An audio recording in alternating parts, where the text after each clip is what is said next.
Cat. I go by this name. I don't want to change my name. I would never expect my partner to do the same. That was the point.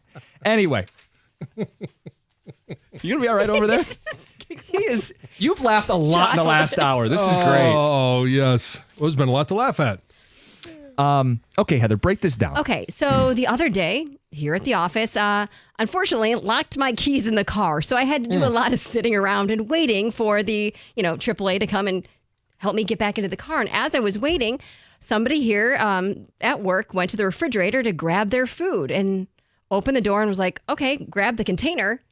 But there was no food left in it. His name was written on the side, but the food was gone. And Cheryl up at the front desk looked in the trash and the food wrapper was crumpled up and thrown away in the garbage. So somebody had come up front, opened the refrigerator, grabbed out a box that had this person's name written on it. Yeah.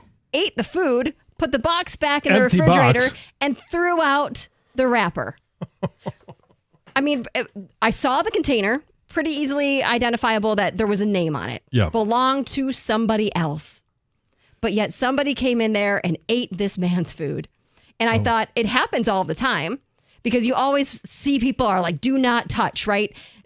They write their first name on the top of their whatever it is. Tupperware, yeah. It could be a Tupperware. It could be a leftover container. It could just be like, I always bring in yogurts. And I haven't been, but I used to write my name on the top of it.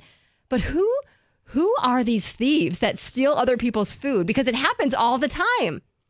Well, I want to hear from somebody. Were you just so hungry you thought you were going to die? So you just grabbed some food even though it said Monica or whoever's name? But even if it doesn't say Monica or whose ever name, you didn't bring it. Yes, if you didn't bring the food, don't touch the food. right. Now, communal spaces blur the lines. Like if there's like a set aside area of food for people to graze at. Sure. But in the fridge, Labeled? a single serving container, it's not yours.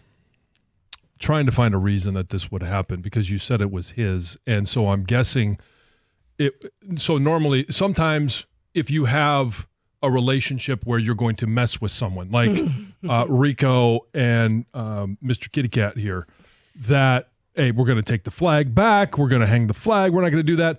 All right. You may mess with someone. And so I would maybe do that with Doug, except there's nothing that he would bring that I would want to eat. No. And so, or anybody else. So his is probably safe. I'm curious in terms of, okay, the name was on the side. Mm-hmm. And I'm just trying to play devil's advocate to figure out why this would possibly be eaten.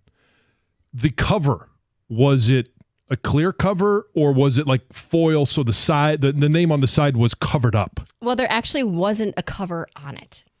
No, So- but you said the cover was thrown away in the trash. No, the wrapper of the food was thrown away in the trash. So, Oh, so it was the a separate container was like an wrapper. open container. Oh. So there was no lid, but the name was written right on the side of the container. Okay. All right. And the I understand food- better now. And the food was sitting in the open container. But I see what John's trying to do because this Maybe person you didn't works see the among name. us. Yeah. And like we'd Yeah. like to give you the benefit of the doubt if you're here that you're not a scumbag POS, but like the idea is there's no reason to do this. And this person ate it right there near the fridge. Like, if I were to ever steal somebody's food, which I wouldn't do, I would be terrified of being caught by that person. So I would take it and like eat it somewhere more privately. Like whoever did this ate it right there and threw the wrapper away right next to the refrigerator Yeah.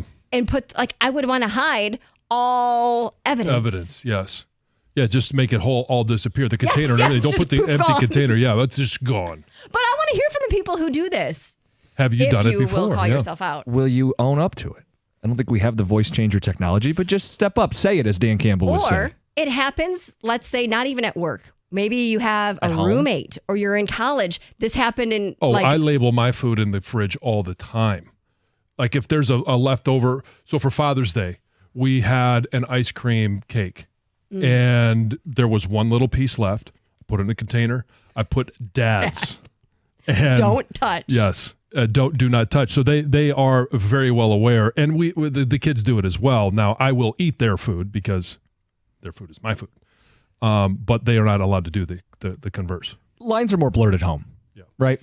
They are. There's things. So Colin and I shop very differently. Like he buys the food he likes. I buy the food I like. And we typically don't like the same food. So it all Right. usually works out. But there's times when I'm hungry and I look in the pantry and there's like a a bag of potato chips, which I don't usually eat. But sometimes I'm in the mood for potato chips. And there was one time there were hardly any left, and I opened the bag and I ate them all and threw it away.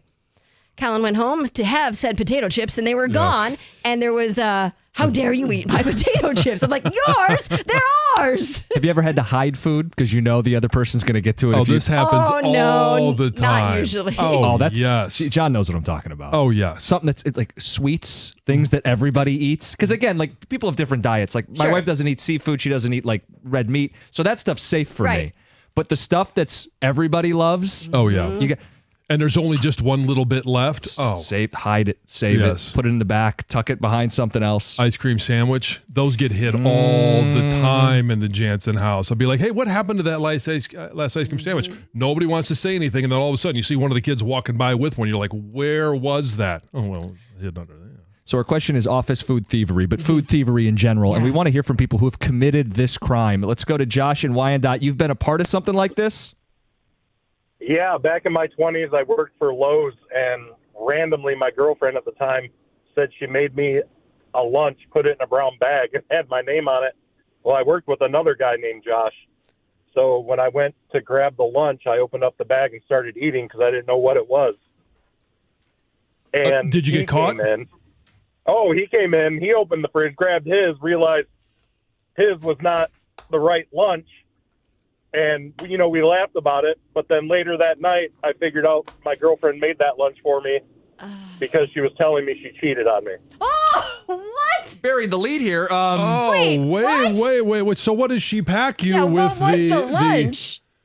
It was a turkey and cheese sandwich with some Cheez-Its and a Diet Pepsi. I mean, was there like a note? When I got home, she had like flowers and candles, and she tried to apologized and told me that she cheated on me the night prior. Oh, so she was using the lunch as like, I'm sorry, I'm going to do nice things for you. And turkey and cheese was her answer?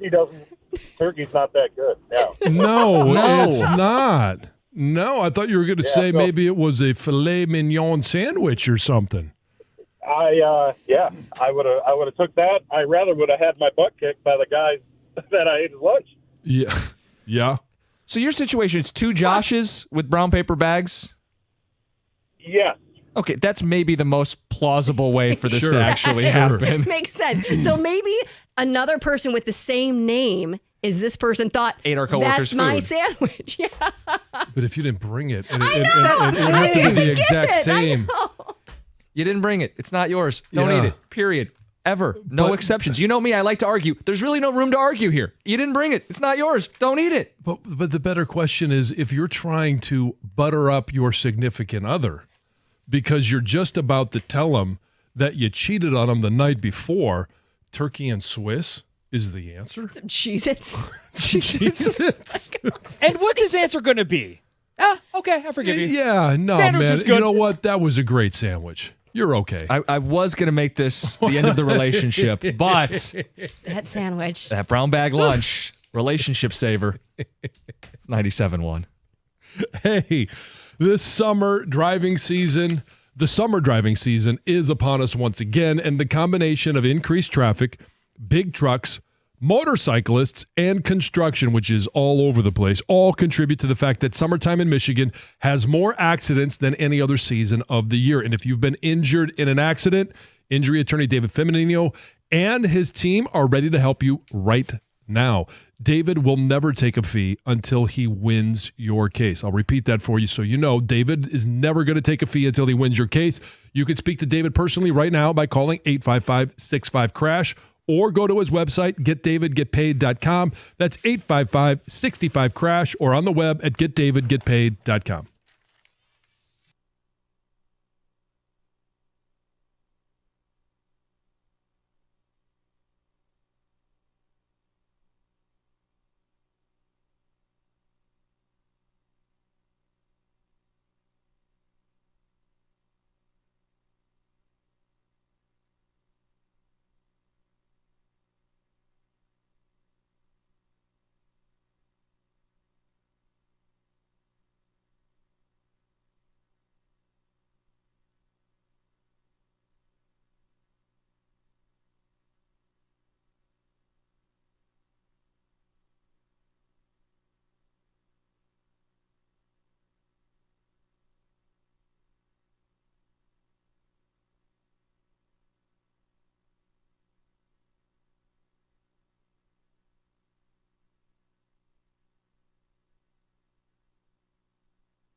We want your feedback. We're going to get to it. Ticket Texter says, people who steal lunch at work are serial killers. It's a psycho trait to do that. Ethan in Ray Township. Yeah, I think you have some tendencies there. I think so. Yeah. Not me. Whoever No, the no, thief no. I'm not. is. Yeah, You said you. No. I'm talking to the texter. Yes. Yes. And someone in our office did steal food. Heather can attest to the story. Name on the container. Yeah. Not theirs.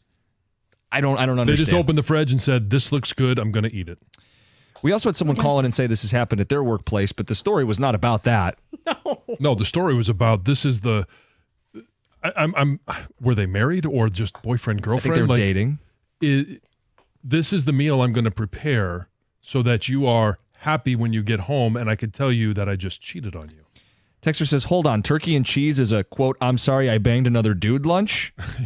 You're better off, you can buy your own sandwiches, you don't need her. Another one says, she gave him a turkey sandwich and the other guy roast beef. 248-539-9797. All right, let's get to the phones. Bart in Sterling Heights, you're on 97.1. What's up, guys? Good morning. It's actually Mark. Oh, Mark, how Mark. you doing? Sorry about that. No problem. Love you guys. Love the show. Thank you. I used to go around and clean buildings for a living, Uh-huh. and if there was a refrigerator, I'd peek inside of there, and I'd see what's going on in there. Oh, so have you taken And food? Depending on what was in there, I might take a bite. Take a bite and put it back, or just eat the whole thing?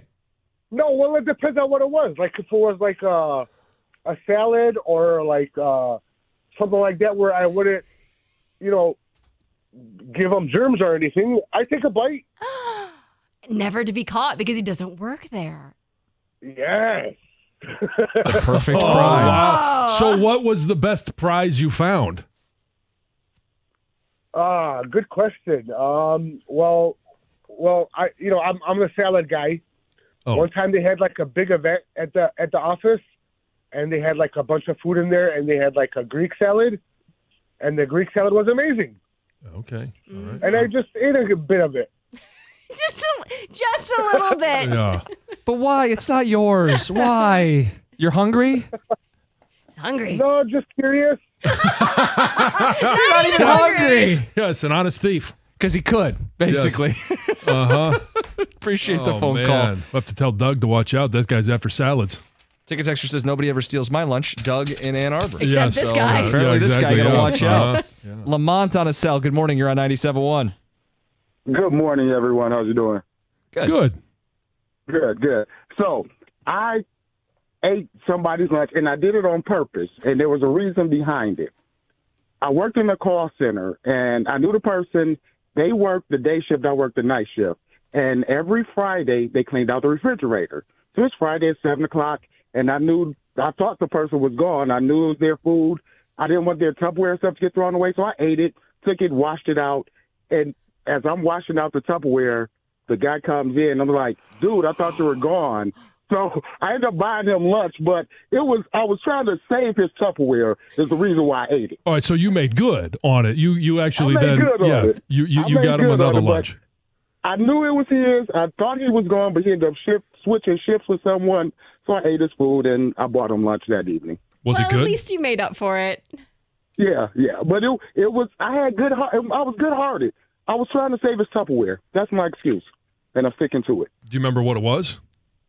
It was a spaghetti dinner. I knew him and his wife. I knew it was good food, so I just ate it. I'm going to save your Tupperware and enjoy this great spaghetti. I was going to say, Yes. maybe ulterior motives here, but Yeah. you did well at the end. You Yeah. cleaned it up. Yeah, I did. All right. Have a good day. You too. There's appreciate it, nothing that Lamont. sticks to Tupperware like spaghetti Oh, sauce. it's tough to get that Stains. stuff. Yeah. Mm-hmm. Texter wants to respond to that first salad guy. Says, I'd rather someone eat my entire lunch instead of just taking a bite. That's creepy. You want to talk about serial killer tendencies. That's, He said there'd be no germs they'd never know. yeah. Just take like one forkful and then leave. Yeah. Double dip. That's weird. Yeah, what if the first bite's good and he goes back for a second? Now Yeah. he's dipping the utensil in there. Yeah. I mean, you might find something that you really like, then you can't stop.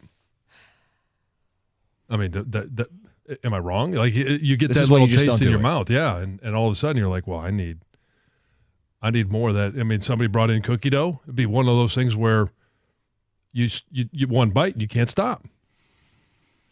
248-539-9797. Stories of office food thievery. We wanted to know from people who've actually committed the act. We're going to talk about the Pistons, who do we want to hire, with them to hire for their next coach. Tom's going to present a list. We'll do thumbs up, thumbs down. But first, Heather with the news. Well, Justin Timberlake's lawyer is ready to vigorously defend his DUI allegations, and he says that Justin will have a lot to say in court. Speaking of court, he's going to be back in court on July 26th, if he's even there, because he doesn't actually have to appear in court that day. But we'll see. It seems like there's not much to defend. I was going to say, did they take a test? I don't believe he did take a breathalyzer because he denied taking one when he was pulled over, but he did fail the field sobriety test. Officers said that they smelled alcohol on him. His eyes were bloodshot and glassy. So maybe there's more to the story that we haven't heard, and apparently we will hear that at some point. The Steelers want to play in Ireland. So the team owner told the BBC that the game in Ireland is a real possibility. He says that it's been a goal from the start, being able to pursue an opportunity to play a live game in front of the Irish fans. So as much as he and maybe the team would like to play there, it is up to the NFL. But apparently that's currently in debate. Well, we've seen college. Last year they opened up in Dublin. College football's played games out there. They've got the stadiums to do it. I mean, what's the difference? If you're going to play Brazil, Germany, why not Ireland? I'm down with it. Why not? Yeah. No, I think it'd be awesome. Okay. I see these stories and I always want something like this to happen to me. It probably never will, but it would be pretty cool if it did. So there was a woman, went to a thrift store. She lives in Washington, D.C. She was, perusing the shelves and she came across an oldish looking vase that caught her eye. A vase. A vase. She bought it for $4, right? Took it home, pretty excited about it. And then later in January, she went to Mexico on a work trip and she spotted another vase and some other items that looked very much like the one she just bought at this anthropology museum. Well, did some investigating, and it turns out that her thrift store purchase was this ceremonial Mayan urn going back 2,000 years. Wow. And she said, you know what? Once we realized this and got it, authenticated, that she didn't want it in her house anymore. Has some young children, didn't want it broken, just said, you know what? I don't even want it. So she's turned the vase over to the Cultural Institute of Mexico, and it's now going to be on display with other items like it. They send her a thank you note? Probably. I think they might have given her some money for it too. Maybe not. Either way, kind of cool just to find like an ancient piece of history that was $4 at a thrift store. Just want one of those things, you know? So the majority of Americans feel older than they actually are. Not that shocking. A new study has found that the average American over 45 feels 12 years older than their actual age. And the biggest reason for that is joint pain. We're all looking at you, John. Because 12 years older at 45? Do you feel 12 years older than your age? You feel like you're pushing 60. No, I actually feel younger than my age. You know what? When I saw this, I was like, this is baloney, because I feel like a high schooler. Had I not lost as much weight as I did, I probably would feel that way. Yeah. But no, I actually feel younger. Other complaints, just general body aches, getting tired more easily, feeling less active, and then knee pain was like one of the big ones as well. The thing is it didn't even look at millennials. So we just feel young. We're just young. It looked at the average Gen Xer. That's you. Oh, am I? Yeah, you're a Gen Xer. You feel 10 years older. Oh. Boomers feel about 14 years older. And then the older generation, the silent generation, feels about 12 years older than they actually are. Huh. Based on No, body aches. I would disagree with that. I mean, everybody's going to have body aches, but I don't know. Once you get up and running, I feel pretty good. Yeah. Well, you're taking care of yourself. I think that's the thing. A lot of people don't take care of themselves. Yeah. So you're going to age poorly. Yeah, maybe so. If you're sitting at a heavier weight, you've talked about this, Yeah, the joints. Yeah. Especially if you're sedentary most of the day. By the time you get up, we've been sitting for a long time. Even just standing up is kind of a process. Yeah. I mean, I got some aches and pains. I can tell Sure, I'm getting but it older, but I doesn't still mean- feel young. Yeah. I was going to say, it doesn't make me feel old. Shouldn't. Take care Older. of yourself. Yes. Age is only a number. Yes. Yes, it is. Yes. It's a mindset. Exactly. Coming up next, the Pistons. What are they going to do with their next head coach? We'll have some names. Thumbs up, thumbs down, 97.1.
Tigers swept by the Braves. Dan Dickerson's call.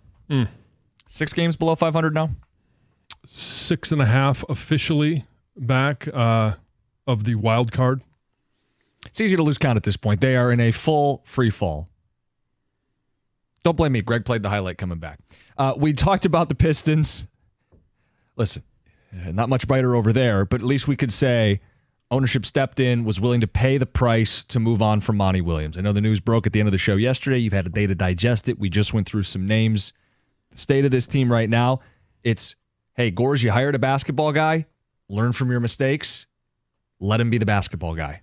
Yeah, and I'm never happy that somebody loses their job. That's not what you're celebrating. I'm celebrating the fact that Trajan Langdon has no hangover other than his roster, which now he will have full control over, and full control over the guy that will be calling the shots from the sidelines. Yeah, and you could say Monty Williams wasn't handed a good roster. No, he wasn't. True. It's factual. Not a good roster. He also didn't do anything to maximize that roster. They lost more games than any team in Pistons franchise history. Cade missed a ton of time the year before, and they won more games.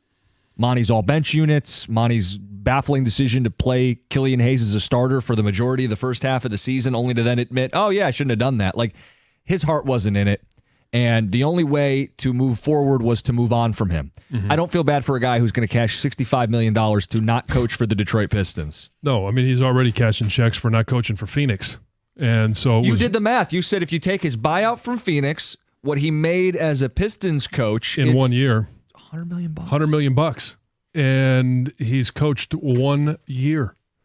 It's the payout along with this and the fact, and it's probably not going to be one lump sum, right? He's going to get paid over the next 5 years. But the only complication would be if he takes another NBA gig. But we know he didn't want to coach this year to begin with. If I'm him, take the time off. Yeah, take the money and run. One of the great thieveries in pro sports. We normally look at athletes. Monty got the bag. 1 year's work. Kick your feet up. Yeah. It's unfortunate for him, for his family, that it didn't work out. Is it? But, well, no He's one wants get paid to be fired. Not work. Right, yeah, no one wants to get fired. And he is going to get paid for not working. That is clearly the benefit of having a guaranteed contract, but nobody wants to get fired. And I don't know, he's kind of managing the team like he wanted to get fired. I don't know that he views this as some huge issue for him personally, right? He's been fired before. That's the life of an NBA coach. You're hired to be fired, and in this case, you're going to be compensated out of the wazoo to do it. Right. So the landing is much softer. But again, I don't know. I've never met anybody that was like, yeah, I liked getting fired. No matter how well off you are, you want to be able to call your shots and go out on your own terms, and he's not going to be able to do that. And he earned the fact that he was fired. It wasn't like, yes, he was given an insufficient roster, but he did himself no favors. No. And again, you can question whether his heart was in it to begin with. Now the Pistons begin the process of building this thing up, right? And if your Gores may have meddled to get him, you needed to meddle to get rid of him, and now you need to scoop back and let Trajan Langdon make his decisions, and you're going to be the one that signs off on them because you're the one writing the checks. Right. But trust the people that you hire. Trust Trajan Langdon that he's going to come in and put together a good roster, that he's going to make the best decision possible next Wednesday night in the first round of the NBA draft, and then trust that he's going to make the right hire as the head coach. Stoney is in for Gator today. Hi, guys. Hello. Long time no see. I know. Hi, John. It's good to see you again. Yeah. Back-to-back days. Did I see a tweet from you, something about you didn't get why people were so hard on Gores for this whole thing? Nationally. I mean, he was blindsided. It's all Gore. You tell me, and that's what I'm going to come at this angle. Maybe I'm in a minority. Well, Gore's effed up by even, as you said, meddle to even get him here. Yeah. There's no way, in my opinion, that Tom Gores woke up one day and said, I want to get rid of Monty. Trajan, this is what we're going to do. No, to me, it's just so obvious. Langdon met him, hung out with him for a few weeks. I don't care what anybody says that they were planning and all this kind of stuff. That Langdon said, I don't think this is the right guy for the rebuild. And Gores said, fine.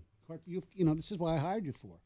I think it's a great moment in the Tom Gore's ownership of the Detroit Pistons. One of very, very, very, very few. What is the best moment of the Tom Gore's ownership? Is it being swept by the Bucks? Well, it hasn't been the statement about besides winning. I think it is the money that it led to a bad decision. The money that he invested into the atrium at the Palace. I mean, when he came building over, that's no longer standing. Yeah, exactly. He put Boy. money into the place to even make it better than it already was, and then he said, the hell with it.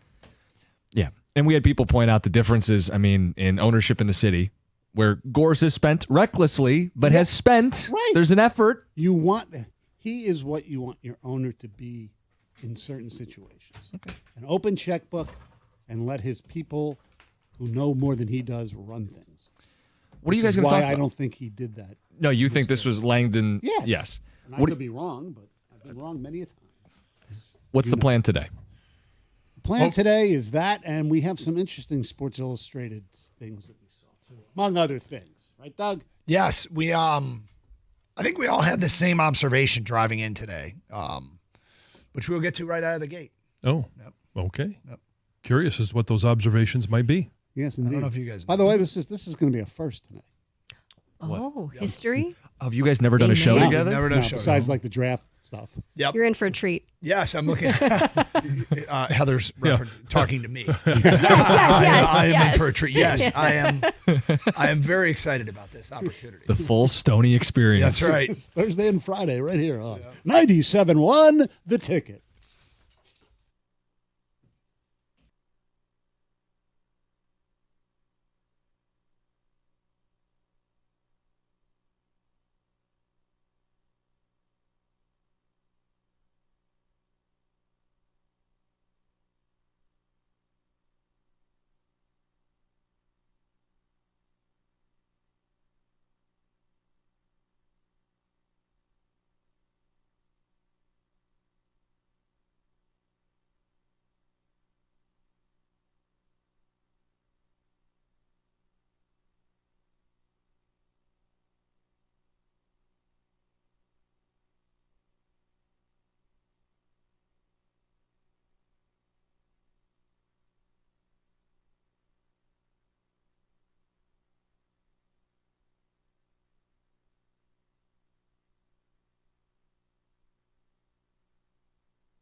Gator is out today, and Stoney is in. What's up, Doug? I'm Mike. How are you? Hi, Kang. Stoney coming in hot. Stoney is coming in hot. He's a longtime listener, first time hoster. That's right. Yeah. Exactly. You know what it is, Doug? Stoney's been so jealous of this shift that we have that I think he's really happy to be. He picked 2 bad days. I know. Given that the what you want to do is you want to do a short show. Yeah, I always wanted to do a short show. My whole career, I wanted to do a short show. And what happened yesterday? Short show with Doug and Gator, right? Or just Doug. Yeah, I was solo. Yesterday. Yeah, short show. Yep. And then not only was it a short show, the Pistons news breaks. So it's basically, okay. It was one of those days. Yeah, it was great. I had a full show sheet, and I didn't get to almost any of it because right before the show, Monty Williams got canned. But yeah, but I've been looking forward to this for a while. Well, wait, I mean, look, you for people who don't know, Mike is one of the great dudes here at the station, and your new role has you bouncing around, and part of what I now love is that we get to work together for the first time ever. So I'm looking forward to this. And he says at 10:03. By 11:03, he's going to tell King, what the hell's, can Stoney get sick tomorrow? Might even be sooner than that, but who knows? Who knows how this is going to go? I said right before the show started that there was an observation. Look, the storms that rolled through Metro Detroit last night, it's clear. Southfield / Farmington Hills area, there was debris everywhere driving in today. Me coming from the west side didn't notice anything. Well, I'm coming from West Bloomfield, and I'm kind of oblivious to begin with, but just driving down Northwestern, I really didn't see anything. Now, you just mentioned this. It just got me thinking one thing. Did Wojo's house flood again? I wonder if he's got a basement of he's had like 8,000 floods in the past 5 years. Yeah, you think he'd get something looked at there. Yeah. He's never done that, huh? No, he has. Oh, it just still never works. Kang, did you have the same observation? Yeah, I mean, we had some pretty heavy rain last night where I live, and I was coming from the east side. But as I made my route to work this morning, I just noticed the further and further west I was going, I was trees everywhere. Some power was out because the lights were out in certain areas. So yeah, I was like, wow, they got it way worse than we did out here. Yeah, for those of you that have had to deal with damage, certainly our thoughts are with you. I was not expecting that, and I'm not aware of any touchdowns. Was there any reports of tornadoes? No, but there's like 40,000 people who lost power. Yeah. Well, those are probably people that aren't listening currently, but if you did lose power, we hope they could be in their cars. Phone, you could still listen, right? That's true. You don't need power for that. Yeah, but you're right. They could be. So anyway, I hope we get power back soon. I lived in we still live in a neighborhood that was notorious for losing power when there was a minor sprinkle. Oh. It was the weirdest thing. We built this house in 2004 and moved into this neighborhood, and you never think about, like, you do your research on stuff. One of the things that we never thought about researching was, is this area lose power a lot? And we lost power all the time. It was really odd. So did you get a generator? We did not. I've never been generator guy. Me neither. And every time we lose power and we bring up losing power on the air, invariably generator guy says, why don't you get a generator? And I always say, because I don't want to get a generator. Because once you get a generator, you won't lose power anymore. You won't, but it won't happen in the area. You feel, I spent all this money and I never have to use it. That's right. That's probably true. Our neighborhood has gotten much better. That's the other thing, though. Yes. I was circling back to, it's gotten much better. We don't lose power as often as we used to. But for those of you without power and those of you out there from DT working on it, we know that the workers are not, people get really mad, but don't get mad at the workers. No, especially in today's, temperatures where it's hot as hell. Yep. So Tigers lose again last night. And as we make our way through June here, and the balloon of interest is slowly deflating. Like, when did you tune out yesterday? Because everybody likes to watch Scoobs, right? And it's 4-0 early, and it's all right. I'm not even going to follow the game on the phone. Yeah, it was. I had it on here at the station because we were off at noon, and I was streaming the game. And when the Tigers fall behind by more than a couple runs, it's over. You can kind of write them off. And I found myself, I'm starting to do this more. I'm starting to look at box scores in towns like Toledo. Oh, and Erie. Little gators seeping through your veins. That's right. I've started to make that changement, as one of our colleagues once said, where I'm paying more attention to what's going on in the minors than with the big league club. Mm-hmm. And I think probably, as a general rule, I hang on longer than most, hanging on to hope. Yeah. And there might be still people that are watching and hoping. But probably the most interesting thing is development for those that are still, you're still a Tiger fan, but your interest in this season has waned or completely gone. Eddie's Leonard has homered in back-to-back games playing shortstop down there in Toledo. He's hitting well over 300 for the month. With Ryan Kreidler being up here and batting 143, and he's got 2 hits and 14 at-bats. Doesn't know where first base is. He's not coming up to lock down a position that everybody in Detroit is looking for somebody to lock it down. Correct.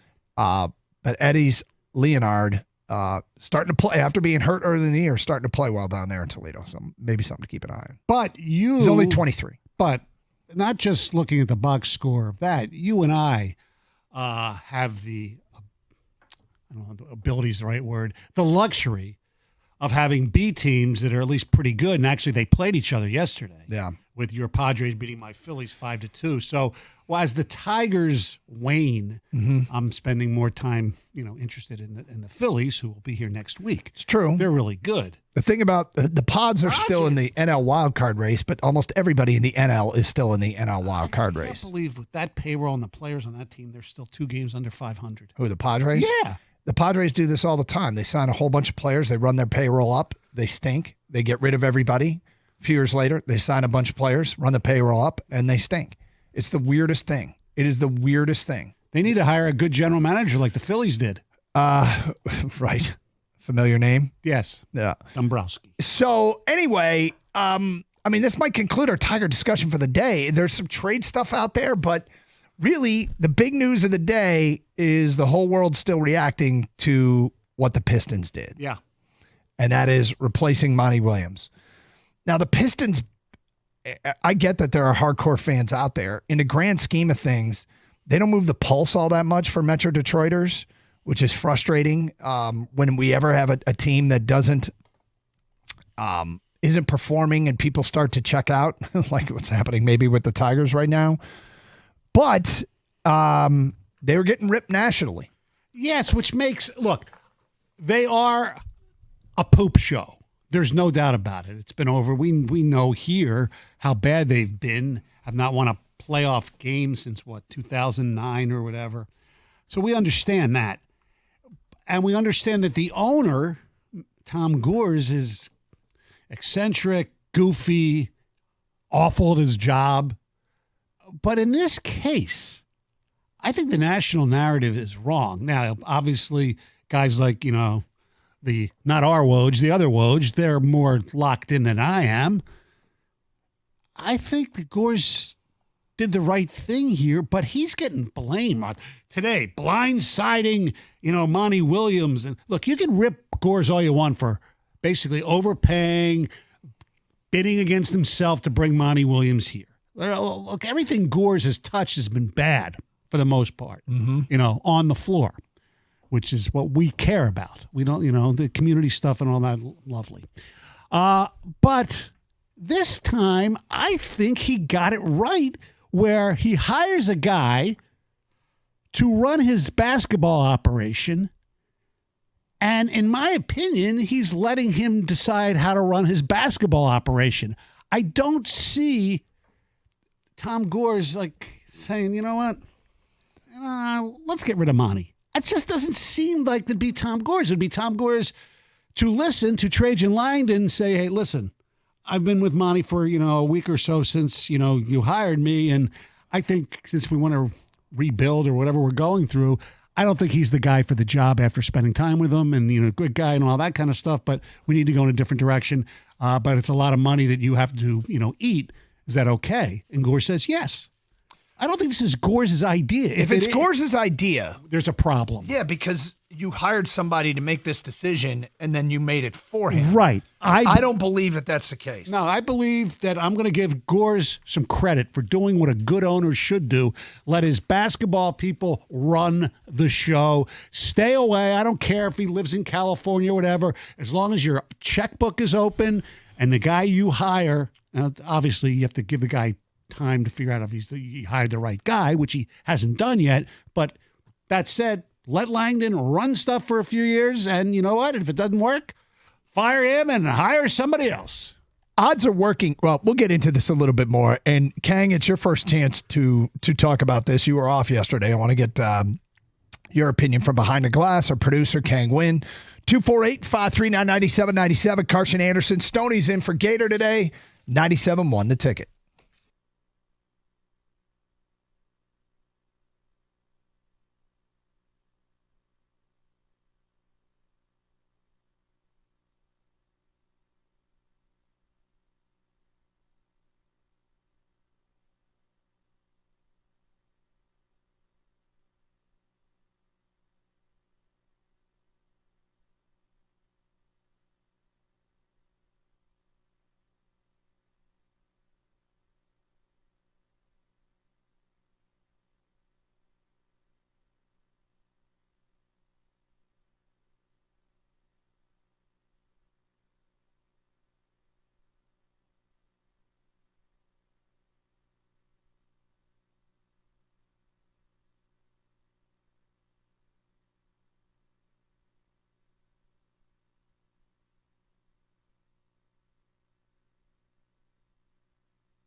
Doug Stoney in for Scott Anderson today. Still big news that the Detroit Pistons fired Monty Williams yesterday, about 24 hours ago. The quote from Adrian Wojnarowski that you've already referenced here, Mike, is as follows. This is on ESPN yesterday. Monty Williams was certainly blindsided today by the timing of his dismissal.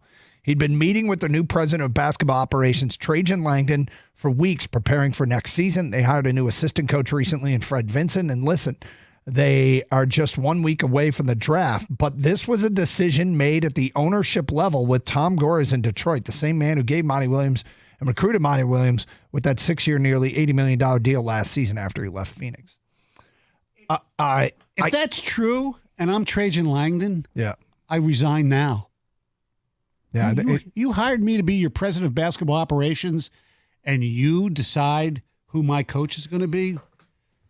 Look, I talked to somebody else from the national level, David Aldridge, who basically said what we've said. He says, because I asked him why Gores is getting all the heat. He said, basically, it's Trajan's recommendation, but the owner has to sign off on eating the big contract that he gave him in the first place. So if it is Trajan's recommendation, of course the owner has to sign off on it. I like I said, not knowing Gores personally, but knowing the way he acts, I just don't, and his lack of basketball acumen, in my opinion, I can't fathom him just waking up one day, or even if letting the process, linger in his mind or whatever, that he comes up with the idea alone of getting rid of Monty Williams. There always could be more to the story. Yes. That we don't know yet. But of course. Before we sort of get to the big picture question, I do want, Kang, your impression, big NBA guy behind the glass. What did you make of this news when you heard it? I mean, I was surprised like most people because that's just a lot of money to eat. I mean, if we're going to play, are you going to eat that with Tom Gores? I guess he is going to he's going to eat Monty Williams' contract. Right? And he did it. So I get it. First of all, the fans are frustrated because the team's been inept for how many years now, so they're going to point to the top, which they should, which is the owner, Tom Gores. But I think that owners in general get too much blame and too much credit for overall team success because basically what they're doing is they're hiring a guy that they trust to make all the on-field, on-court decisions. Tom Gores went out and hired Troy Weaver. To me, this just points out how much of a disaster Troy Weaver was. And I was a big believe in Weave guy when he got here, just like you, Doug. Yep. I thought, okay, this guy from OKC, he's seen, he's drafted, developed young players. They made trades, things like that. I thought he'd do the same thing here in Detroit. It didn't work out. I mean, every move he essentially made was terrible. He drafted Cade Cunningham, was almost a layup, though. And I give him some credit because he still had to make the pick. But, I mean, Cade Cunningham was the lock number 1 pick that year. Everything else, with his job essentially on the line this past year, he went and signed Monty Morris and Joe Harris. Monty Morris and Joe Harris, okay? And they went on to win 14 games. Then he went out and needed a coach for this year. Set the record for paying a coach in Monty Williams. Monty Williams isn't a bad coach. Did I think he was highest paid coach in a league caliber? No, but he hired him, and it didn't work out. I hope that Tom Gores gets it right with Trajan Langdon because basically he's at the mercy of whoever he hires. And if Trajan Langdon said, "Hey, I can't work with Monty," you have to trust him. And the fact that he was willing to eat the contract, I think that's a positive sign. Yes, and we've been doing this for so many years, Doug. And how many years before this season or the season before? The Ford family got ripped, and rightfully so. But why? Because they never hired the right person to run their football operation. Finally, Sheila did. Mm-hmm. Brad Holmes was the right guy. If she hired somebody else who wasn't the right guy, the Lions would still be the Lions, no matter how good of an owner, and we'd be ripping her. All Gores or anybody else has to do is hire the right person. It's that simple in the premise. I was about to say, it's simple but tough. In premise. If it were easy to... Exactly. Because the big picture question, all right, the only question that matters is can this team win under Tom Gores' ownership? Right. It's the only thing that matters. Is the owner going to be able to do what's necessary to build a winner? Right now, he's on the team since 2011. They've had a winning record twice. Yeah. They've been, the last 4 years have been awful. Their win percentages the last 4 years are 278, 280, 207, and 171. And that's all Weaver, and that's, who hired Troy Weaver. He is, under his ownership, there have been already 5 head coaches. They're about to hire the 6th. There has been people like Stan Van Gundy and Troy Weaver running this organization. Hasn't worked. None of it has worked. None. What we do know, though, what he is bringing to the table, without question, is a financial commitment. Absolutely. Which is an important component. Because if they ever get it right and hire the right person, and if they're ever in a position like so many other teams, like Indiana, what we're doing with Siakam or anybody like that, is there any doubt in anyone's mind that if Trajan Langdon or down the road, whoever would replace him, but let's say Trajan Langdon, Tom, we're getting close. If we can get this guy, we're going to be a contender, but we're going to get hit with the luxury tax. Will you go over it? There's no doubt in my mind that Tom Gores would go over the luxury tax and do what a good owner should do. It does feel like that commitment, you can't question it. Right. But the other big thing is hiring the right people. Right. And he's got a long track record of not doing that. And he's got to figure out, I love him to death, the whole Arn Tellem scenario. Who's making the hires? Okay. Right. And if Arn's just doing non-basketball stuff, fine. But let Trajan Langdon, whoever came up with Trajan Langdon, who's he's got a good resume. Granted, he was an Arn Tellem client at one point. Yep. But let him do his job. And I think that's what Tom Gores, you don't have to worry about Tom Gores meddling usually, although those. These reports are weird. Yeah. And these reports are really weird if indeed Trajan Langdon said, let's keep him, and then Tom Gores decided what feels somewhat randomly on a Wednesday to fire him. Yeah.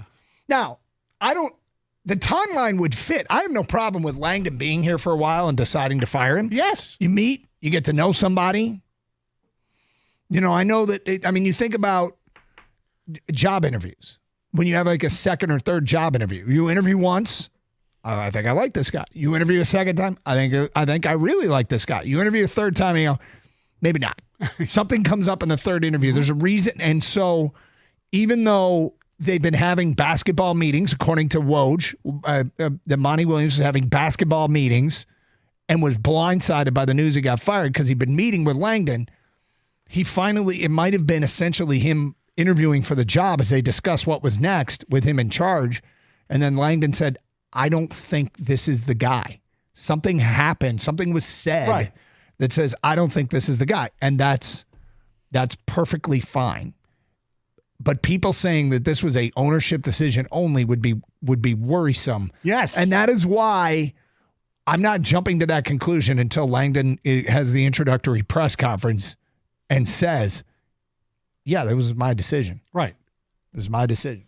248-539-9797. We got some feedback on this coming up. I got a bigger picture question for Detroiters that we will ask today at 10:40. But if you want to get in on what is the biggest picture question for the Detroit Pistons, the crux of the issue, can they win under Gore's ownership?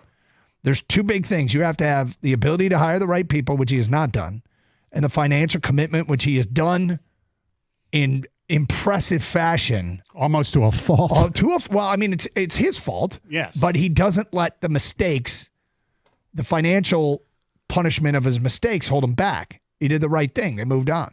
It's Carson Anderson, 97.1 The Ticket.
Doug Hart, Scott Anderson, 97.1 The Ticket. Anderson out, Stoney in. Feedback coming in on the Pistons situation.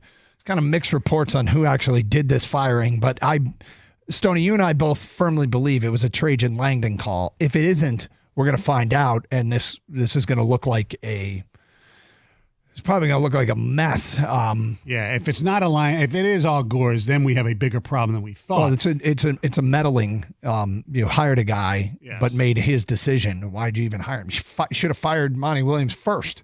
Yes. Then hired Trajan Langdon. Right. Buying out Monty only makes Gores look more inept. He's the one who hired the guy in the first place. I have no faith until Tellum is fired. He is a cancer that afflicts this franchise at every turn. So I understand what you're saying. I don't think it makes him look more inept.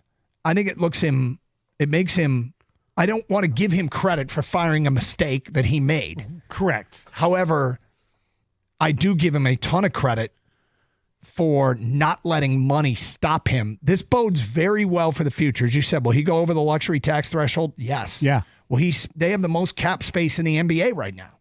Will they spend it?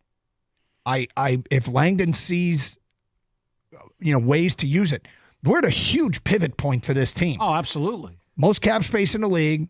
They do have a high draft pick, not as high as we wanted, but they do have a high draft pick. And crappy draft, but they have a coach to hire. Most people, when they take over an organization, aren't handed these resources to go make a bold change. Trajan Langdon has resources. Now, go out and use them correctly. That's the key thing. This is starting to smell like Carolina Panthers ownership. That's from an unnamed texter. Well, in the worst case scenario, it might be. Jay Warren says, what do you guys think about Mark Jackson? I've long wondered why he hasn't had another coaching job since the Warriors. He did a good job there. There's no doubt about it before, Kerr took it to the next level. You've heard stuff about, I don't know, locker room demeanor. And I don't know. He hasn't coached in a long time. Yep. There's got to be a reason for that, Stoney, right? Yes. That's what my answer is whenever anyone ever asks me. I'm like, hey, he was a good coach, and he helped start that franchise all over again, and yet he's never gotten another job. Correct. A lot of people have had opportunities to hire him. Yes. And a lot of people have passed. 248-539-9797. Chris, you're on 97.1 The Ticket. Hi, Chris. Hey, how you guys doing? Great. Good. All right. So I agree with letting him go, or I don't disagree with it. And I trust Trajan Langdon to make the right moves. But how rich is the market right now to find somebody with the draft in front of us, to find all the necessities of, a new head coach? And Monty Williams was already paid.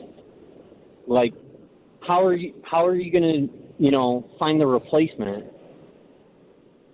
What do you mean? Well, there's plenty of people out there available who are highly regarded, who've already, the guy who coached Charlotte, Borrego, right? He was an assistant with New Orleans. Am I pronouncing his name right? I'm not even sure. Borrego. He's interviewed with the Lakers at least once, maybe even twice. He's interviewed with Cleveland. So there's people out there. Heck, I heard Costa say that he would like Cleveland's coach that they fired. Bickerstaff did a nice job with that team. From we don't know all the inside stuff. There are plenty of people out. My guy is somebody who's never been a head coach before, and that's Sam Cassell. I mean, he's been an assistant for a long time. Maybe like Kang says, there's reasons guys don't get jobs. I think with a young team, he's highly respected. I think he'd be great coming off a championship with the Celtics. I mean, I don't know. Yeah, there's guys available. I mean, if Langdon takes the job to run the Pistons, he's had it for a while here and hasn't thought about who he's going to hire. He doesn't need it. This doesn't, it shouldn't take long. It shouldn't take long. So you think he has somebody in mind with letting Monty go? Yes, he has. Without question. You would think so, unless Gores decided to do it on his own, which to me, with the timing, it makes no sense. But a lot of things Tom Gores does makes no sense. But he hired Trajan Langdon. I'm going to at least give him the benefit of the doubt that he's actually doing the right thing as an owner and let his basketball person make the decisions. Alex writes in, for all of Tom Gores' foibles, he is ready and willing to spend money. Yes. When an owner is willing to spend, there's always a puncher's chance that he stumbles into success. That's what we got to hope for. Right.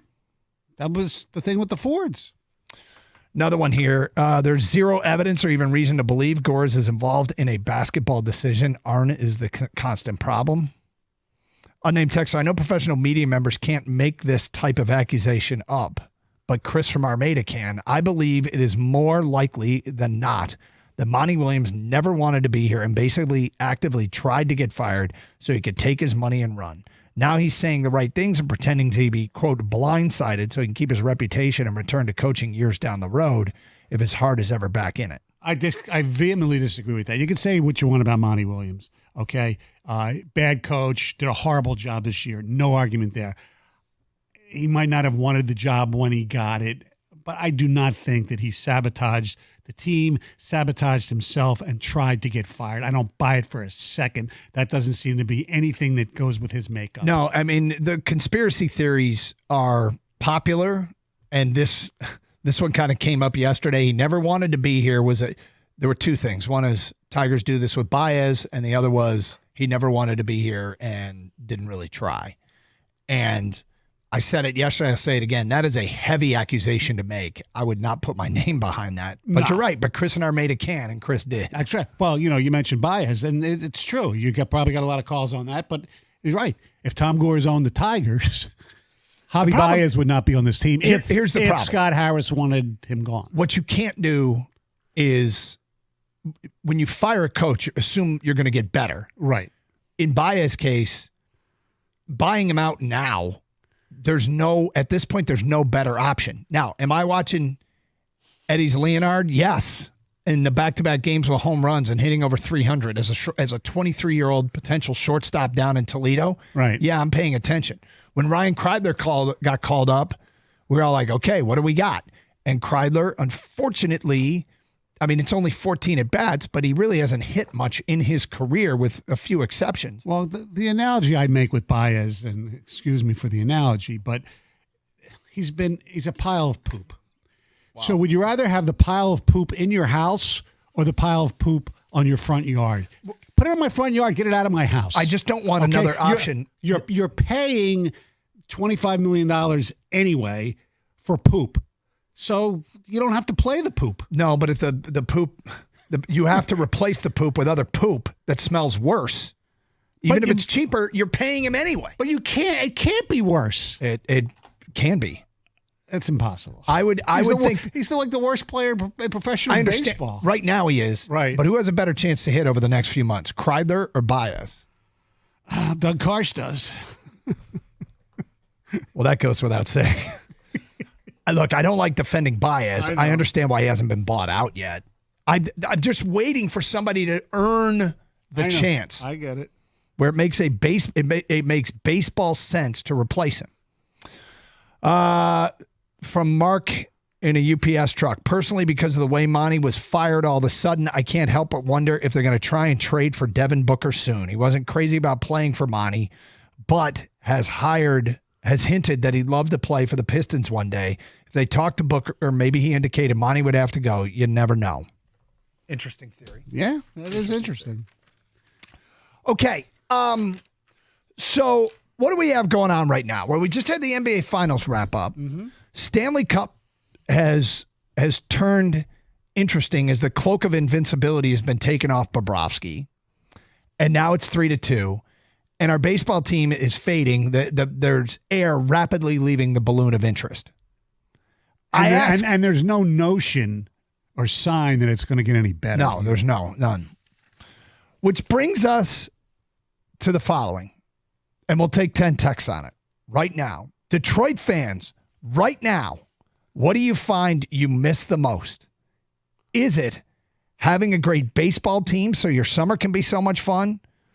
Is it having a great hockey team because the Stanley Cup finals are so intense? And I mean, they keep showing that promo the NHL runs with teams celebrating with the cup, and one of the cutaways is of the Red Wings doing it. Or is it having a great basketball team? The NBA finals have just wrapped up. And our run to the NBA finals with the two teams we had do it, the Bad Boy Pistons and the Going to Work Pistons. Was awesome. It was so incredible. Much fun. Yes. So we ask you right now, we'll take 10 texts.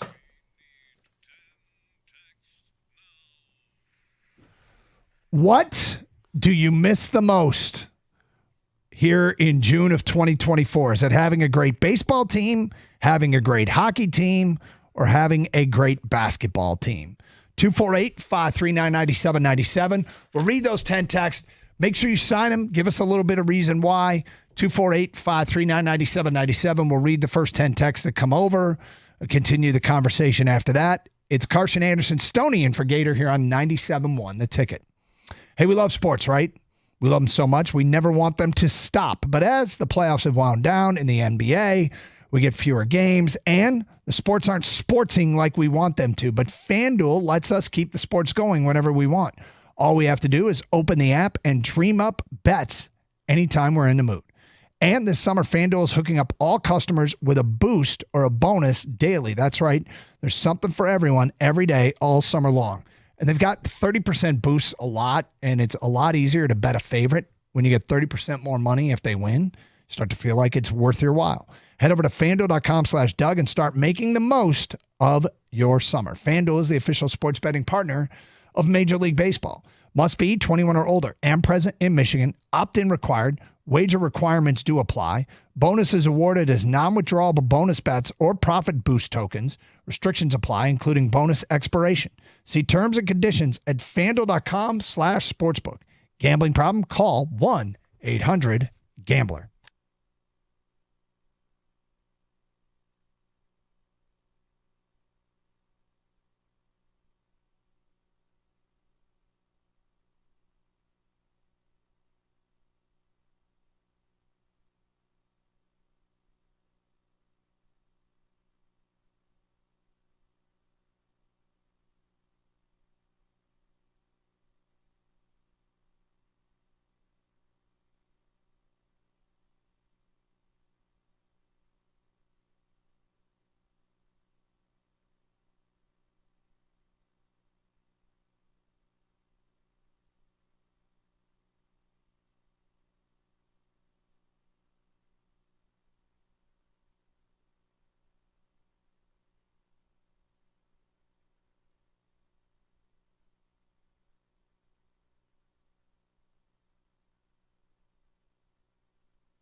Doug Karsh.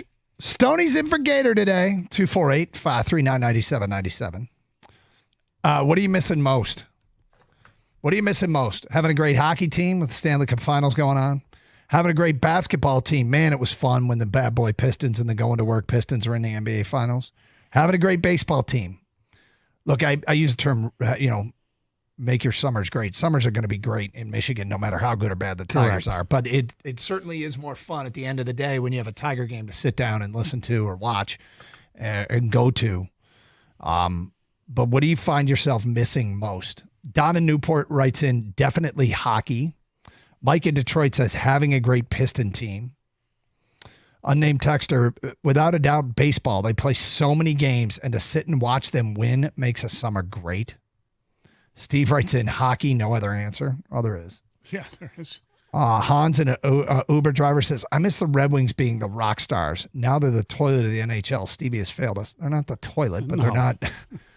If you look at where the Pistons are. Pistons are the toilet. I mean, if the toilet means they're the worst in the league, Red Wings flirted with the playoffs, and I don't want to buy a shirt that's, 2024 Detroit Red Wings flirted with the playoffs, but the Pistons didn't flirt with anything.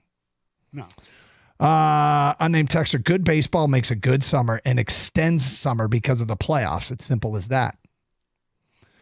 Chris in a van, definitely the Wings because the Pistons make me fall asleep. Mo in Detroit says, good baseball makes a good summer and extends summer. That might be the same one twice. We got the same one twice. Sorry. I miss the Red Wings being winners and playing for some meaningful hockey and in May and June. That's from Joe in Detroit. John in Lake Orion. I was watching the 30 for 30 Bad Boys documentary on Sunday. Man, I miss the Pistons. So what did we have? We had 3 Pistons responses. I think 4 Red Wings. 4 Red Wings and 3 Tigers. And 3 Tigers. I think something like that. Yeah. You know, for most people, it just comes down to what do you like more, hockey or basketball? Yeah. I mean, you always have the hockey. Oh, the NBA blows. You know, okay. But for the person who likes all 3, for me, look, winning a title is the best thing. So if they're playing now, they can win a title. So in a way, that supersedes everything. But you know, for having baseball every day is every game, every pitch means something. Give me that. I mean, the thing about it is, for our jobs, the summers can be really slow. Yeah. When your baseball team is great, and we've had some great teams here in Detroit that didn't win a World Series, it was wild because it's where I realized how powerful the evidence was from the previous 9 innings. If you had a bad 9 innings, we would have packed phone calls about Leland's the problem. Oh, yeah. You know, Joaquin Benoit's terrible. Why didn't they bunt? It was so much after, you know, from 1987 through 2006. And, you know, sports radio started, you know, in 94 as, you know, it's a full-time sports station. And it was like all of a sudden 2006 happens and wow, we're questioning managerial decisions on games that, matter. Yeah. It's unbelievable. That's what most cities go through sometimes. We had no clue how to handle it. But it's kind of like what we went through with the Lions this year. We didn't know how to handle a really good football team. But Stanley Cup playoff hockey is great. I think it stresses one's heart and blood pressure maybe more than anything else because of the up and down nature of the game. You're constantly in a state of like clenching all your muscles. Oh, right? Especially if you're in the stands at Joe Louis Arena, you know, in a game where it's a big game and the Wings are favored, you think they're going to win, and all of a sudden it's 1-0 midway through the second period. The other team is leading, and you can hear that silence. It sounds strange hearing silence, but the sphincter's just tightening up in the arena, and I was part of it. I mean, God, the game where Eisman, you know, 96, where Eisman, you know, scored the goal. I mean, that was a, you know, scoreless game for so long, and like people were just so nervous. Yep. It's amazing how you don't even enjoy it in the moment. Like when it's over and you win the game, you realize it was great. But in the moment, it's so tense, playoff hockey, that it's hard to enjoy it in the moment. Playoff baseball is like that too, where it can be, without a doubt. It gets to a point, even big regular season baseball, where, you know, Fernando Rodney and people like that, and, you know, would stress me out so much that I would like pause on the DVR, come back 10 minutes later, and then watch it double speed at the end of the game. Wow.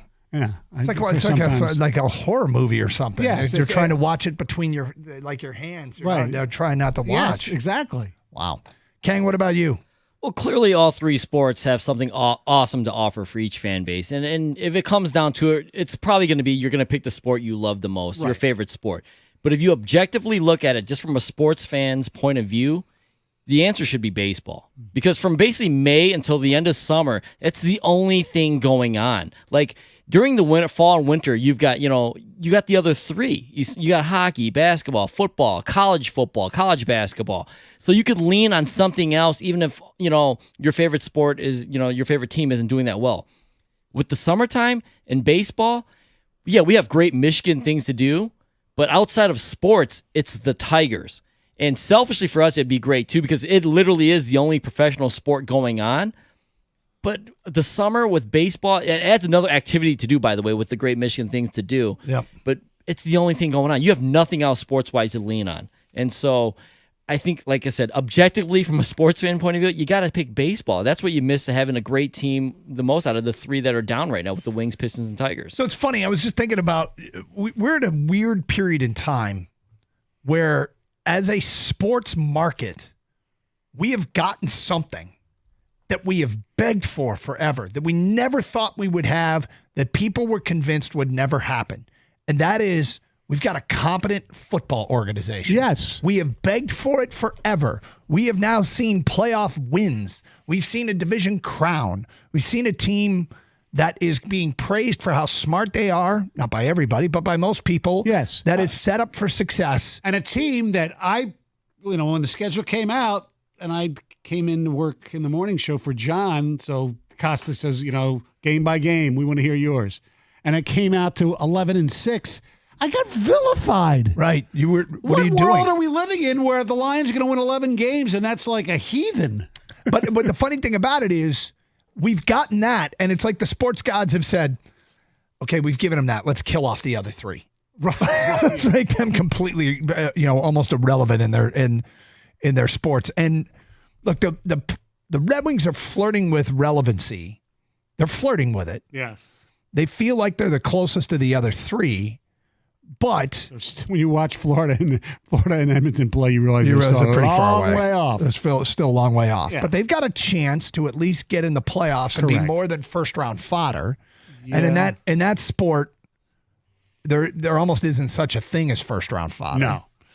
So we're in a very especially weird if you can time. get a goalie, and it would have been nice to see the Red Wings get Malmstrom rather than the New Jersey Devils yesterday, but I digress. Yes. And then there's this other factor. We've got another variable here that's weird. We do have a beautiful new building downtown that we really haven't been able to take out for a spin yet. I know. Right? I mean, it's there, and people go to LCA, and given it doesn't live up to the artist renderings, the whole LED rooftop and Hockey Village surroundings, but it's still a pretty damn nice building. Oh, yeah. I mean, especially for hockey. We haven't been able to fully utilize it yet. When you watch Edmonton play Florida and you see I don't even know what they call it outside the Rogers Center, whatever, the ice zone or whatever, and you see what happens in other cities as well. You get that area right outside of Little Caesars that, it's basically been dormant because there haven't been any playoff games where people are hanging out there. We don't know the full force of LCA yet. Right. We don't know what it can be. I mean, what's the biggest game that was played there? A professional game? The playoff game against Milwaukee? Those two games? No. There was probably a Red Wing regular season game this year with significance. Well, the last home game when they came back and Raymond scored. Yeah. But, yeah. It's been open for 6 years. Yeah. And it feels like it has no soul yet. Right. They've had 2 playoff games in 6 years. And it was a playoff series where our team was first-round fodder. Right. We knew that going in, especially, considering the health of Blake Griffin.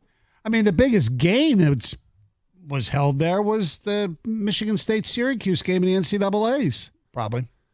The Ben Carter game is unfortunately it's known as, yeah. 248-539-9797. What do you find you are missing the most right now? Great baseball, great hockey, or great basketball on the professional level? Because we're pretty far away with all of them. And I tend to agree. If I had to pick one, it would either be baseball or hockey. And I say that with all respect due to the Pistons because those NBA Finals runs, I mean, the series with San Antonio, series with the Lakers, the multiple series in the finals with the Lakers. I mean, Like the Celtics series go leading into that, the ones with the Bull. I mean, they were great. Yep. It was unbelievable. Chauncey theater. throwing in a 3/4 court shot. And they lost that game. I know, in overtime, right? The series with the Pacers. Brian Scalabrine had like a career night that night. Yep. Tayshaun's block, all of that. It's all fantastic, but I still would probably lean towards hockey or baseball, but probably a slight edge to baseball right now. Yeah. That I miss the most. 248-539-9797 if you want to continue this conversation. We did bring up the Lions, and across the board, they've received a ton of praise. That doesn't mean everybody loves everything they've done, including one writer who calls their offseason amongst the worst in the NFL. Ooh. We will get to that today at 11:05. Here on Carson Anderson, 248-539-9797. Just a reminder, we encourage all people out there to download the Odyssey app for your mobile device. That way you can listen to the show anywhere in the United States. Go to AUDACY. You can also listen to other shows and Tiger Baseball with the Odyssey app. At some point, you're going to wish you had it, and you're going to go, oh, what's that app again? I want to listen to this game, or I want to hear what's being said in Detroit. AUDACY. Download it for your mobile device today. You can also stream to our website, 971theticket.com. Stream with video on twitch.tv. Check out Stoney, who's in today for Gator. Same thing with youtube.com. Search up 971 The Ticket, and bam, there we are. It's Carson Anderson, 97.1.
Well, it's a swim-off. A rare sight at the Olympic trials today will feature a 1-versus-1 heat to break a tie for an Olympic bid, and Katie DeLoof of Grosse Pointe is one of them that will take part in the 100-meter freestyle later today. They'll be in lanes 1 and 8, and it'll be winner take all.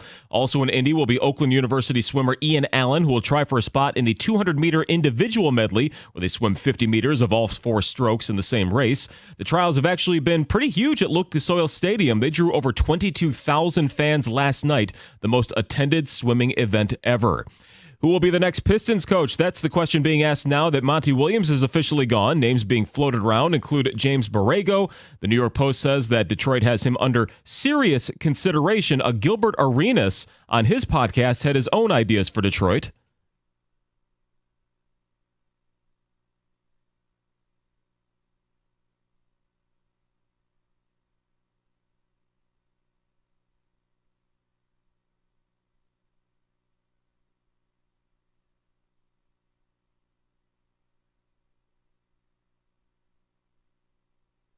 Also, a chance for the Tigers to cool down after a frustrating road trip. They don't have a game today, probably a good thing. Following a 6-game stretch where they scored 3 runs over the past 4 days, they're 34-40 now, with a matchup against the White Sox coming up at Comerica. They're by far the worst team in baseball and 35 games below 500 in June. From the Corewell Health Sports Desk, I'm Chris Villar. For more, go to 97.1 The Ticket and Odyssey.com.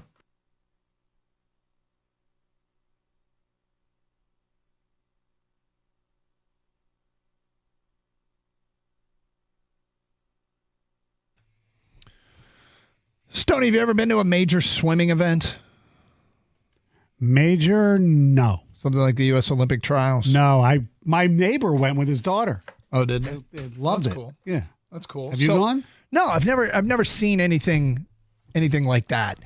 So we had the president of the Detroit Sports Commission on when we were out at Oakland Hills a couple weeks ago, and we asked him about, things like the NBA All-Star Game and, responsible for a lot of the big events that we have had here. We got a Final Four coming up.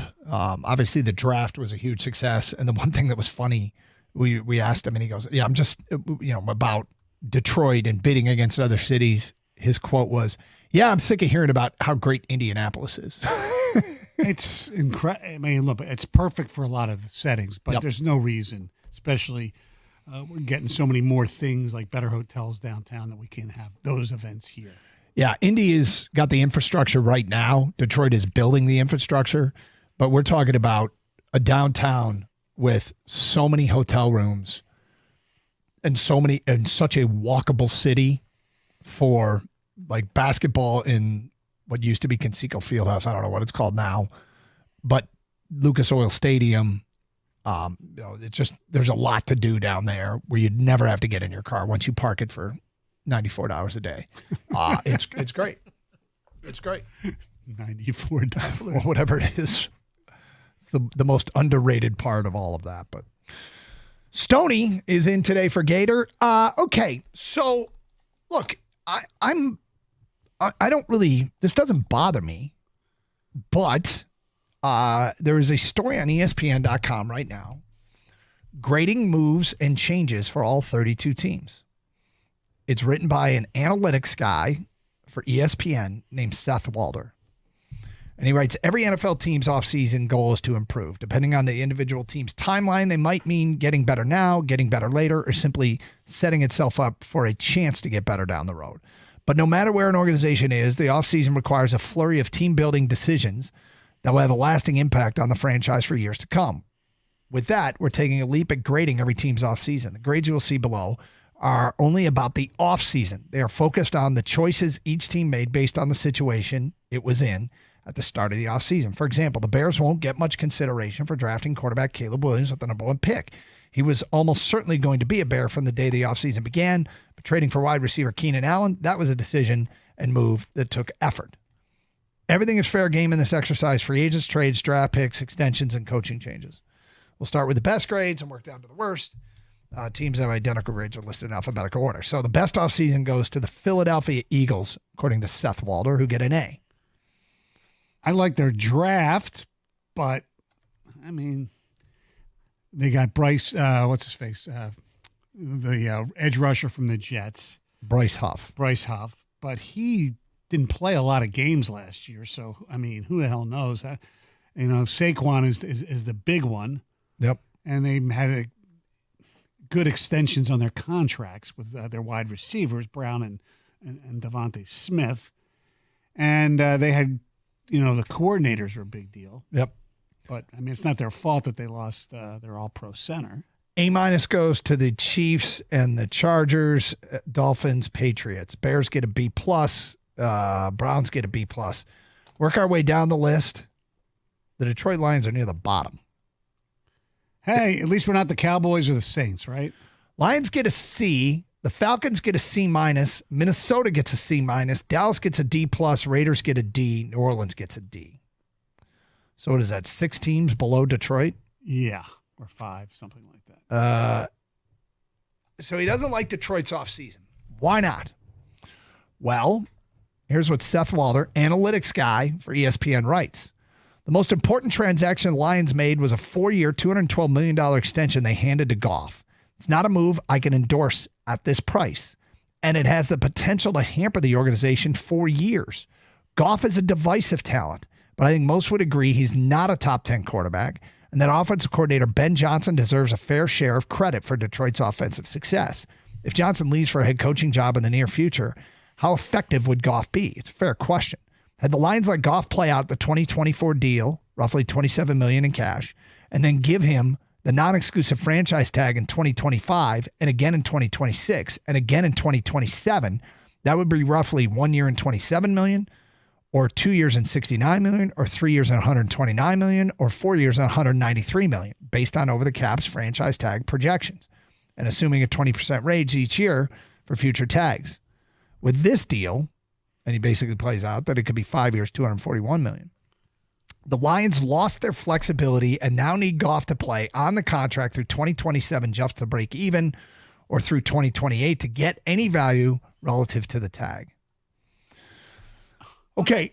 He doesn't account for, let's say, if they actually get to the Super Bowl or even win one, it's worth it for that. It's an analytics guy, okay, who's looking at the numbers and judging this based solely on the numbers. Right. And that's the world with which he operates. And I'm not mad at him because I really don't care. I don't think it matters all that much what this dude thinks. All that matters is, are they going to win a Super Bowl? And I guess when I look at this, I think it's easy for an analytics guy to dismiss one of the important parts of the Goff contract. And that is holding onto the healthiest Lions culture we have ever had. Goff, no player wants the franchise tag. Right. And analytics, as much as it's important in any sport, does not factor in intangibles. Nope, it doesn't. And the intangible part of this, if you're just going on the numbers and saying they could have franchised him for 3 years after this, and it would have been cheaper. Has there ever been a guy who's been franchised 3 times? I don't think so. I mean, Cousins we know was twice. I don't think there's ever been a guy that's been franchised 3 times. Players, I don't know this to be a fact with Jared Goff, but I haven't heard a player say, sweet, I got the franchise tag. No. They don't like that. And if you are Jared Goff and you are the leader of this team, he's the leader of that locker room. People like him.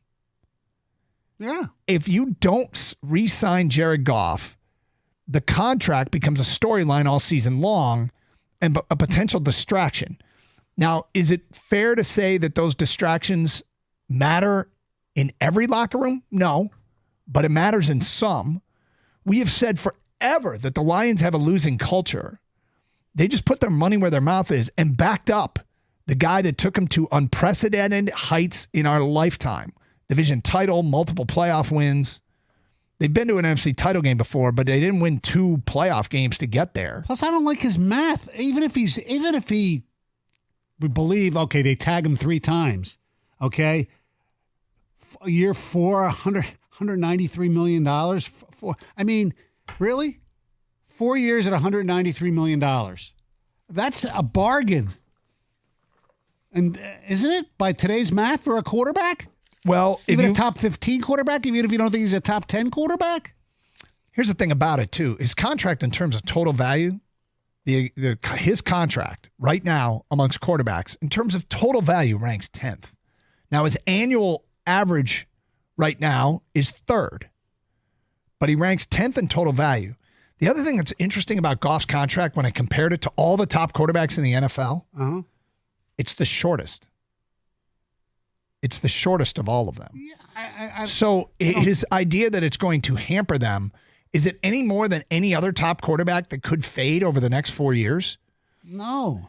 And I guess ultimately my question for Detroit Lions fans is, even if you agree with Seth Walder of ESPN, would you also say it's worth it because the next 2 seasons, Goff's contract takes up 10.65% of the cap, 11.93% of the cap. It's not a cumbersome percentage. Now, after that, it goes way up. In 26, it takes up 23.8% of the cap. Then it comes down to 17.45 and 18.4. But isn't it worth it for this 2-year window? And I think his logic would apply to a bunch of quarterbacks that we're looking at from a standpoint of, yeah, in the back half of their contract, it might be cumbersome for the team. That could be true of any of these top quarterbacks in the league. It makes no sense. Now, it leads to something else. There's been scuttlebutt that NFL owners are discussing a quarterback salary cap. Yeah. Because the price of quarterbacks keeps going up and up and up and up and up. There could be issues with that too. But I'm okay with a dissenting opinion. Yeah. Not mad about this. Right. I want to know how many people out there agree with him and say, I would have risked the locker room culture and franchise tagged him. Because I think it's a very real thing. The Lions culture finally being in a healthy place. Right. And I would not want to risk it by basically, I don't want to say doing the leader dirty, but that's how players see the tag. They don't like the tag. Right. Even if they would have elected to even let this season go on and then re-sign him at the end of next season, assuming that this season comes up good, I'd have no problem with that. I understand that's not even realistic these days, but that's what I would have done. Let him play one more year and then you re-sign him. I don't. But considering that's that he's not real, it's not impacting the cap this coming season. Right. It really doesn't make a difference. It doesn't make a difference. So why not just sign him? Yeah. 248-539-9797. Are you okay with what they did? This writer is not. Gives the Lions one of the lowest grades in the NFL for their offseason based on the contract of Jared Goff. It's Carson Anderson. Stoney's in for Gator. 97.1 The Ticket.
Doug Karsh, Gators out. Stoney is in.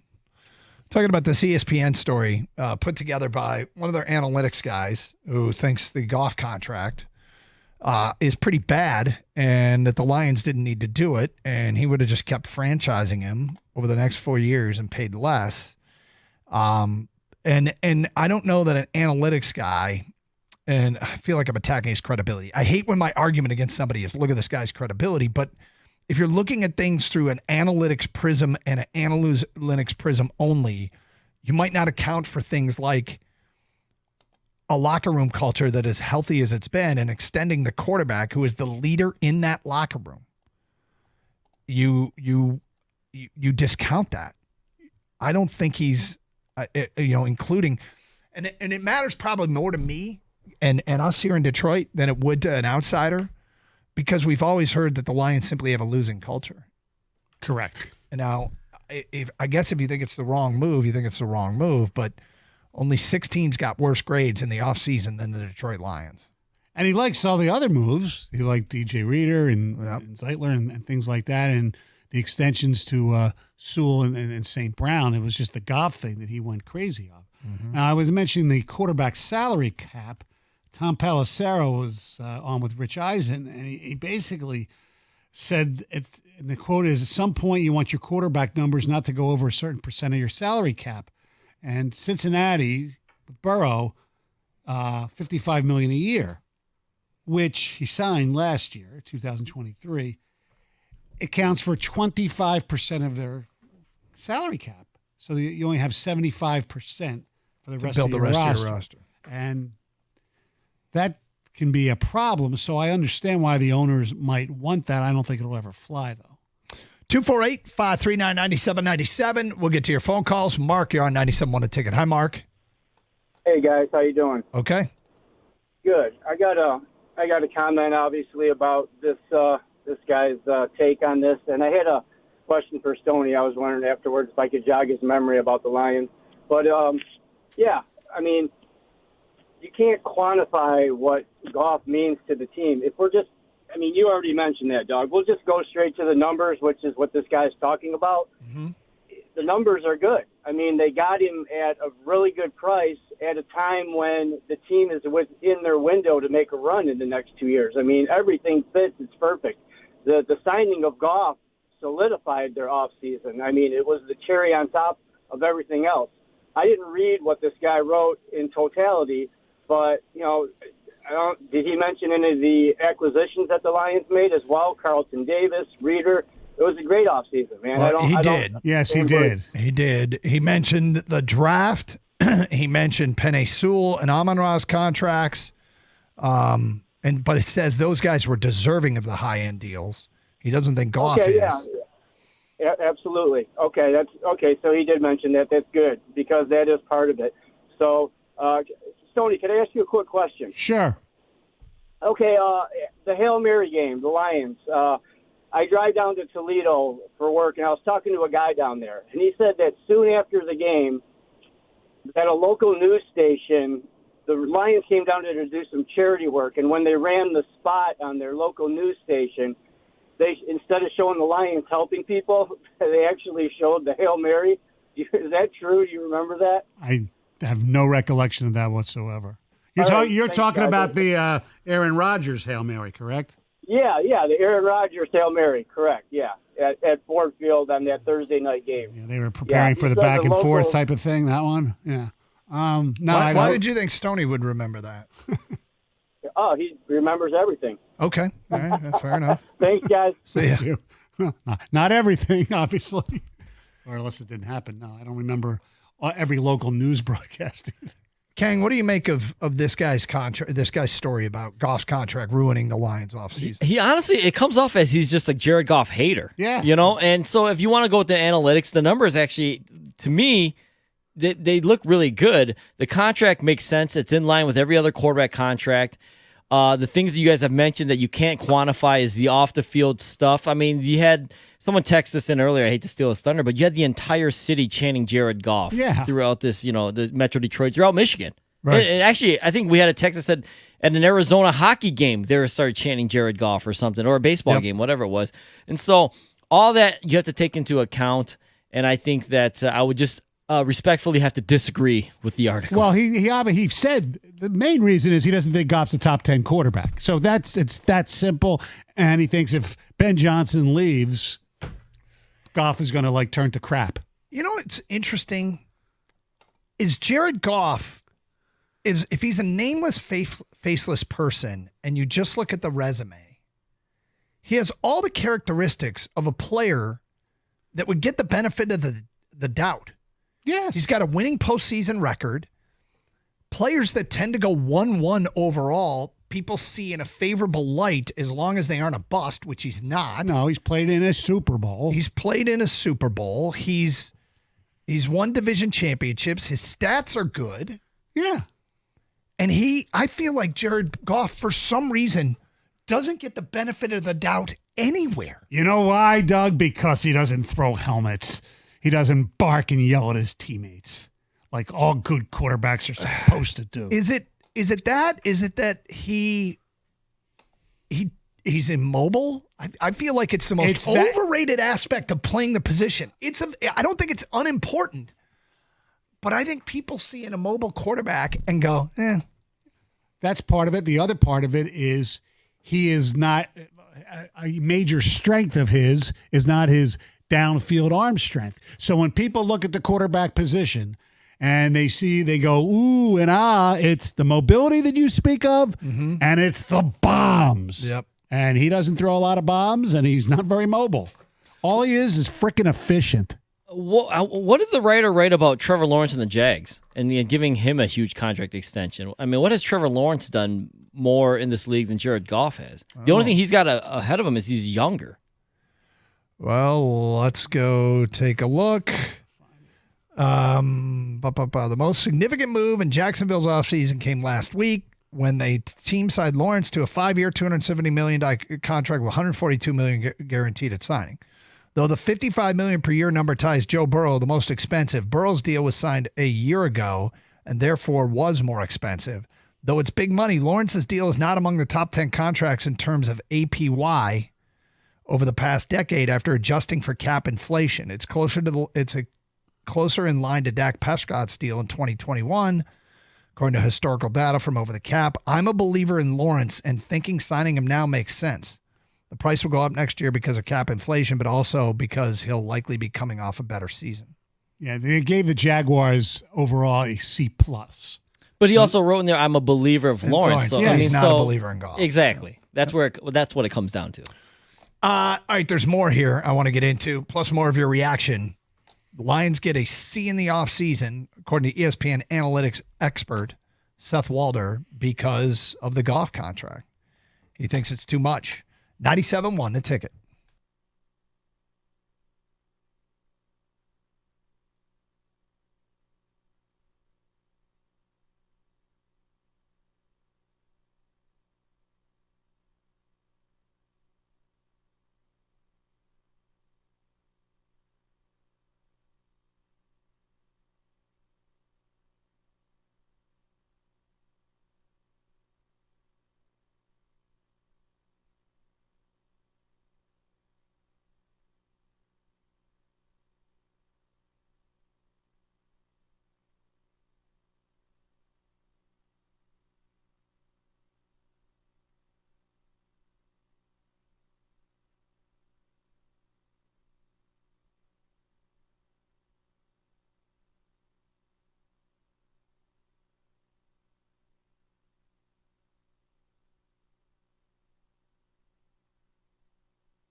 Doug Harsh, Gator out today. Stoney is in. 248-539-9797. Talking about this story on ESPN.com that gives the Detroit Lions a C grade for the offseason, and it's mostly based on the contract that was given to Jared Goff. And Goff is, we all know about the extension. This guy's not a Goff fan. Now, he said in the story, Goff is not a top 10 quarterback in the NFL. So numbers would tell you he is a top 10 quarterback in the NFL. That doesn't mean he's a top 10 quarterback in the NFL just because his numbers say that. I went just for the exercise, Pete Prisco's list of top 100 players in the NFL, which is one writers. I decided to go through and just count the quarterbacks and see where Goff ranked. He ranked 12th. He was the 12th quarterback mentioned on the list, which again, I go back to our guy who has a lot of the characteristics of a top 10 quarterback, just doesn't seem to get the benefit of the doubt. Do I particularly care about this? No, I don't care that he's not considered a top 10 quarterback by some. I think it gives him more motivation. I think it probably does. That's one. Two is it has little relevance into what they're trying to get done, which is win games on Sundays with this personnel. But part of the reasoning offered up in this story about why Goff isn't worth it is because he thinks they're going to lose Ben Johnson. And he clearly likes Ben Johnson as an OC more than he likes Goff as a quarterback. And I'm looking at this and I'm going, well, in Cincinnati, Burrow lost his OC. Philly changed OCs and with Jalen Hurts. Right. It's probably going to be an upgrade there. Probably, you think, but you don't know. You never know. And, I just find it very interesting that this is offered up as a reason. Goff's contract is a reason why this was a bad offseason for the Lions. 5 teams are worse than the Lions. Atlanta got a C-, Vikings got a C-, Cowboys got a D+, Raiders got a D, Saints got a D. 248-539-9797. Let's get back to your phone calls. We go to Justin in Madison Heights. Hi, Justin. Hey, fellas. Good to talk to you again. I was going to weigh in on the whole Goff thing. Like, I have 2 personalities or 2 emotions about this. There's the initial reaction. I get genuinely upset with all the Goff hate, whether it comes from local callers or local fans, and even the national media, because, Doug, I think you nailed it when you said if you take the name and face away and you just look at his numbers, they're outstanding. Like, nobody would not want that quarterback on their team based on the numbers. But for whatever reason, he gets all this doubt and hate. It's weird, isn't it? And then the rest, it is so weird. It's unbelievable. Like, he seems like the nicest guy. Like, why wouldn't you want this guy on your football team? So then... The niceness of him is irrelevant, especially through an analytics guy, which makes your argument analytically and statistically. This guy should love him the way he's played the last few years. Stoney, I agree with you, the niceness, but it's like there's like no slams against Jared Goff. Like, his numbers are excellent. He's a great locker room guy. Like, where does the hate come from? I want someone to explain that to me. I think there's the things that are working against him is he's not mobile. You can't slam him for his mobility. He's never going to be. And that's just a fact. 2 is there's a lot of respect in this league for Sean McVay. And I think people think if McVay pulled a plug and then, oh, by the way, the guy he went and got immediately won a Super Bowl, it backs up McVay that Goff was the problem. And maybe that resonates, even though I don't see there's any relativity to what Goff is now. It might be something that works against him in the eyes of the public. I hear you. I think it's more the former because people want the flashy, shiny thing. People love Lamar Jackson, and I'm one of those people. But what do his numbers show you? I mean, yeah, he's won a couple MVPs, but like the dude can't get it done yet. People tout, Lamar Jackson is the best quarterback because he can throw the ball deep. And he's a video game when it comes to running. Well, that's the thing. Go ahead. No, go ahead, Stoney. Well, that's the thing I said earlier with Goff, the mobility that Doug said, and he doesn't throw bombs. Yeah, it's not flashy. You're right. You're spot on. And then my rational side kicks in, and I say, you know what? I don't care. Let him hate. Yep. When the dude keeps performing at this level, when he keeps, doing what he's doing, winning playoff games, if he wins us a Super Bowl, everybody that's hating on him, they can just shove it. So they can take it and shove it, and I won't care. You're right. It doesn't have any relevance to reality and what's happening on the field on Sundays, except it might. Okay? Do you remember we had golf on during the year? And I said to him, do you ever listen to like critics and what they say? And he goes, no. What do you got? He asked us what it was. Right. And I said, well, Skip Bayless. And he said, stop right there. Yeah. And it was funny, but I also think it was insightful. Goff asked for what the criticism was. Right. He wanted to know. He could have have let it was coming from. Yeah, he could have let it go, right? He could have just said, nah, people have jobs to do. I'm not worried about it. He could have given the standard vanilla answer. His answer was, no, but what do you got? He wanted to hear it. Now, when he heard where it was coming from, he cut us off, and it was that moment actually went viral. Right. But I thought it was also a bit insightful into what makes our guy tick here a little bit. Like and it's one of the things that not everybody, I think everybody tries to cultivate a chip on the shoulder. Everybody tries. There's very few that can really manifest that into being better on Sundays, and I think Goff is one of them. He's admitted that there was a chip on his shoulder when the Rams, kind of put him out the pasture and said, "Hey, you go die in Detroit. Your career is over."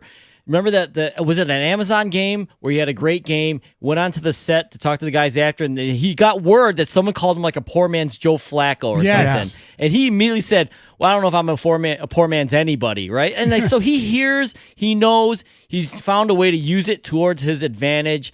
And I think that he's just not exciting, but he does all the right things. And I think people don't give him enough respect because he doesn't run, he doesn't throw the ball deep. Right, and he's the only one that basically is getting any sort of hate, and if you want to call it hate, because most of it is now, after what he did last year, most of it is favorable. And the team as a whole nationally, let's not get just stuck on this one guy, because the Lions are getting tons of love nationally. People love the Lions. I'm doing this. We are doing this topic as if we really care, which we don't.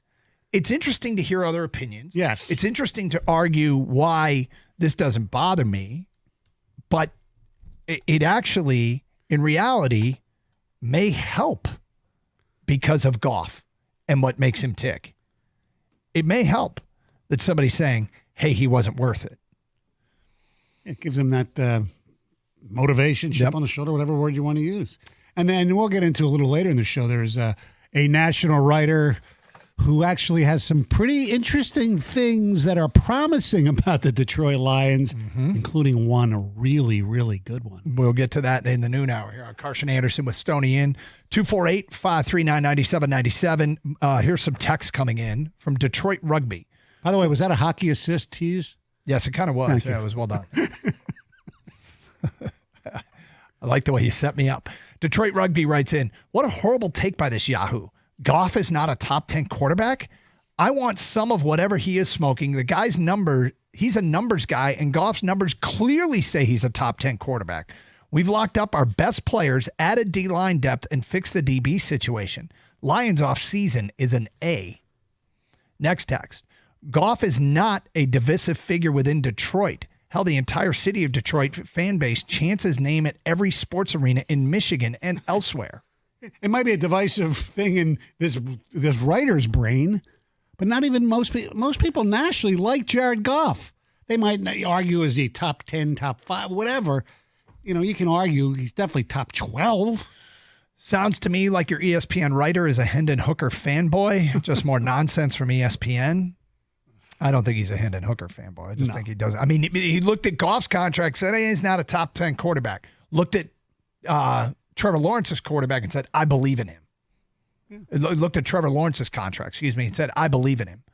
Two similar contracts, one pays. He called Lawrence's contract cheaper than it looks, called Goff's contract an overpay, and Goff's contract is cheaper than Trevor Lawrence's contract. Yeah. This guy's argument starts with a false premise that Goff is not a top 10 quarterback. Everything else he says is nonsense. That is from Glenn. 888-539-9797. It's Carson Anderson, Open Lines. All right, coming up, Stoney at Stoney's, we've used the term veteran, young guy in the past. At your age, you just made a discovery of something that you absolutely loved. Mm-hmm. Did you ever feel that way before in your life? No. Okay. This is interesting. Something new that Stoney's done before, and you now love it. We'll get to that today at 11:47. And Kang has an awesome trip planned. I think what you're doing next week, Kang, is fantastic. We'll get to that coming up as well here on Carson Anderson on 97.1. Hey, Sarah Chevrolet in Sterling Heights wants you to save cash this summer with zero down deals going on all month long. Right now, pay no money down and lease a new Chevy Trailblazer at $265 a month or an Equinox for just $299 a month. These are both LS, front-wheel drive, and their 36-month leases with $0 down. Unlock the savings with a GM employee discount and a lease in your household. Sarah Chevrolet with a guarantee the lowest price or it's free. 17.5 in Van Dyke and Sterling Heights. Call 87-SAY-SARAH or go to saysarah.com. Together, let's drive. See dealer for details and get there fast. Offer ends the end of the month.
248-539-9797. Carson Anderson, the old man, in for You're not old. Gator. I know. You're not old.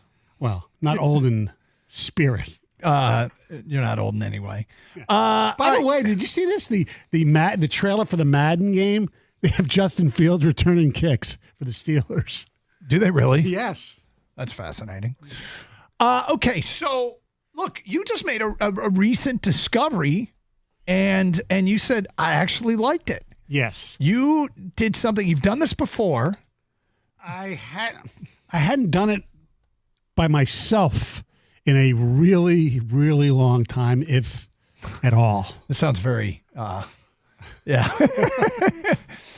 No, last week or 2 weeks ago, I had a reunion, a 40-year reunion of the George Michael Sports Machine.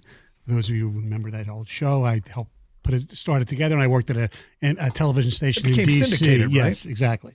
So it was, that show actually was from like 84 to whenever way after I left to move here. Anyway, it was with people that I worked with at the television station that put it together as well. Anyway, in Washington, D.C. So I was going to, and I was told, we're going to play golf on Saturday. I said, can I rent clubs? Because I hate flying with clubs. And they said, well, you don't know. I said, you know what? I'm off that actual week. I'm going to drive. Mm-hmm. And I looked it up, and the drive to D.C. was not as long as I thought it was going to be. But my mom, who I hadn't seen in a while, fractured her elbow. So I decided, I'd be a good son and go visit her. So Right. Philly's not too far from Washington. So I had a doctor's appointment here, got out at 1 o'clock, got in the car, and just drove straight to Philly. You drove by yourself? By myself, stopped a few times because, the old guy does have to go to the bathroom more than he used to, and, gas and get something to eat. Okay. So I got to my sister's at like 10 o'clock. So it was about just under 9 hours. And you liked it?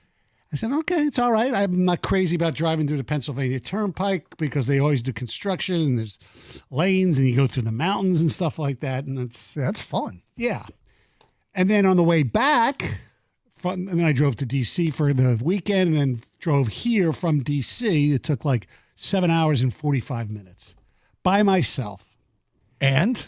I loved it. First of all, as people who know me, especially my family and some close friends, I'm not the greatest driver in the world. You're not? No.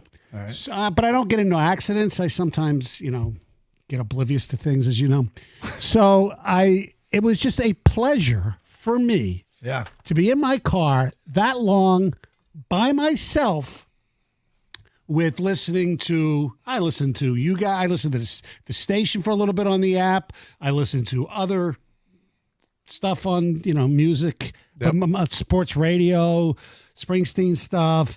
You don't say. Talked on the phone a lot. Yeah. You get caught up with people. Yeah. And it was just so pleasurable. And more importantly, not being yelled at, telling me to you're driving like an idiot and all this kind of stuff. It was beautiful.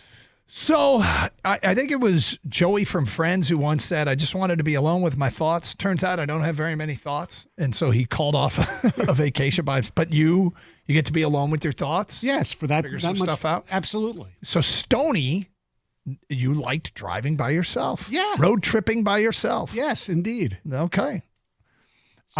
Kang, do you like it?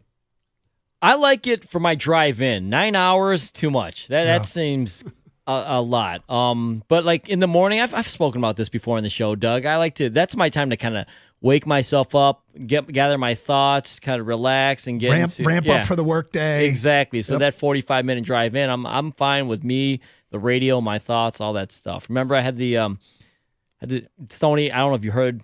One day, my wife and I had to carpool to work together.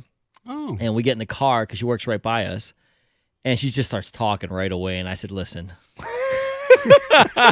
This was a risky proposition, what you did. But I maybe I wasn't thinking straight because it was so early, and I haven't gathered my thoughts yet. I haven't ramped it up yet, Doug. And I told her I'd like to kind of be quiet for a bit in the drive. And so How did that go over? Not well. Not well. But we made it through. We're still married. I think what happens too is when there's things I used to hate, like being alone. And then you get married and you have kids, and that alone time for a road trip, like a kid has a baseball tournament this week. I'm going down to Indianapolis. Not sure if I'm going to be driving down with other people or it's just going to be me. But I don't care. I don't care. It'd be great to spend time with the family. I don't have an issue with that. But when you get that chance to get away, it's like, all right. See, the other part of the drive that's nice now, Doug, I don't think you could relate to this, is when I do stop and get something to eat, I don't have to be told, what do you need a quarter pounder with cheese for? What do you need this for? You know, it's like, you know what?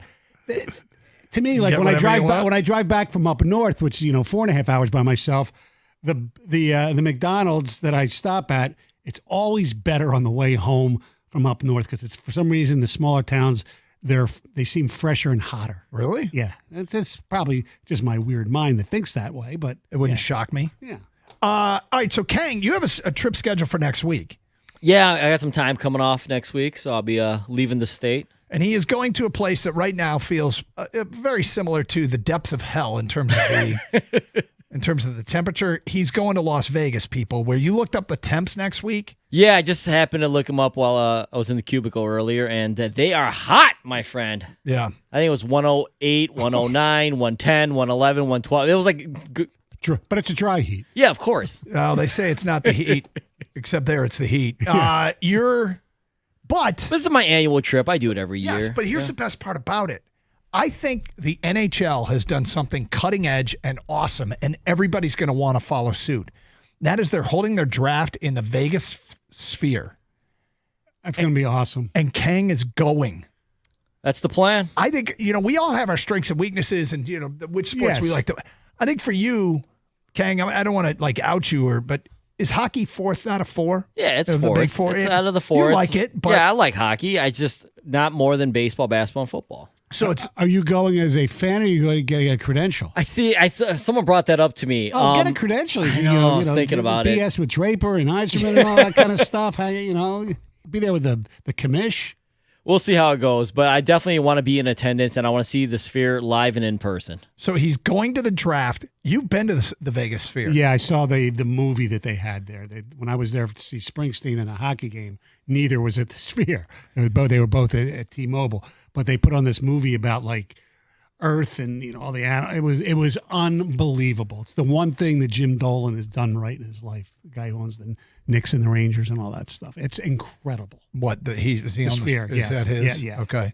So it's basically it's surround video, right? Is that a good way to put it? Surround. It's not surround sound. Well, the sound is unbelievable. Too. I'm not saying it's. Well, it's but not everything. It's not. The video's not behind you, but it's just the screen. It's amazing. And I understand when you see concerts there, it's really good, especially if it's those type of performers that would use it, like Billy Joel, Springsteen. They don't.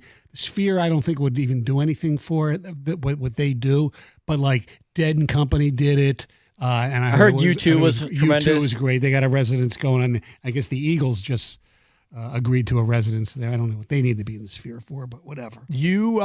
But you're going to the draft, so to see what the NHL does with it. I'm curious how they're going to pull this off. I mean, I feel like there's no way not. They can't mess this up, right? You would hope. I would hope. No.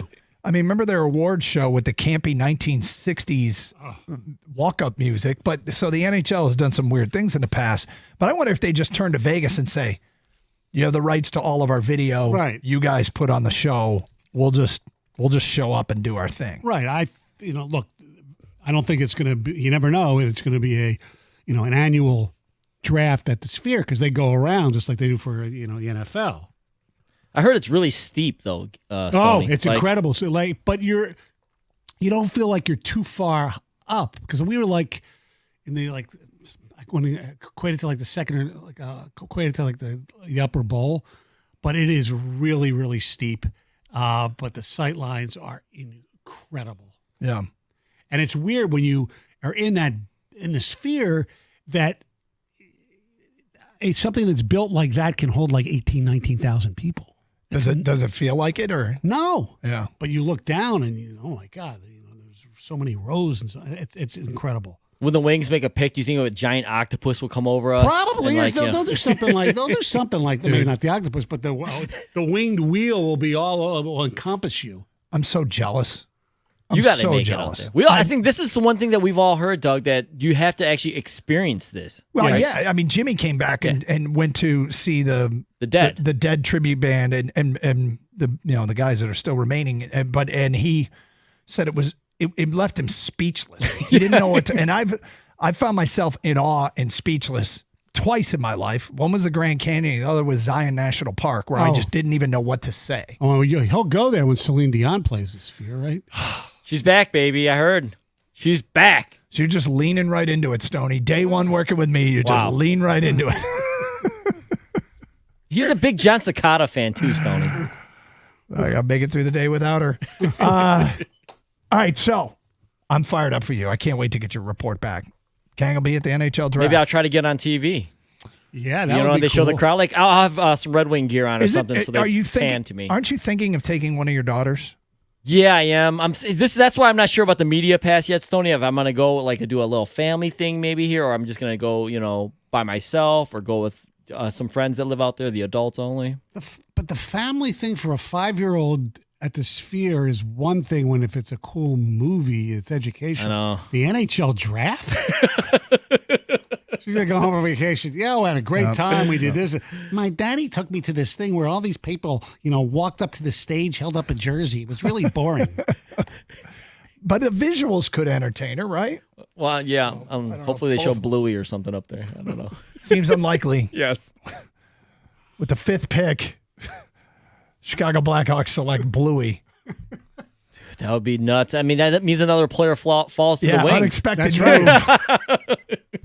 It's Carson Anderson, open lines, 248-539-9797. All right, bold predictions for the NFL season. We'll get to those today at 12:30 here on 97.1 The Ticket.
Doug Harsh. Stoney's in for Gator today. The first time Mike and I get a chance to work together, and I'm been enjoying it, and hope you have too. It's been fun. It has been, and we both worked here for quite some time.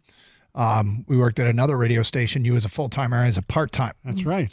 I did some fill-in shifts over there, but never have we had a chance to work together. And certainly it has been everything it's been billed to be, working with Mike. Is at any given time, you're not so dissimilar to Gator in that you will take a random left turn. Mm-hmm. And although you were less distracted by things like somebody walking past outside or a commercial on one of the monitors here or something like that. Right. I get distracted by England and Denmark have just started 0-0, obviously, because they're only a minute into the game. Do you what is this?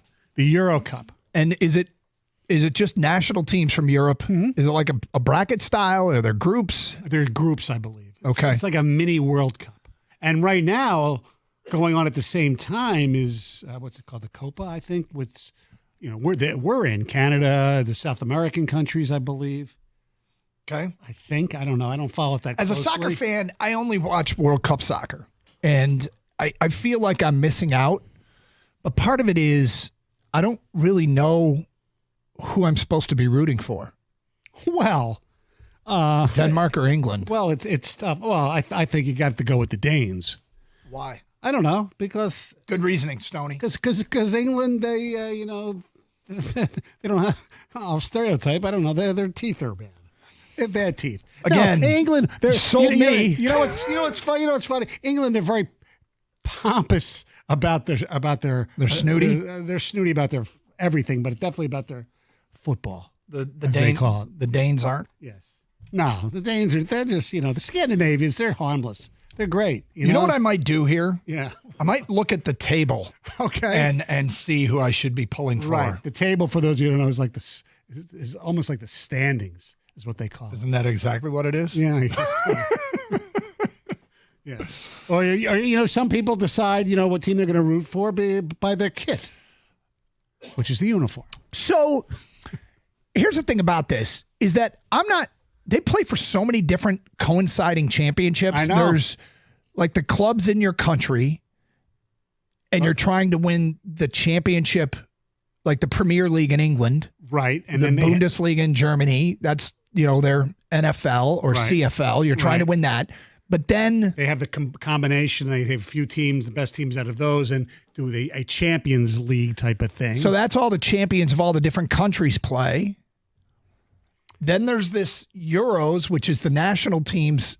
So you got guys. I believe the Euro Cup, and the soccernistas can correct me if I'm wrong, are every 2 years on the years that there's no World Cup. Is that what it is? I believe so. I could be wrong. Okay. Yeah. And I feel like I'm missing out. Sometimes I feel like I'm missing out too, like when the Premier League is on at 11 o'clock in the morning on the weekend, obviously before football season.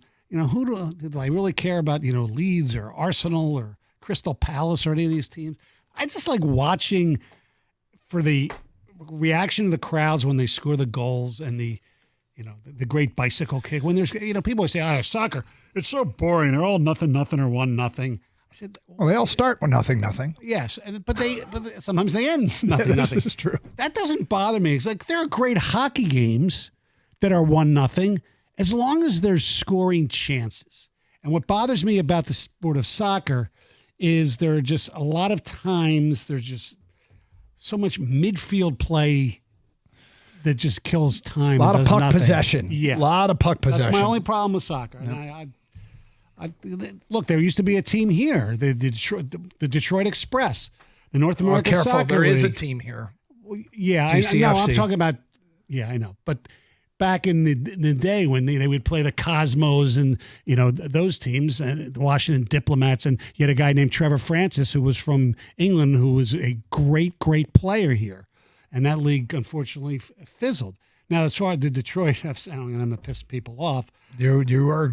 I can tell you're going down that road. All right, I'll go down that road. Here's the problem with Detroit FC, and it has nothing to do with whether I've been there or not. I've watched some of it on television. Neil Rule does a good job of calling the games and things like that. You've been to a game? No, I haven't. Oh, so that you might. said you've been there. No. So you can say, well, you haven't been to a game. The problem I have with Detroit FC is there are fans who don't want an MLS team. To me, and this is just my opinion, I could be wrong. The MLS in this country is the major leagues, right? In this country. In this country. The league that the Detroit FC is, while it's upgraded from where it used to be, is the minor leagues. It's like I'd rather have, bad example because of the way they're playing, I'd rather have the Tigers in my town than the Mud Hens. And that's why I wanted an MLS team and was pissed that the MLS said, oh, we can't have an indoor team, a team play at a dome. Oh, yeah, what do you have in Atlanta? Yeah, well. To me, you go for the top rung of that sport.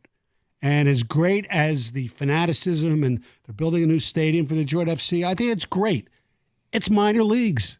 That's what it is in this country. Well, minor leagues can be great in terms of the no doubt entertainment value. Yes, but wouldn't you rather have the major? Yeah, leagues? I mean, I'm going to be intrigued what happens with DCFC when they get their new stadium. Right. But, Kang, anything to add? Well, the soccer thing, who knows if they'll ever take off in this country, right? I mean, you guys spoke about all the reasons why, maybe not. Mm-hmm. But cricket is the world's second most popular sport, and we just had a huge upset, right, Doug? Yes. Will that ever catch on? I doubt it.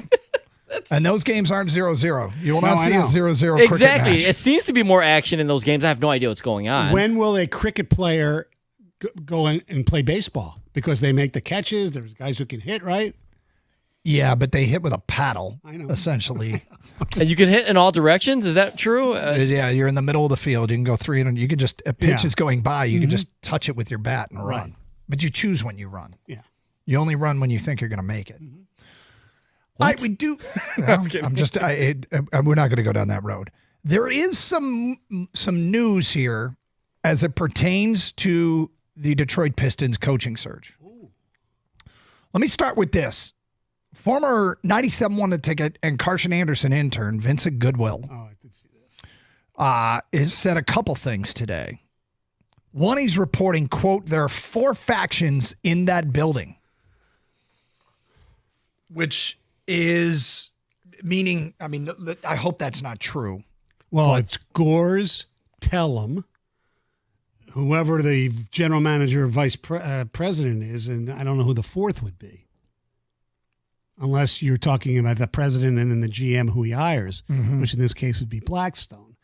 Look, I even asked Troy Weaver when we did the last time we had him on, either the podcast or whatever. I said, "Would it be fair to say there's too many, chefs in the kitchen?" Cliche, who's making the? He goes, "That's not fair because although everything is on me, and this is when things were, bad and getting worse." So he took responsibility for that. But I'm convinced that's part of their problem, that there is too many chefs in the kitchen. Vinny Goodwill wrote, the organization needs a full house cleansing, an honest examination of who's involved in basketball decisions, and if the number one agenda behind those decisions is winning. It better be winning. Why else are you even playing the game? I know to make money, but that's... Vice Chairman Arn Tellem has been involved with the franchise since 2015 after being one of the most successful power brokers in basketball. He's made an imprint with the business community, helped spearhead the Pistons' move to downtown and later its new practice facility, and the Pistons have taken on much of the clients he's been connected to, but it hasn't borne much success. A league source told Yahoo Sports recently, quote, there's 4 factions in that building, and getting on the same page should be the first objective. This is like the Lions. We always said there are people in that building who cared more about what was spewed from our mouths on this radio station than they cared about actually winning freaking football games. And at least the Pistons, we haven't gotten that far yet. But yes, there are too many factions. And now there is a name to watch. Could now be the name to watch, this guy for the Pistons head coaching job. We will get to that today at 12:16. Oh, classic. It is not Borrego. And we will get to that coming up here on 97.1 The Ticket.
very much looking forward to a Trajan Langdon press conference, which could clear the air on a lot of things that are being floated out there regarding the Pistons. I'm not mad at the Pistons for not holding a Langdon press conference yet. I think one of the risks you run, however, when you don't have your new executive hold a press conference to talk about his vision for the organization, talk about what he is evaluating, what he is going to do, I think one of the risks you run is people are allowed to do some digging, and there's a potential for some inaccurate stuff to get floated out there. I don't know what's accurate and what isn't accurate. You and I both, you actually checked with a source today, a pretty well-connected source in David Aldridge that said, no, this is likely a Trajan Langdon decision. But yeah, the owner has to sign off on firing Monty Williams. But there's reports out there that this is just an ownership decision, which would put Trajan Langdon in a really weird spot, like 35 minutes into his new gig. If that's true, it's shameful. If it's the other way where Langdon said, you know what, let's do something else, and Gore said, okay, and I don't care about the money, kudos to Tom Gores, and which is a phrase that is not used very often. Yep. But now there's a report that comes from a Forbes basketball writer, Evan Sidrey, who just tweeted out, J.J. Redick could now be a name to watch for the Pistons head coaching opening per Vince Goodwill, though I didn't see Vinny tweet that out.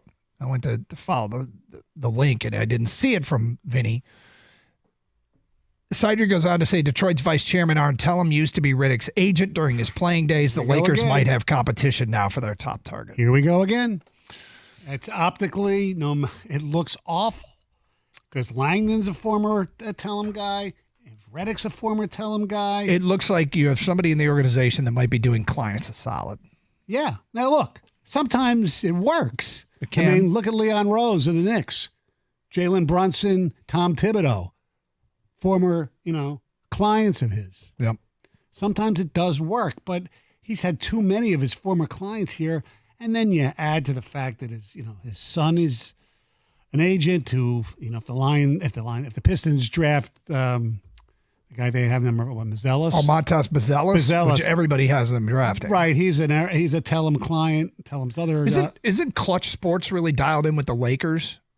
Don't they kind of do the same thing? Yes, right. You're right. Look, it does happen, but when he's been here since 2015 and hasn't manifested anything. I was about to say it's fine when you're winning. If you're losing, it's seen as right. Other things are getting in the way of basketball decisions. And I don't care that LeBron or the Lakers might want J.J. Redick. The state of the Pistons, I want somebody who's actually, maybe doesn't have to be a head coach, but actually been on an NBA bench as a coach to coach this team. Mm-hmm. That's why I want Sam Cassell. Kang, what do you make of all this?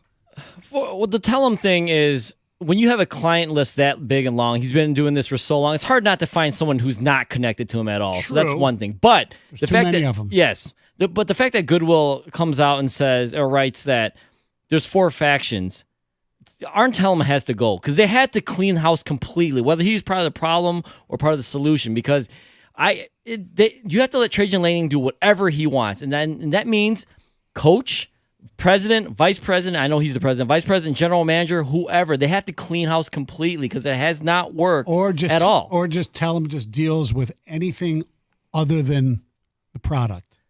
This is like when Matt Millen was let go and they hired Martin Mayhew. Like, what, you know what I mean? Like, you can't keep guys around from the previous regime in my mind. So Tellem has to go. He does. He's part of the old regime that helped bring in Troy Weaver, that helped bring in Monty Williams. None of that. That was a complete disaster. Unless Gores was the one who brought in Monty Williams on his own. I think you're right, unless all of this is just BS. Unless all of it, if Tellem is doing the Rod Wood job and coming up with the alternate floor at LCA, and that's the extent of his influence on what you see on the court.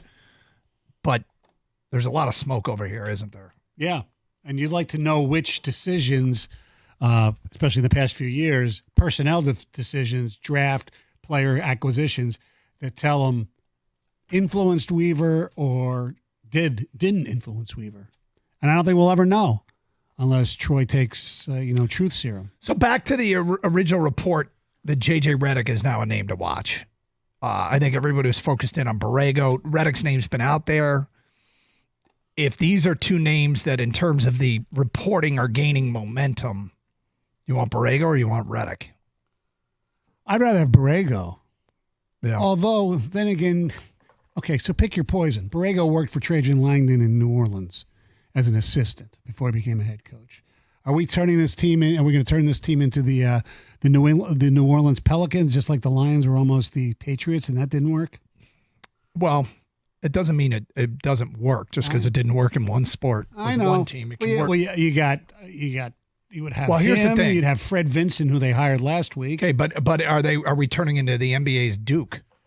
If Langdon hires Redick, right? Are we turning into the NBA's Duke? And is that a bad thing? Well, for the NBA, it might be. I mean, Duke. There was a long time. Yeah, there was a long time when Duke players weren't much in the NBA. That's changed. I think there was a span. I don't know if you remember this, Stoney. You love stats. That a Duke player had never won an NBA title till like Cherokee Parks did or something with like the something Spurs crazy or something. like that, It was yes. insane. Like Yes. no Duke drafted player had ever won an NBA title, Right. which is weird.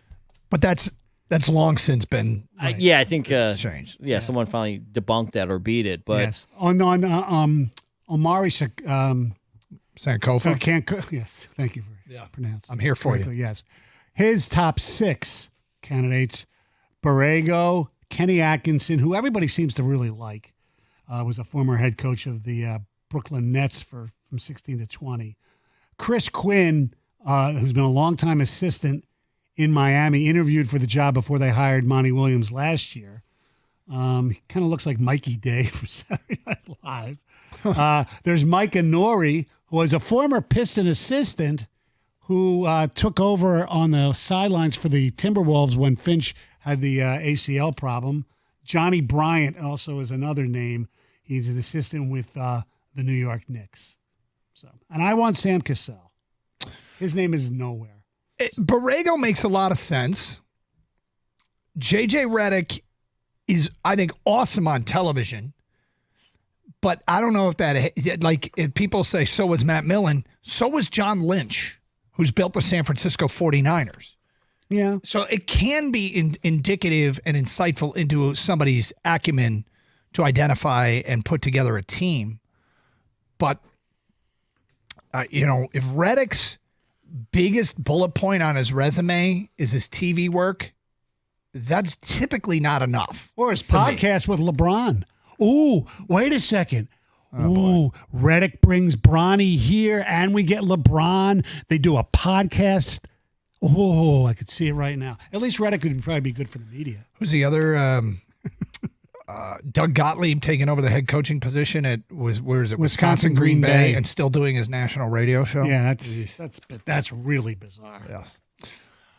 Anyway, I don't like the idea of J.J. Redick either because I need someone who the Pistons can't afford to take that risk. You know that they're just right now. It's been so bad for so long. Get me a guy who you've seen on the bench as an assistant coach or whatever, but he has built rapport. He knows how to develop, how to game plan. J.J. Redick has just went from player to the booth. Right. The other name is being bandied about is Sweeney, who was here under Dwayne Casey for a few years and is an assistant with the Dallas Mavericks. Well, we'll keep you abreast of anything that's going on with the Piston coaching search. 248-539-9797. Okay, somebody came out with some bold NFL predictions. The Lions do get some mention. We will get to that coming up today at 12:32. It's Carson Anderson. Stoney's in for Gator here on 97.1, The Ticket. For years, I've been telling you about the Connecticut water softener we had installed by CGC Water. It has so many benefits. Call 855-339-4242 or visit cgcwater.com and save thousands of dollars or more when you bundle Connecticut Premier Softener. My wife first made the call. She's happy, and you know what they say about happy wife. If you're not filtering your water, keep this in mind as well. If you're not filtering your water, you are the filter. Don't be the filter. Save 10% off a Navien tankless water heater when you let CGC Water Treatment and Plumbing take care of your plumbing needs. CGC Water, your authorized independent Connecticut dealer, 855-339-4242.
Doug Harsh, Gators out today, so we got Stoney sitting in, having a good time with you on a Thursday afternoon. So we found a very interesting list. We are in the middle of the NFL offseason, and this is one of the down periods, a quiet before the storm. You have, free agency, you have draft, you have rookie minicamp, you have OTAs, you have minicamp. Then things die down for a while, and it's going to pick back up with training camp, which we're about a month away from. But so it's the calm before the storm. So writers are writing stuff. They're just writing stuff to satiate the appetite for NFL news, including Sports Illustrated's Connor Orr, who put together today 100 bold predictions for the 2024 NFL season. We will read all 100 now. No, we're not going to do that. We're going to start at 100, and we're going to work our way down to 1. I have highlighted, a dozen to 20 of these things that I think might be interesting to our audience or interesting to us. But what I'm not going to force everyone to hear everything about all of them. I'm going to start reading down to 1. When you hear one you want to talk more about, I want you to say stop. Okay. All right. Kang, you as well? Say stop. I might actually have a stop as well. You ready to go? Ready. All right, here we go. I'm going to start at number 99. Prediction number 99 is Cooper DeJean will become the new quintessential Philly athlete. Philadelphia, stop. Okay. Okay. Philly like Detroit in a way, loves their, hardworking guys. Even Lance Blankenship got some love last year, being in or Reed Blankenship, whatever. I forget his first name. Anyway, yes, if he becomes a really good player, they will love him in Philadelphia.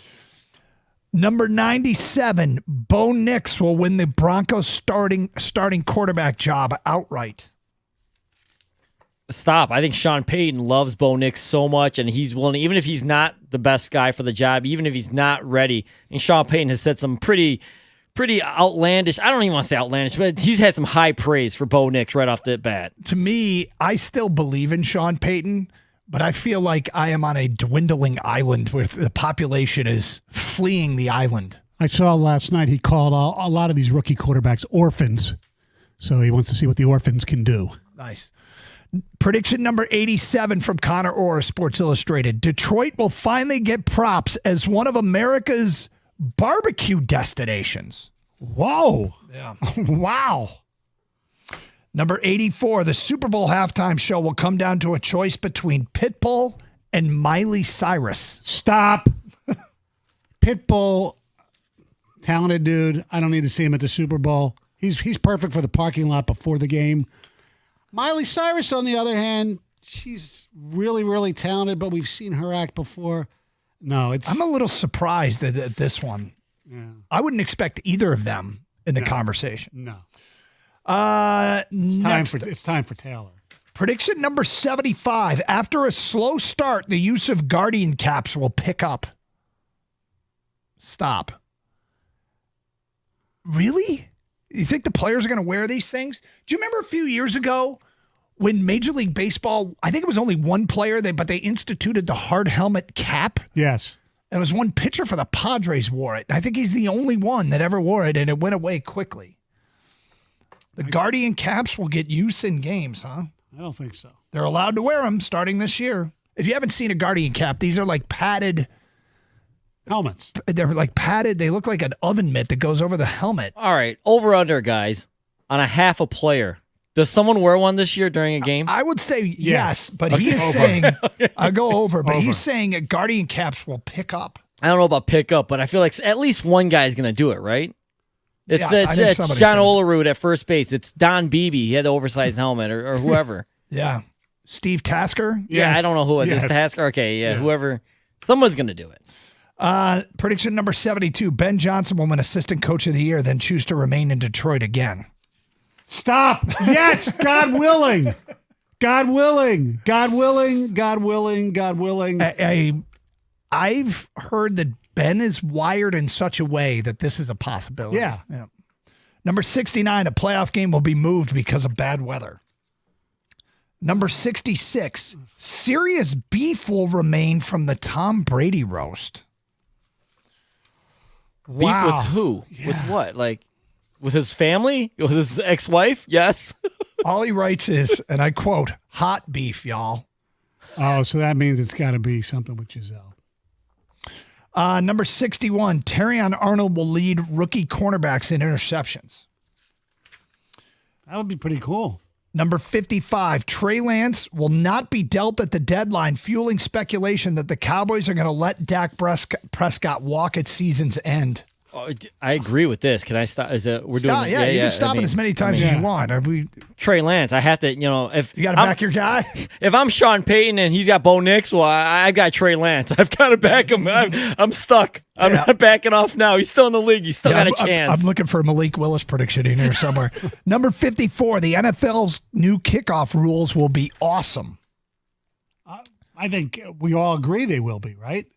I think it brings the kickoff back. Be awesome or just better than what we had? Because awesome is the old way, if you ask me. Number 49, the Rams will win the NFC West. You're going to let it go? I'm going to let it go because it's possible. Number 41, the Falcons will be leading the NFC South at Thanksgiving, and the division will have 3 different leaders at various points this season. I agree. That's a weird one. Yeah. Number 36, Aaron Donald will unretire and join the Rams for a playoff run. Stop. No way. Once these guys are retired, there are certain exceptions, obviously, especially mid-season. What's he emulate Ndamukong Suh? I remember Ndamukong Suh making the comment, I'm glad I didn't get any interest because I didn't want to go through training camp. He never ended up on a team last year, did he? No. Yeah. So, number 24, 3 receivers will top 1,800 yards. Puka Nacua, Tyreek Hill, and Amon-Ra St. Brown. That'd be something else. Yeah, I'm going to say stop because I think he's healthy, and I think Justin Jefferson is going to be there too. Okay. Number 17, a coach will be traded after the season. Number 16, the referee crisis will come to a head. Number 11, the Houston Texans will not increase their win total from 2023. They won 10 games. Number 10, Justin Fields will score at least 5 touchdowns as a non-quarterback as Mike Tomlin artfully deploys a true 2-quarterback system. Stop. There has never been an artfully deployed 2-quarterback system, has there? So he's talking about using Justin Fields on the field in ways at the same time. Now, you can argue that, when Harbaugh coached the 49ers, how Kaepernick was introduced was kind of in that role, but no, I don't think it's going to happen with Tomlin. 5 touchdowns seems lofty. Yes. As a non-quarterback. Although in that Madden preview, they've got Justin Fields returning kicks. Right. It's non-quarterback just not taking the snap from center, right? Because you could see a Wildcat situation, couldn't you? Yeah. Number 6, Taylor Swift and Travis Kelce will not get engaged. Consider me shocked if that happens. And the number 1 prediction, the Detroit Lions will defeat the Cincinnati Bengals in the Super Bowl. Wow. Oh, my Lord. Wow. All the way down to number 1, and he's got the Lions over the Bengals in the Super Bowl. Well, this would really test one of Gator's predictions because Gator randomly last week said, I've got a prediction. Joe Burrow will never win a Super Bowl. Oh. So if the Lions play the Bengals, the Lions have to uphold Gator's honor and make sure that the Lions defeat Joe Burrow and the Bengals. Now, he wrote about this. Yeah. Conor Orr is on the record now. First Super Bowl prediction, Lions over Bengals. We will get to the details of that today at 12:46. Here on Carson Anderson with Stoney sitting in on 97.1 The Ticket.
Doug Carr Skater out today. Open lines 248-539-9797. All right, so we got this Connor Orr 100 bold predictions. We didn't read them all, obviously. We worked our way back from 100 down to 1. And the number one prediction was that the Detroit Lions would defeat the Cincinnati Bengals in the Super Bowl. And here's what Connor Orr wrote about it. He said, my most recent set of predictions, one bold one for all 32 teams, which he wrote the day after the Super Bowl. He had the Bengals edging the Lions, but I'm slightly altering my pick based on a Lions team that is absolutely stacked and powered by the best of vibes. I've seen firsthand as a Rex Ryan era New York Jets team beat writer what making it to a conference title game can do for a team, and there's a difference between an accidental tightening disguised as confidence and real true confidence. I think this Lions team could not only claw its way to the Super Bowl, but romp in the process. Romp! Not only are we going to be good, we are romping. Oh, nickname Ford Field the Romper Room. Is that what they're going to do? I don't think so. So what do you make of this? Oh, I think it's intriguing. I think it's very possible, even though I only thought they'd win. I only think they'll win 11 games, but I think the Kansas City Chiefs won 11 games last year. So just get to the playoffs, win the division, and anything can happen. I think it's very realistic. I can't believe these words are coming from my mouth. Well, here's the weird thing about it, is we have seen Lions teams actually be pretty good in our lifetime. We've seen some good teams. Yes, but this is the first time we could sit there and say there's substance to it. It's not just a, I mean, the Lions, under the Barry years they went 3 out of 4 years they went. And if it wasn't for their horrible stuff like Andel second, Utley during the season, they might have done better. But even later than that, I mean, they were good. I thought the 2014 Lions, the one that lost, that's the team that lost to Dallas, right? Yeah. But then Sue left, and that was it. Yeah. Well, let's just say that we've seen Lions teams flare up and be good, and it never carry over to the next year. Right. This has such a different feel to it, such a feeling of sustainability. Nobody thinks what happens last year was a fluke because it was a carryover of the end of the previous season when they went 9-8 and defeated a playoff caliber team in the end when the Lions had, quote, nothing to play for. But they went on the road on a Sunday night. They finished that season going, 7-2 down the stretch. Last year they go 12-5, which makes them 19-7 in this stretch leading into this year. So it feels like 22-23 carried over. Many of the same people, stronger roster, upgrades where they needed it. It just doesn't have the characteristics of a team that flares up and fades. No, we're just not used to having a team that year in, year out for a decent amount of time, we think they have a chance. Now, this is 2 years. This will be the second year where you thought you had a chance. Last year, you thought you were favored to win the division. So now it's one of the favorites to get to the Super Bowl. The one thing that happened last year is, what we got a lot of during the year was, I'll believe it when it happens. Right. I'll believe it when they win the division and host a playoff game. I'll believe it when I see them win a playoff game. And so in Detroit, the belief is at unprecedented heights because the people that asked, I assume now that those people that asked to see it first, that just couldn't bring themselves, and I'm not mad at anybody, but they couldn't bring themselves to envision a good Lions team being a real thing. Right, because they just have been fooled so many times before. Right, you can't blame people, and I was one of them too, the whole PTSD thing. You've been burnt so many times, year in, year out, this, that. The culture is changing. It's different. It's a new attitude line. It never lasted anything. Kang, what do you think of all this? This is a real prediction. This isn't a hot take. This isn't a guy, I got to be the first person to call it. This is real. And it's because this is, I think when it happens, and I think it could definitely happen this year, is something like, oh, we should have saw this coming. It's pretty obvious. That's the trajectory they're on. They just lost in the NFC title game, but they have a young core they built around. It wasn't like they sold out for last year to get to where they were. No, man, they were just kind of starting to hit their stride. These players are not even close to their peak, we think, with Gibbs, Laporta, Penei Sewell, Amon-Ra St. Brown. This is a real thing. This is like I said, it's not a hot take. This is actually what should happen. Theoretically, they should be the next team. The Niners last year, before they made it to the Super Bowl, the year before they were in the NFC title game. They ended up losing because Purdy got hurt. But this is kind of like how it happens, guys. You get better, you build on it, and then you move forward the next year. This is how it happens in 31 other towns. Yeah. This is not how it's happened here. That's how it's supposed to happen. I want you to check yourself there a little bit. We're looking like we are mimicking the characteristics of good franchises all around the NFL that have done this. And it's very believable. I believe they're going to be damn good. And at this point, them getting Super Bowl love, this is the first prediction I've seen basically prior to the season. Connor Orr, Lions over Bengals in the Super Bowl. There will be more. Yes. And he won't be the only one. When you look at the team, realistically, what is their biggest weakness? Now, obviously, every team has something that is not as good as the other parts. It's still the secondary because you have question marks, but that's it, really. And another pass rusher, maybe. I don't know. I find it hard to believe, and I use this name all the time, and I'll cite this play forever, that Terrion Arnold will let the ball go off his face mask the way Kendall Vildor did. In what should have been interception helping lead to put 49ers away to critical 49er touchdown in the second half. That's a massive swing. Yeah. A massive swing in that game. Correct. And also, whoever takes Josh Reynolds' place won't drop that ball. Which one of the two that he dropped? Exactly. Weird legacy. He built a legacy as a reliable receiver that Goff could go to at big moments, only to drop 2 passes in the NFC title game that both essentially were turnovers. Mm-hmm. See, here we're still adjusting to becoming a real team. Like you said, Doug, this is how it happens in other cities and other franchises. Like, this is what you're supposed to do. We've just never gone through the process before. We didn't know what to do with our hands.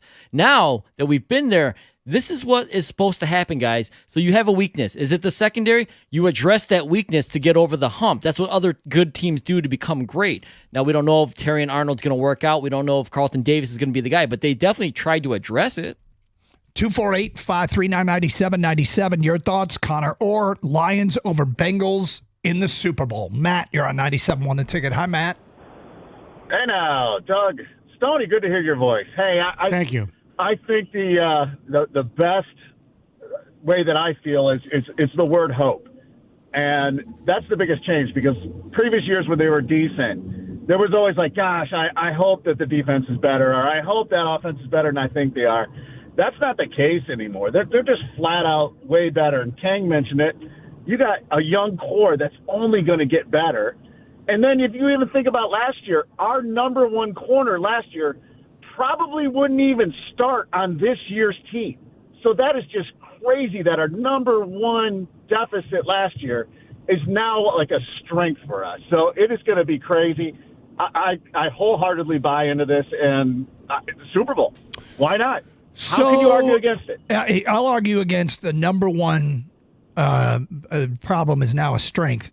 I think it's pretty obvious that it's improved. Yeah. I hope it's a strength. If it's a strength, then that means Terrion Arnold is just a total boss. Carlton Davis goes out and earns a massive contract, and others, get better. Guys like Kirby Joseph in the secondary, Branch. or Brian Branch. Yeah, but I don't know if I'd call it a strength yet, but I would say it's improved. I think it's improved. Elfawano, too. I mean, he looked like he was coming on last year. Yeah, he did have a good second half of the season, for sure. No doubt. By the way, Doug. What? 1-1 at the half. Denmark and England. Oh, see, they're not all 0-0. I know. Yeah, sometimes they're 1-1. It's at the half. Oh, this is a high-scoring affair. Yep. Again, if you're just joining us, Connor Orr's got the Lions over the Bengals in the Super Bowl. And he did his weigh 32 predictions for the going into the offseason, and he picked the Bengals over the Lions after the offseason, which is funny. Yes. Considering what we were talking about earlier, an ESPN writer that gave the Lions one of the worst offseason remarks. Here's what our offseason marks is he gave them a C, only 5 teams worse. T. Higgins just re-signed with Cincinnati. Mm-hmm. I would hate to have the Super Bowl determined by who had T. Higgins because it seemed like he was available. Like you could have went and got him, and we discussed whether or not the Lions should.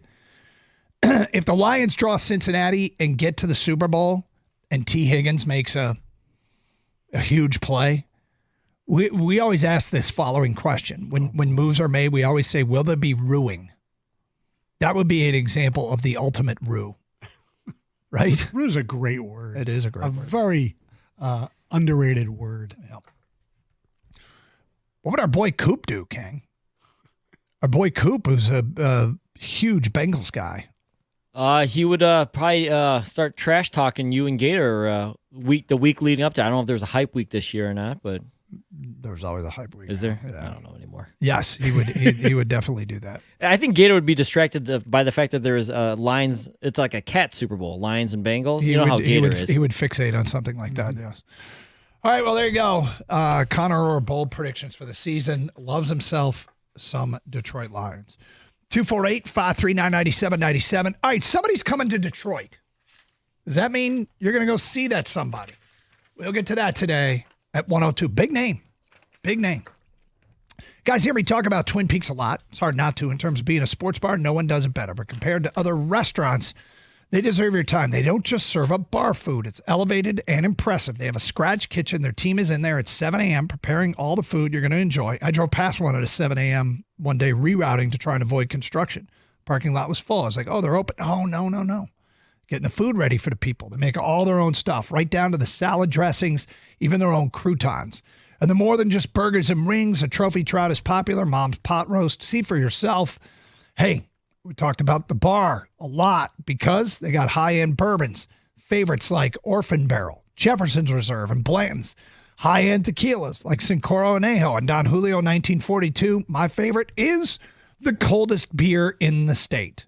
They pour it at a teeth-chattering 29 degrees. Pair all that with wall-to-wall TVs and the beautiful Twin Peaks girls. Forget about it.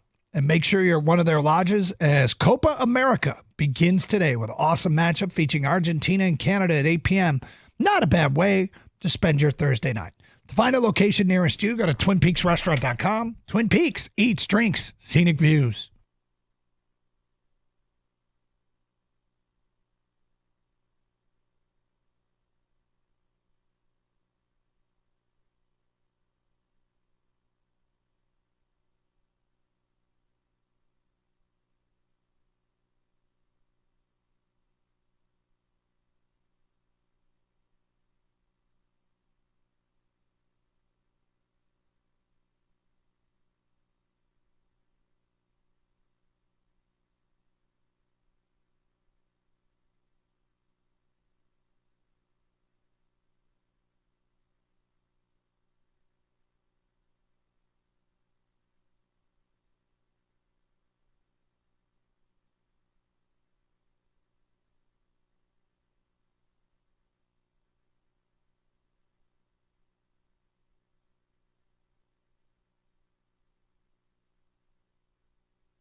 Brought to you by Precision Garage Door Service of Southeast Michigan.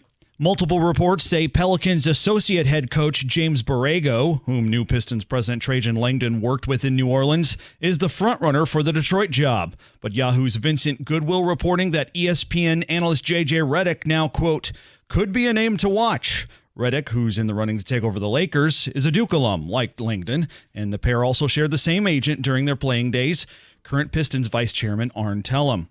Detroit's most recent coach, Monty Williams, is being paid some $65 million to go away. This on top of the $20 million he was already getting from the Suns to not be their coach. Locked On Pistons host Ku Khahil says Williams is getting off easy for his complicity in the Pistons' failures.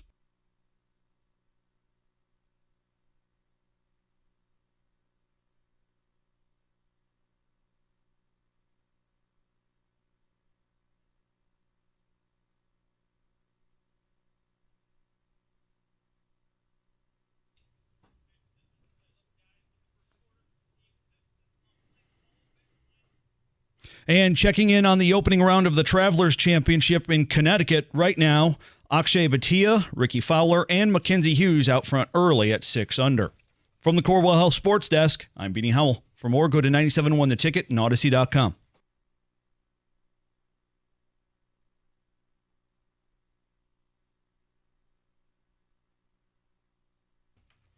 Hey, Doug, do you see who's available? NHL will be available for a free agent? NHL? I have not. Anthony Mantha was told by the Vegas Golden Knights they don't want him back. Well, no, I'm not certainly we suggesting do. the Lions, the Red Wings get him, okay? Not suggesting that at all. Then why are you bringing it up? I don't know, because I thought anytime a former first-round pick of one of our local teams ends up somewhere or whatever, it's kind of interesting to me. Yeah, boy, that was a disappointment, wasn't it? Yeah. So was who they got for him in the trade from Washington. That's true. So he didn't do much either. We've had some weird results of trades lately, haven't we? Yes. Austin Meadows. Yeah, I think That whole thing. Advantage Tampa Bay. Yeah, one might say. You think the Tigers could use some guy who can hit like Paredes? Yep. It's crazy. Yep. Absolutely crazy. We were trying to craft a deal last week because we thought it would be funny if we could trade Parker Meadows as part of a package to Tampa to get Paredes back. I mean, it would take a lot, right? But could you package something there and get that done? You never want to, and I'm not making fun of what happened to, oh God, no, to the other Meadows, but man, you had to think that did Tampa know anything? I have to think that they did. Yeah. All right. So look, Charlie Woods is qualified for the U.S. Junior Amateur at Oakland Hills next month. Right. Charlie Woods, Tiger's son. We hear a lot about the sons of superstars. Correct. What's cool about this one is this one qualified. Right. Wasn't given. He wasn't given, Bronny, he wasn't given a spot. Yes. He earned the spot. Now, unless there's something I don't know about this, how this works. No, he shot a 71 yesterday after starting, I believe, double bogey. Yeah. At someplace in Florida.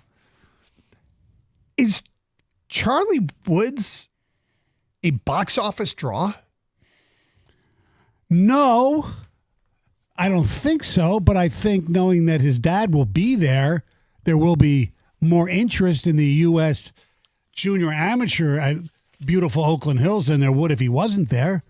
I guarantee you the attendance would be 10 to 15 times more now than it would be before. So if you're the Detroit Sports Commission or you're Oakland Hills or you're whoever runs the U.S. Amateur, Junior Amateur, I mean, you're selling that Charlie Woods qualified, right?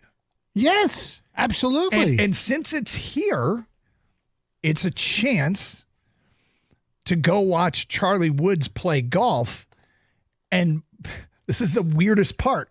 The biggest draw might be your opportunity to watch Tiger watch Charlie Woods. You could go watch Tiger watch. Right. Now, there's a rule in the USGA that it's illegal for a parent or guardian to be the caddy.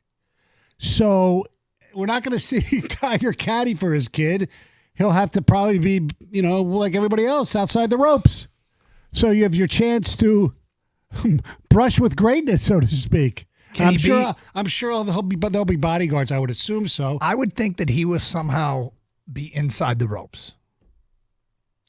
Now, they'll give him a press pass. The barrier that is the yellow corded rope, is not one that really keeps you from seeing him, from talking to him, from being near him. No, if this is your goal, I also think it's a little weird to go watch Tiger watch golf. Yeah, I do too. But if you're a huge Tiger Woods fan, and we're a huge, like Evan, will Evan go watch Tiger watch golf? Maybe. He would definitely go. And is he in? He's in tomorrow, right? He's in tomorrow. And Kang would probably go too if I would. You knew that there was a chance that Tiger would be signing something. I'll go even just, it sounds so stupid when you said it out loud, Doug, but I would watch Tiger Woods watch golf.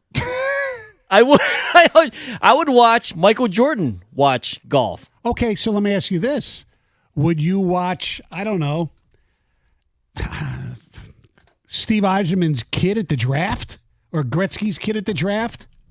Just watching the draft? Because you're going to be at the NHL draft this year. No, there's only a few. There's like a Mount Rushmore of guys that I would do this for. Tiger Woods and Michael Jordan are two of the guys that I would want to be in the presence. We sure you're not Evan? We like this. We like similar things. What do you want from us? I know. But I wouldn't go to the combine to watch LeBron watch Bronny.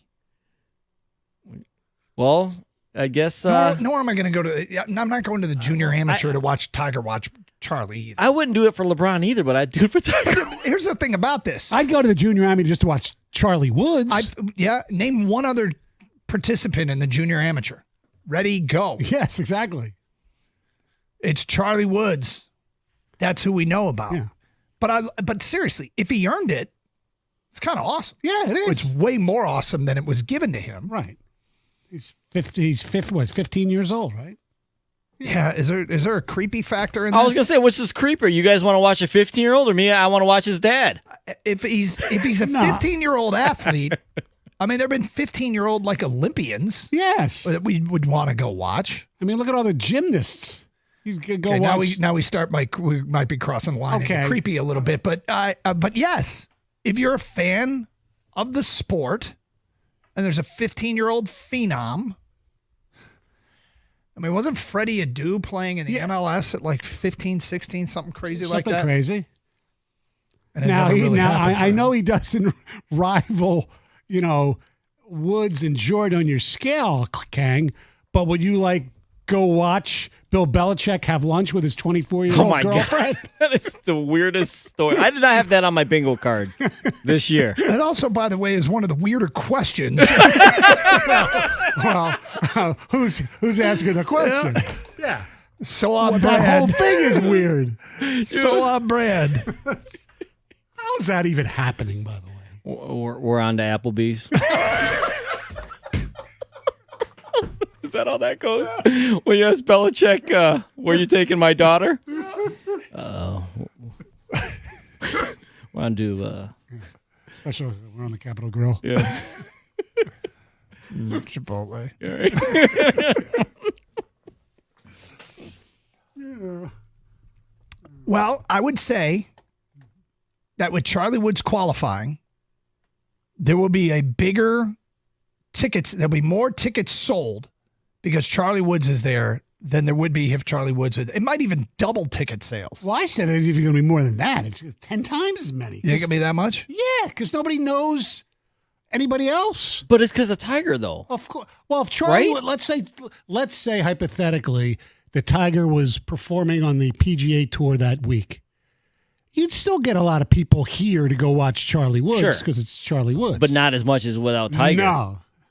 Now, we assume Tiger's going to be there. Do you got the date of this event? Hold on. It's in this story. Sorry. It's in a few weeks. I'm just wondering if it does it conflict with the Open. Oh, good question. Yeah.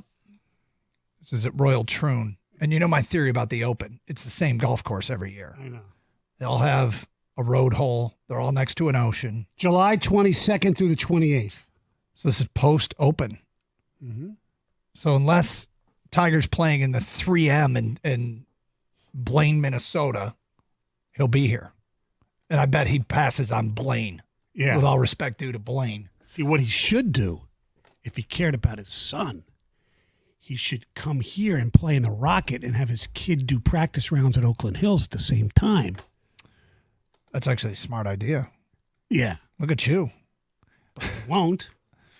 No, probably not. He might come here and play for some practice rounds, but it doesn't mean he'll play in the Rocket. Right. But Tiger, do us a solid. Now, give Charlie an exemption. I give Bronny an exemption. Let's go. Yes. He'll be among the 264 players. They'll have 36 holes of stroke play. Mm-hmm. We know how painful that could be, which determines the 64 players that advance to match play. So they'll play, one round on the North Course and one round on the South Course. All right, well, there so you you're go. going to get to see him play 2 rounds at least, minimum. Just so people can stop texting, it is a free event, so you don't need tickets. U.S. Amateur event is free. The Junior Amateur is free. Is that right? Wow. Parking is $94. All right, straight ahead. We did have those 100 bold predictions, and we worked our way up to number 1, which was Lions over Bengals in the Super Bowl. There's a couple other interesting ones that I think we need to get into a little bit more in depth that we just kind of quickly glossed over. We'll get to that today at 1:20. Phone calls, feedback, Carson Anderson. Stoney's in for Gator here on 97.1. Hey, Sarah Chevrolet in Sterling Heights. Well, they want you to save your cash this summer with 0 down deals all month long. Right now, you can lease a new Chevy Silverado for just $346 a month with no money down. You heard that right, $346 a month for 24 months on a 1500 Crew Cab 4x4 LT. Unlock the savings with a GM employee discount, Costco, and Chevy lease in your household. Don't forget, Sarah Chevrolet in Sterling Heights is your number 1 volume Chevy dealer in Michigan. That means they have a huge inventory of Silverados, Equinoxes, Blazers, and Tracks, hundreds on the ground to choose from. Call 87-SAY-SARAH like I did, or go to saysarah.com. See dealer for details. Get there fast because all offers end at the end of the month.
Doug Harsh.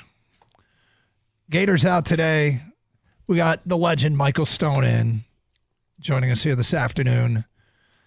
You know, I want to bring something up real quick, just an aside before we get back to sports and stuff. So driving in today, we were talking about how it looked like there was a tornado touchdown, Southfield, Farmington Hills area. Mm-hmm. There was debris everywhere. Trees were snapped. And some big trees fell because of the storms that rolled through last night. Didn't see it anywhere else on my commute. I mentioned that there are now 4 construction zones between my house and work. Kang, how many do you have? You have a couple too, right? What's the number past infinity? Is that right? There's construction everywhere. We all want them to fix the damn roads. It's been said a million times. Mm-hmm. And I'm not arguing with there being a need for construction, and summer is when they get these jobs done. They're probably a lot easier to do it in the summer than it is to do it in the winter. But I swear to God, they're fixing the wrong roads. The roads that they're working on, I was like, there was nothing wrong with this road. I don't remember even so much as nary a bump, not a pothole. Are they fixing the wrong roads? Were they not making a lane, expanding a lane or anything? They might be. I mean, and there's got to be problems that we don't know about, like stuff that, this road isn't a problem now, but maybe it's going to be, something like that. But, fix the roads. Not these roads, those other roads. I want you fixing this road. I don't remember once saying this road needed to be fixed. But alas, there's probably a lot more to it than I'm aware of. By the way, some sad news if you are a fan of the movie Game. Donald Sutherland has passed away. Well, that's a rare actor that I know who it is. Yes, who in the movie Animal House issued the classic line, "Anybody want to smoke some pot?" Mm-hmm. Among other things, he was obviously in Ordinary People with Mary Tyler Moore, the original MASH, and a lot of other great movies. A terrific actor. What was his last line in the movie Invasion of the Body Snatchers? Didn't see it. Okay. I think it's, again, Stoney has proven over and over again that you are more like you are now than you've ever been before. He has a Donald Sutherland line, and the one he quotes from his entire career is about smoking pot.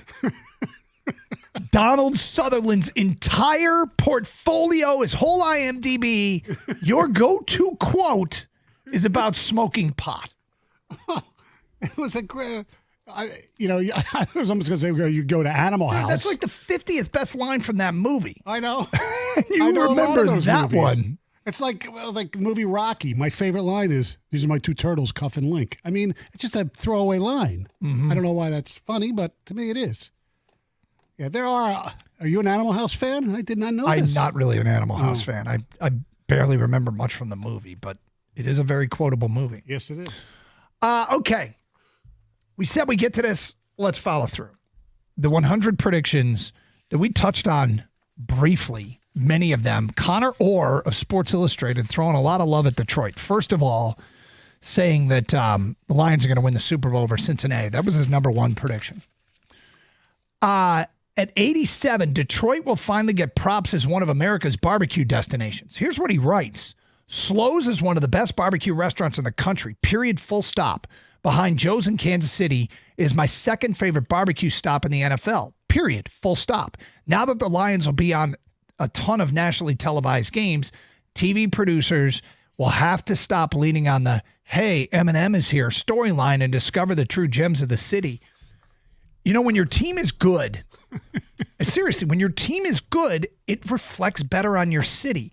That Sunday night game against Denver with Mike Tirico, who, given, is a real, Michigander. Yeah, he is a guy that champions everything Southeast Michigan and the state of Michigan, which is awesome to have him in our back pocket on these national broadcasts.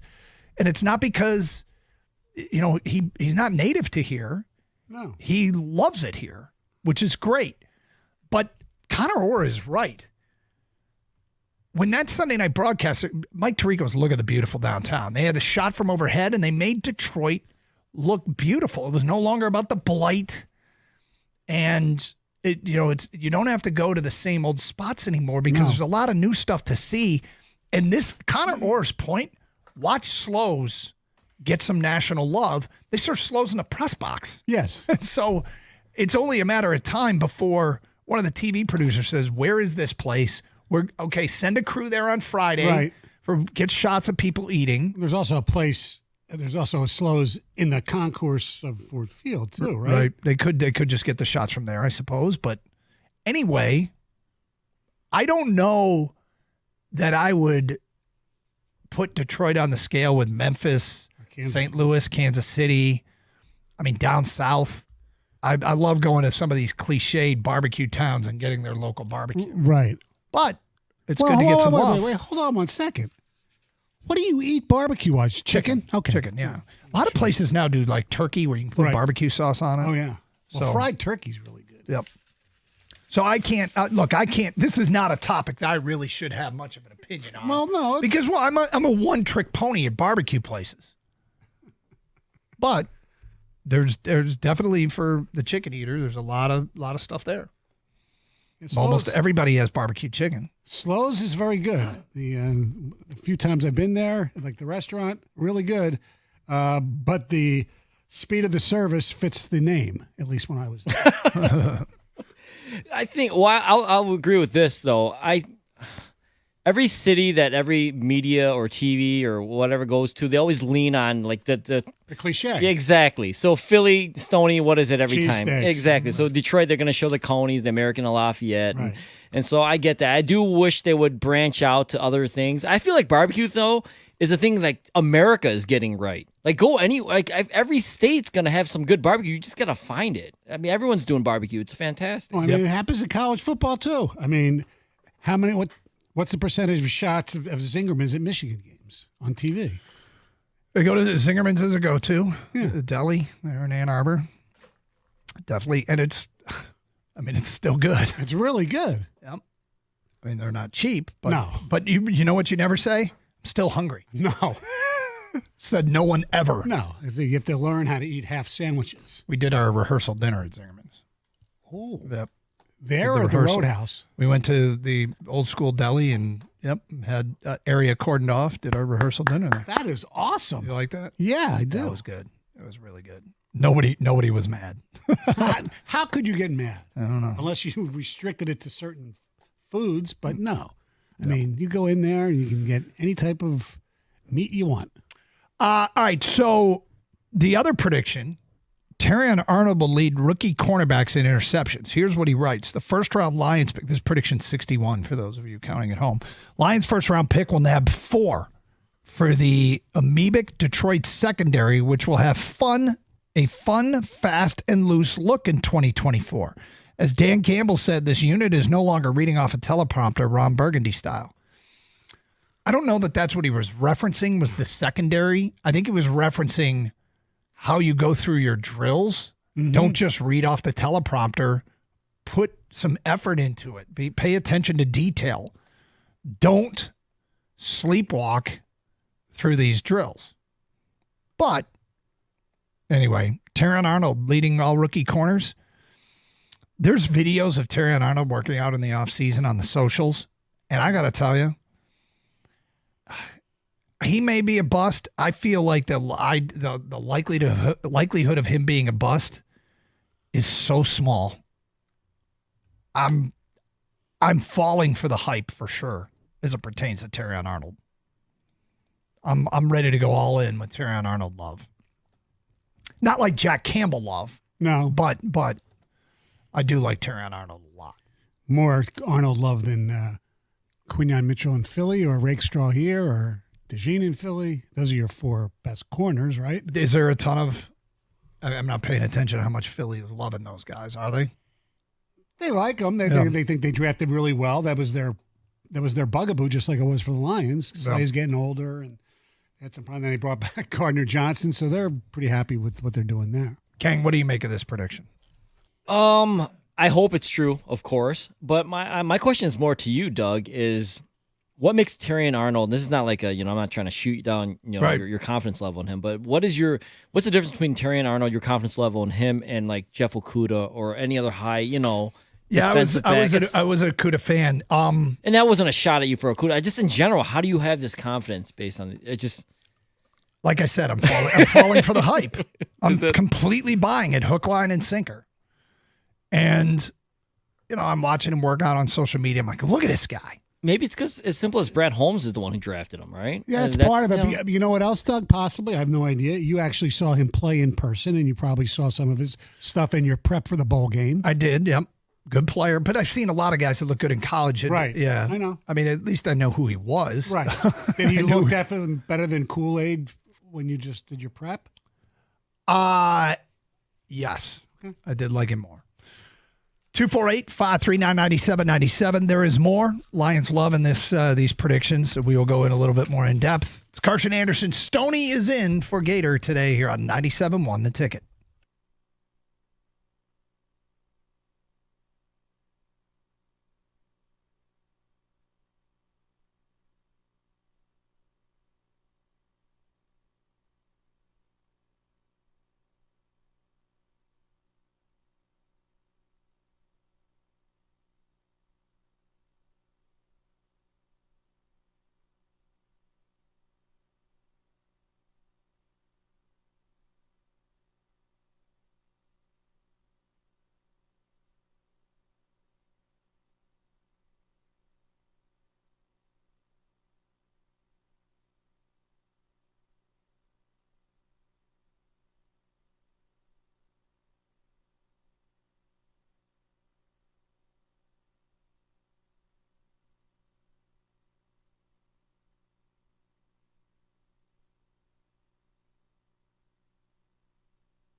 Doug, what I forgot to mention in the reporting of Donald Sutherland passing away at the age of 88, and they talked about, his great lines in Animal House when he was the professor, and I mentioned the movie MASH and Ordinary People.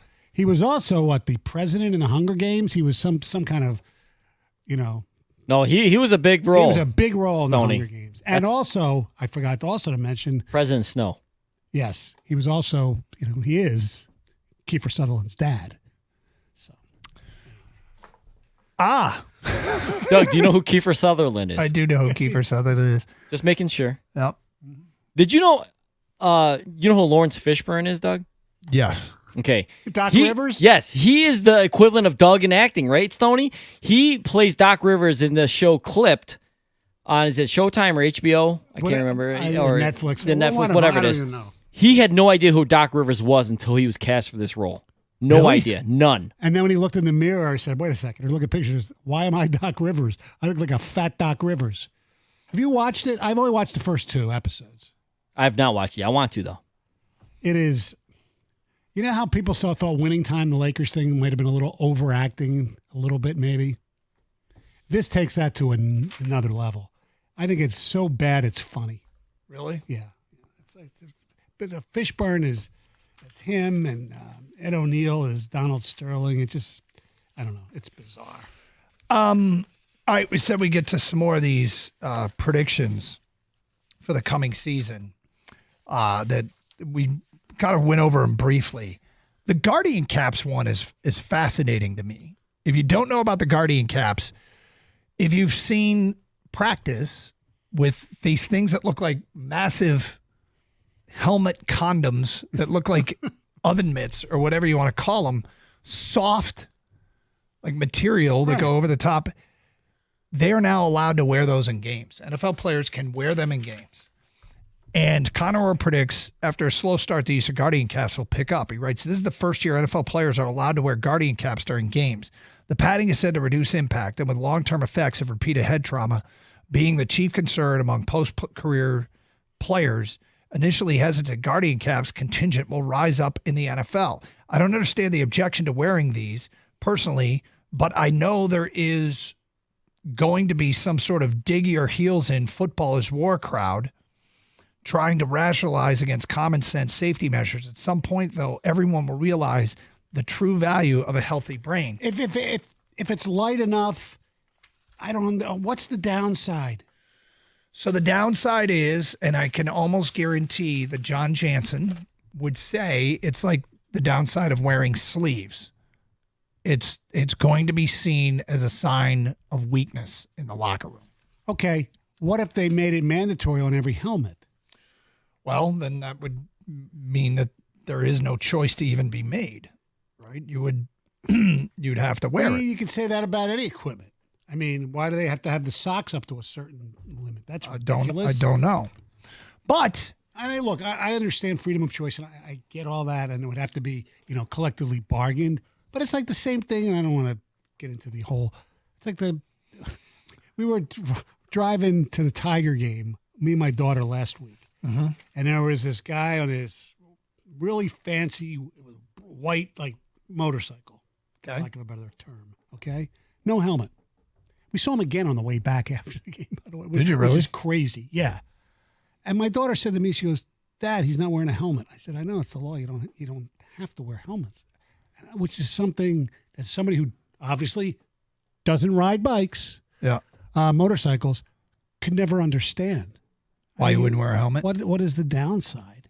I mean, I know you don't feel I guess I'm answering my own question. The wind of the wheel, all that stuff. I get it, but you need to take care of yourself. So, I mean, I think about other safety innovations, like face masks of any kind in hockey. I mean, the helmet in hockey was grandfathered in. If you didn't wear a helmet, right, you didn't have to. It became a rule. The last one to not wear one, I believe, was Craig McTavish. Is that who it was? I think so. Okay. Well, what about in some sport, I forget which one, you have to wear a mouth guard? Yeah. But is this going to become the new helmet in hockey, that they're going to be fewer and fewer players, and eventually who's the last one to put on a Guardian cap? They're not required. They may become required. Here's the stupid part, but I think fans like to see the logo on the side of the helmet. Are they going to have the logo on the side of the Guardian cap? True. Is it going to look a little weird? That could be. There's your answer for the downside. Yeah. That's it. That could be the only thing. Unless they can somehow figure out. I want the aesthetics of the game to stay the same, so I don't want the players to make decisions based upon safety. Is that a ticket text? No, that's me. That's me being selfish guy, right? I want it to look the way that it looks aesthetically, so I don't care about the safety of the players. Right. Look, if the players don't care about their own safety, then who the hell are we to care about their safety? I guess I do care about their safety because I don't want to think that for my entertainment, people are making life-altering, dangerous decisions, and I'm supposed to feel not guilty about that. I feel a degree of guilt for what football players put their bodies through. Do you really? I don't. It's their choice. I mean, look, it sucks that John limps all the time. Okay? I know, but for my entertainment, I feel guilty I guess I feel guilty for not feeling more guilty. But if you Does that make sense? But if you ask them, even the ones who have the worst injuries or even God forbid brain damage or anything like that, they would make the same choice over and over and over again. You very rarely will hear an athlete, football player, hockey player, the physical, sports, boxers even to a certain extent, they'll say, I probably shouldn't have played. No, they love it. That's what it's in their fabric. I get that. And that's fine, but I don't go to a bullfight. I don't go to bullfights. I wouldn't go to lions if guys out there with getting devoured by lions for my entertainment. I would feel really, really. I feel guilty about that if they're doing damage. Anyway, back to the point though. We've gotten sidetracked. The Guardian Caps are going to be part of professional football this year. They'll have their choice. Yep. They will do something with it, though, whether they'll put the logo or, gee, what a surprise, a sponsor. Yeah, I hope it's not a sponsor. My God, I hope it's not a sponsor. I don't feel like the logo on a quilted-looking surface or whatever it is, it's not going to look good. It's not going to look right, but again, I'm not going to make demands over to be aesthetically pleasing to me. Kang, what do you think about the Guardian Caps thing? I think remember when they first happened in practice, they started wearing them, and they're like, this is way safer. This is going to reduce concussion, CT, all that stuff. And people started questioning, well, why don't you allow them in games then? I think this is them kind of covering their butts a little bit because they know most guys aren't going to wear this, if anybody, right? There might be a couple guys. Yep. But other than that, I think they know it's not going to be used. And then they'll say, hey, in our defense, we let you guys use them. They're available. It's up to you guys now if you want to do it. Take some legal responsibility away from the league. That's what I feel like. They might just be CYA here. Yes, a little bit. But then in the end, build a better mousetrap, right? Someone eventually should start, figuring out a way where they don't have to be so oversized, look ridiculous, and still make it safer for players. Build a better helmet. Okay. And the other one that we didn't do a deep dive in is Ben Johnson will win Assistant Coach of the Year, then choose to remain in Detroit again. And here's what Connor Orr, Sports Illustrated, says. After 2 consecutive runner-up campaigns in which he finished second to D'Amico Ryans and Jim Schwartz, respectively, the Lions offense coordinator will take home the title of Best Assistant Coach. He'll then remain with the Lions staff, hoping to repeat as Super Bowl champions. Now, that last part is because he also predicts the Lions to beat the Bengals. So some guys just are wired different and know it. And I think that might be Ben Johnson.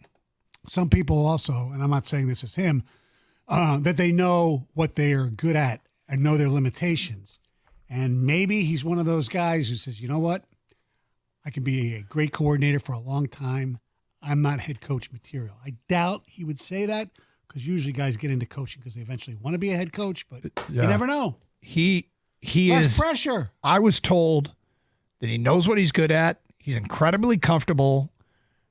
There hasn't been a job where he's like, I got to take this job. There hasn't been the offer he can't refuse. And so he's like, why do I leave this great situation? Why would I leave this great situation? And so I'm not surprised by this prediction. And if he left, it would have to be for a team probably you would think would have a really good quarterback. You would think. Or a draft pick where he gets to pick his quarterback. Well, he had that opportunity in Carolina allegedly last year, but he knew the owner better than we thought we knew the owner, meaning Mr. Tapper. Mm-hmm. And possibly this year with the Commanders when they got Jaden, Daniels. Whatever happened there. It's not out of possibility he's one of these longtime coordinators, that just stays with the team, does a great job at what he's doing. Yep. But he's so young, I just find it hard to believe he'll stay here forever. or for a decade or whatever it is, you know? You only get so many opportunities at a head coaching job. And I know he came out and said he's not just going to leave to leave. He needs almost the perfect situation. Well, I feel like at some point the money too gets involved where I got to leave for my family just to, not that he's not making any money now, he's but making a lot for you can make more money as a head coach. That's for sure. All right, 248-539-9797. It's Carson Anderson, 97.1 The Ticket. It's summertime in Detroit, which means our baseball season, full swing. Pick up your favorite Stoli vodka flavor and pair it with a refreshing lemonade to enjoy while you watch. Make it the summer of Stoli. Celebrate with a Stoli blueberry and lemonade, or maybe try a Stoli vanilla espresso martini. No matter what your drink of choice is, remember Stoli for your premium vodka. Whether it's at a gamer in your backyard patio rooting for your favorite player to hit a bomb, Stoli Vodka has got you covered. Pick up a bottle of Stoli Vodka today. And as always, Stoli asks that you please drink responsibly.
Two four eight 539-9797. Carson Anderson, Stoney here for the Gator. I'll be here again tomorrow if they allow me. We're having a meeting after the show. Okay. I know. Okay, you put one of the weirdest things I've ever seen on a show sheet, and that's a strong statement. Oh, boy. Which one? Your ketchup theory? Yes. Well, we should save it for tomorrow. Should we? Yes. Okay. I mean, we could tell it now, and we'll talk about it in depth tomorrow. Yeah. There are certain things in life that you are, I don't know, for some reason, weird reason, you're definitely addicted to the brand, so to speak. Okay. You're not going to have a generic of this. You know, some people, it's, you know, if you like Coke, you won't even drink Pepsi. Okay. Vice versa, whatever. I am that way for one product and one product only. And that's ketchup. And When I go to a restaurant, if they don't have Heinz ketchup, I'll still use the product if I'm having fries or whatever needs ketchup. Yeah. But I think less of the restaurant because I think they cheap out. Because if it's not Heinz, you think they're cheap. Yeah. Why else wouldn't it be Heinz? Well, can it be another name brand, Stoney? Like Heinz is not as good as Heinz. But I know this. Not like an off-brand, I'm saying. Just okay, a competitor. It can be a competitor, like the Coke Pepsi thing. I mean, you're not being cheap when you do that. I know where this comes from. It comes from way back in my youth when I went to day camp. And for some reason, they didn't have Heinz. They had this brand. I don't even know if they make it anymore. You can look it up. Called Ritter. Ritter. Ritter ketchup. Ritter ketchup? And it was kind of watery. And I didn't like it. You were scarred at a young age. We always had Heinz at home. Ritter, the PJ Ritter Company in Bridgeton, New Jersey. Yeah, probably. Yeah, apparently it's still around. Okay. I mean, maybe not, but so Ritter ketchup. Mm-hmm. Now, was it ketchup or was it catsup? Catsup was Hunt's was catsup, I always thought. Is that right? I don't know. Heinz was always ketchup. Heinz to me is the best, the thickest. It's the best. And I don't know. It's just a weird thing. But Okay. I'm not alone. Not just with ketchup, but with other things. I mean, maybe I'm no connoisseur, but to me, ketchup is ketchup and butter is butter and mustard is, I mean, I guess there's a lot of different flavors and kinds of mustard now, but there's not a lot of craft ketchup. There's craft mustard, there's craft beer, but there's no craft ketchup. All ketchup is just about the same to me, but hey, look. That's what I said. It was on the show sheet. It surprised me a little bit. Which shouldn't surprise you. It shouldn't. Nothing should surprise me. You're right. I'm a ketchup guy too, Stoney. There definitely is a difference between ketchup, but I won't I'm not going to look down upon a restaurant like you are. I'm not refusing to have the ketchup.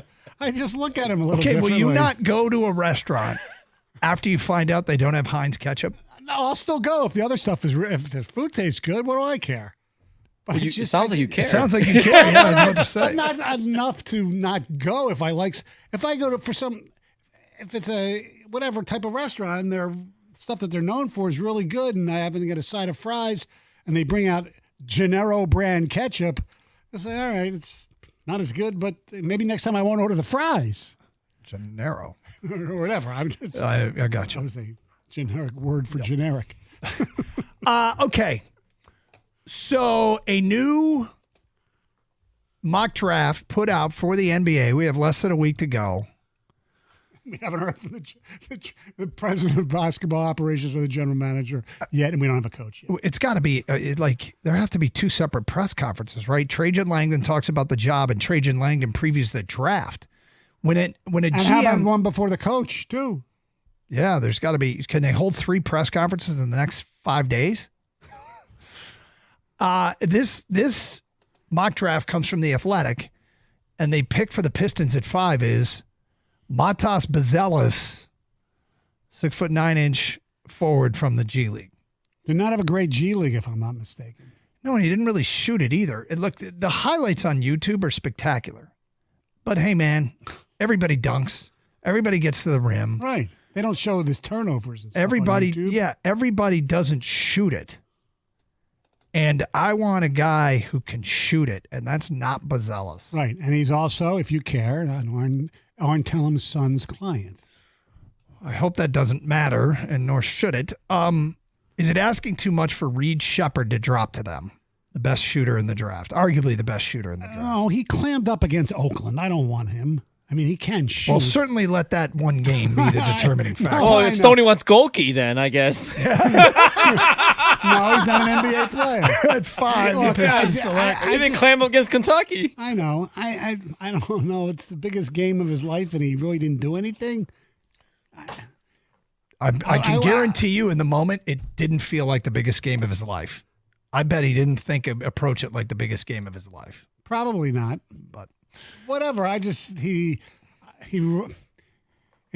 doesn't give off great vibes. Okay. He's a great shooter, and they definitely need shooting. So I'm not going to hate it per se with all of my hate that I do have sometimes. No. What about Dalton Connect? I like him more than I like Reed Shepherd. I like him because too. he can take it to the hole too. He's big. He can't defend. But he could shoot it. Yeah. He's a scorer. He gets buckets. Look, they need somebody who could shoot. It's that simple. Yep. Well, Connect would be a pick. Reed Shepherd would be a pick. I got to tell you, I got a guy that I think looks league ready is Terrence Shannon out of Illinois. And his off the court issues were taken care of. Apparently it's all behind him. Mm-hmm. And now if they could get him at some point, late first, early second round, I think that guy's undervalued. If he's there in the second round, yes. Oh, yeah. Well, Juwan can't get him in, though. But Dalton Connect. That's my guy. Yeah, I'd take Connect. Because he instantly becomes your second best or maybe even best scorer on this team. And I know people think, oh, okay, Dalton Connect gets buckets. He can hit threes. He can do he can score points. And you don't have to stick him to the Motor City Cruise for 2 years. He can play first game. He's not Buddy Boeheim. I got to tell you, what if you got Connect and Terrence Shannon? I think you'd be getting two players that could play. You know what? If you were somehow able to pull that off, Doug, I think you now have a young core. That other teams are allowed. It's like with Boston. They were able to draft their guys and then grow them. Yep. That's Rico. Obviously, he made his way in studio. And how are you today? I'm good. Yeah. I like hearing what I walked in with you guys talking about. Yeah. Yep. You got. I know like I said, I fell in love with Dalton Connect watching Tennessee hoops, and I'm probably one of the few people who watched a ton of Tennessee hoops. But he was just fun to watch. Well, he and Ziegler were part of the reason why I had them. I think I had them winning it all last year. Didn't work out for me. Well, you have to remember Rick Barnes. Yep. That's what everybody said. Are you really betting on a Rick Barnes team? And I'm like, look, at some point, it's him and Matt Painter, death and taxes. Yeah. And they won't win. Are you watching? Are you watching Tennessee baseball? I'm not watching Tennessee baseball. Missing out. Yeah. Although tonight, no games. Sucks. Do they still use the aluminum bats? Yes. Ting. Yep. I wish this day and age, look, they use them because they won't break, right? In this day and age, can we not create a synthetic wood bat that sounds like wood, plays like wood, but doesn't break like wood? Yeah, it looks like. You would think so. Yep. That's like somebody get some Trex decking and turn it into a bat. There you go. There's a business opportunity. What do you guys got planned coming up next? So with the firing of Monty, because we weren't here yesterday. Mm-hmm. So what does this mean for this team? Where are you starting from? Do you tear it down? Do you add pieces? What's the direction of this team? Well, it feels as though, and now there's some late reporting that it looks like it wasn't just the owner acting by himself. Who is it that had that update?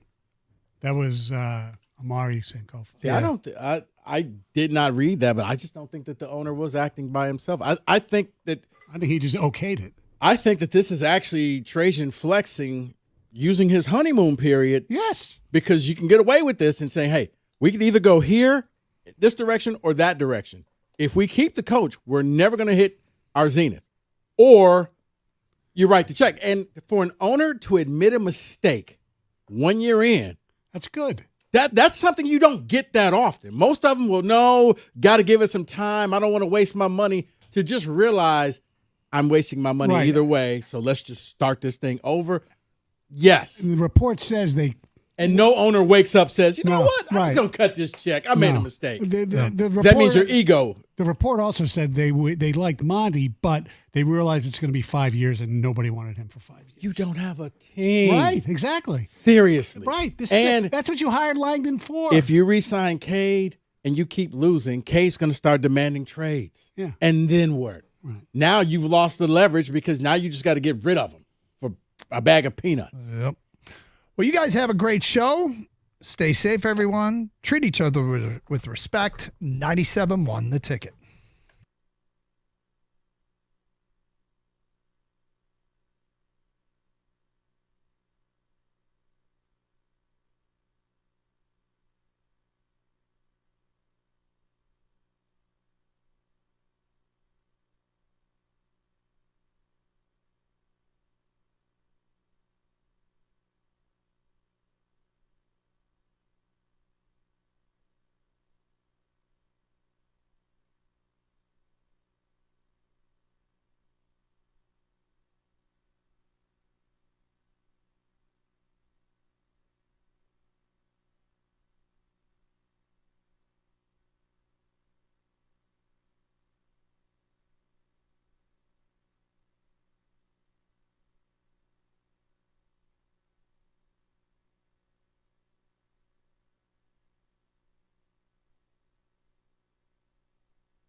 Brought to you by Twin Peaks.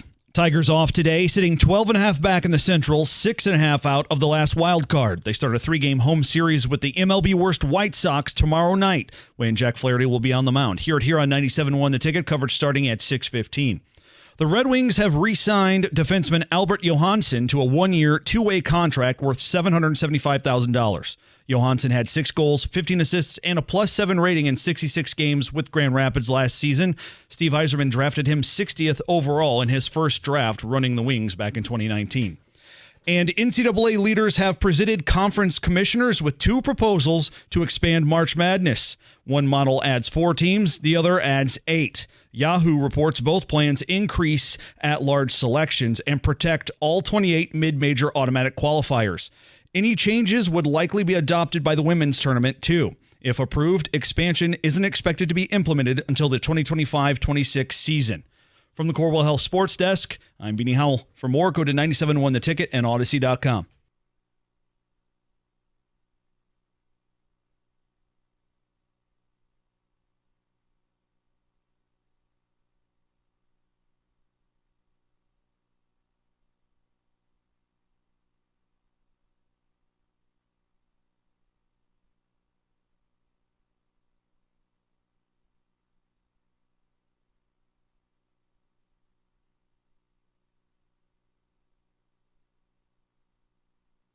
All right, welcome. Hope everyone is doing well. We got a jam-packed show for you today. And the Pistons are really on a roll with the holiday or 5 p.m., 6 p.m. news dump. Hey, it's Juneteenth. Let's fire our coach. Hey, Monty, happy Juneteenth. Here's a check. Here's $65 million. We got to get into it because, look, none of us are mad. I think questioning something is different than being upset about it. I'm not upset. And I said that if you wanted me to believe at all that Trajan Langdon was his own man, he had to come in and put a bullet in Troy Weaver and put a bullet in Monty. Now, the way it happened, very bizarre. Meaning, reports yesterday, Monty was blindsided. All right, maybe that's Monty's team running cover. But when a guy like Woj, the real one, not the pickled one we have. When Woj goes on national TV saying he'd been meeting with the team for weeks and he was blindsided by this, you go, okay, that doesn't sound right. Then, if Langdon made the call, why did Good Times Tommy G release the statement? I think, and we're speculating here, that's what we do. Well, yeah, especially when a team never talks. You're right. Hard not to. I think Trajan, listening to what Monty has to say, probably went into there and says, okay, Mr. Gores, here's the deal. If we continue to keep him on the payroll, this team is going to go in this direction. It's going to take this amount of time. Or you allow me to bring in somebody and I can expedite this and maybe we start winning in a few years. Because this is the slow play if we keep him around. And I do think that he talked Gores into saying, all right, you know what? You are fired. I think coming in, Troy Weaver was the easy target. I think Monty was the one that was not so easy. So Langdon kind of played politician. In case you stick around, I'm going to meet with you. But after meeting with him, it's like, I can't bring this guy in as a coach. And he convinced an owner to just do something that we all like to see him do. Admit you're wrong. Write the check. Let's move on. So where do we go? I think that's where I start the day is what's your reaction to this? And clearly, I mean, the draft is a week from today. I don't know. I have to believe in my heart of hearts you will see a Pistons press conference Monday, Tuesday, or Wednesday. It would be unprecedented to have the complete franchise shakeup you've had and not have a pre-draft press conference to introduce the new president of basketball operations. It would be unprecedented. But I want to know where you go from here because now you have a new president, a new GM, and a new head coach. If Langdon blew out the whole front office, then don't you have to blow out the whole roster? I mean, isn't that really where you go? Now, I know where this is heading. It's like Rico and I are driving along in the car and we can see the mountain range in the distance. Mm-hmm. I know where this is going, so I'll just let it naturally go there. But I would like to know from the people. I mean, any and all things. Monty's gone. He got paid $65 million to leave. It's one of the greatest capers in professional sports history.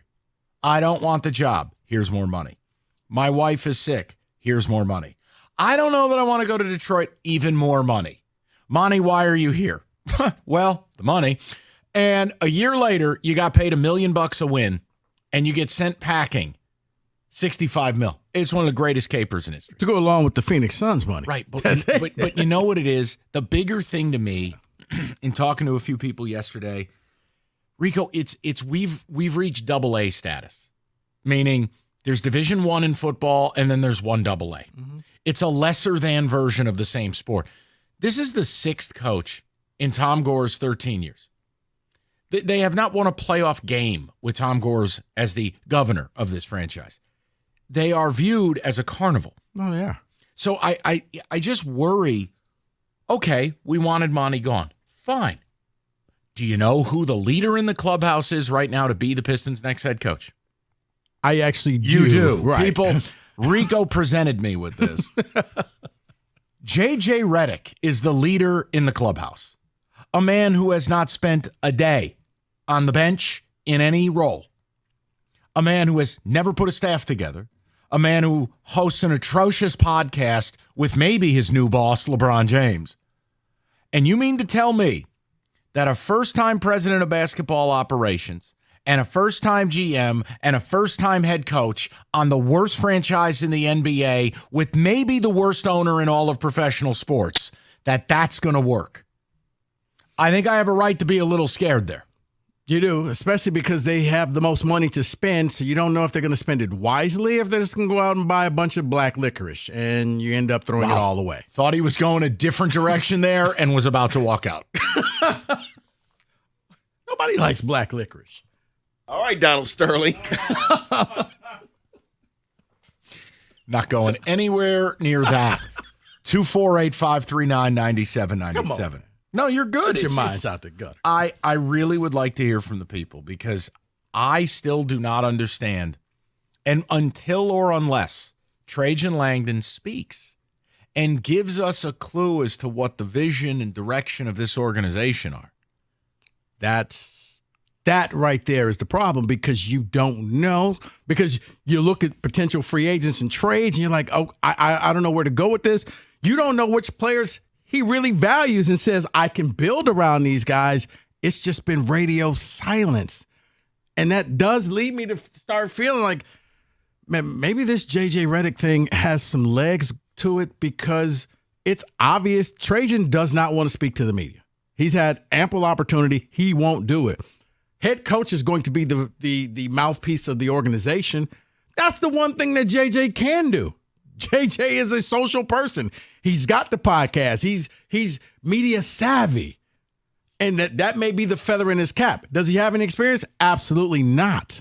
But maybe he's going to be the one that faces all the bullets. Look, here's the other thing you got to recognize. It's one thing to say how bad our team is, but you got to understand, and in speaking to people, like, it's no secret. The Pistons are viewed as the Flint Tropics. They are viewed as an inferior product. They are viewed as a clown car organization. You don't even have to like me. I'm just telling you, people involved with the league, cover the league, close to the league, you're not going to get a good head coach. Not one who has options. You're going to have to do the hardest thing possible. Yep. You're going to have to find somebody who has really no other job prospects and hire them. Either you get somebody like J.J. Redick, no experience, or you get somebody like Ime Udoka, who's like, I just got to get back into the game. Well, he's in Houston. He's already got a good job. I'm just saying. No, I'm saying somebody who's like been tarnished. Okay, so great example. James Borrego was with Charlotte, losing record, bad organization. James Borrego out. Chris Quinn, heat culture, hashtag. Maybe, kind of, sort of. There are people. Look, you're not going to get. Like I heard Cookies say it. Like, oh, I want to buy a Bobby Bickerstaff, whatever the guy who got fired in Cleveland. I don't see it. Because here's the other problem. You got options if you're him. Right, like the Lakers still have an opening. The Cavs have an opening. I don't think you're getting a guy that's up for either of those jobs. You're going to get a coach who wants back in, or I just want my first chance. But anybody. Dr. Jack Ramsey. I don't think he's going to take it. Hubie Brown.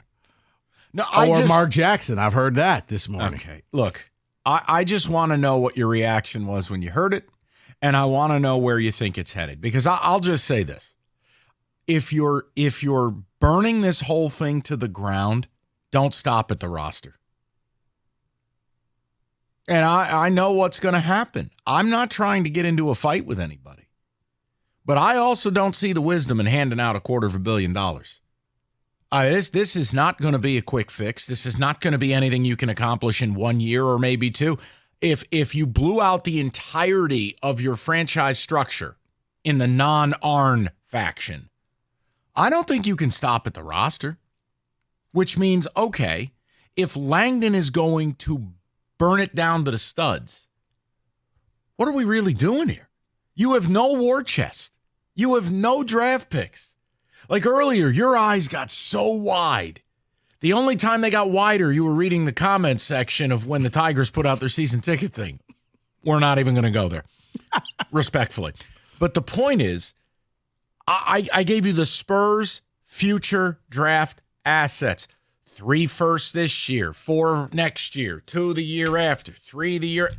You don't even have all your own picks. Correct. So this idea that Langdon is going to walk in the door with the worst shooting roster, and really, it's an island of misfit toys.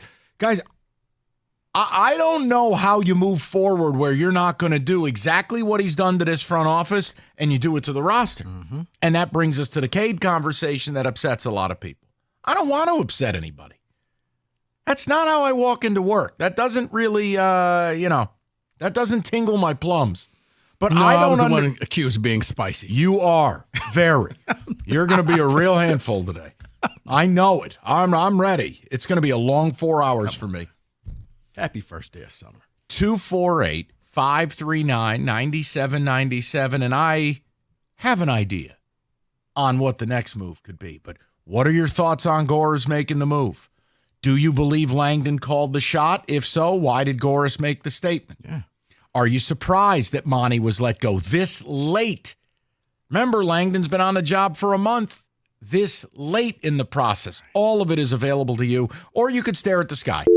Basically, either way. Where do the Pistons go from here? 248-539-9797. Rico, take them to church. Specs at LTU, they're going to be starting classes up this fall, and you need to make sure that you are in one of those classes. If you want that career in radio, TV, you're a graphic design artist, Specs at LTU could help you achieve your goals. What are you waiting for? Be curious. Go visit the website, ltu.edu/specs. You're going to learn more about the broadcast media arts, digital media arts, and graphics communications taught through Specs at LTU right here in Southfield, on the campus of Lawrence Tech. You're going to be taught by instructors who work in the business like yours truly. And with a hands-on approach and expert faculty, you're going to learn the practical skills you need to succeed in today's media industry. As I stated before, classes are going to be starting up in the fall. You need to head over to that website right now, ltu.edu/specs to learn more. And then while you're there, you make magic by enrolling in Specs at LTU certificate program. Do that today.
Summer driving season is here. Combination of terrible weather, construction everywhere, and people driving like idiots. It's summer in Michigan, and if you're injured in an accident, David Feminini and his team are ready to help you right now.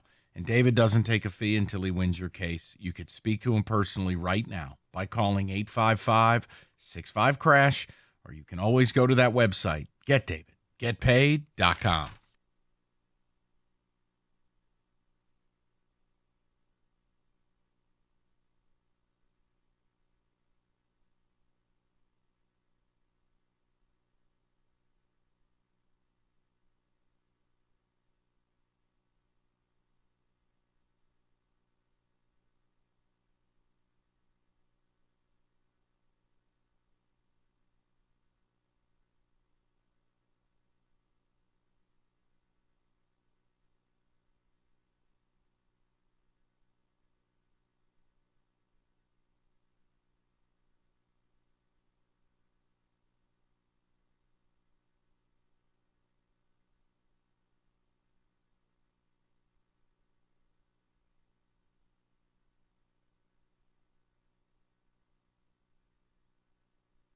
All right, that's the real Woj on SportsCenter, and also saying they won't have a coach by the draft. Here's my point, though. I think it's the lazy thing to do, and this is typically, I don't know why we're in this weird era of people defending billionaires. It's such a strange time to be a sports fan. Why would you ever side with these people?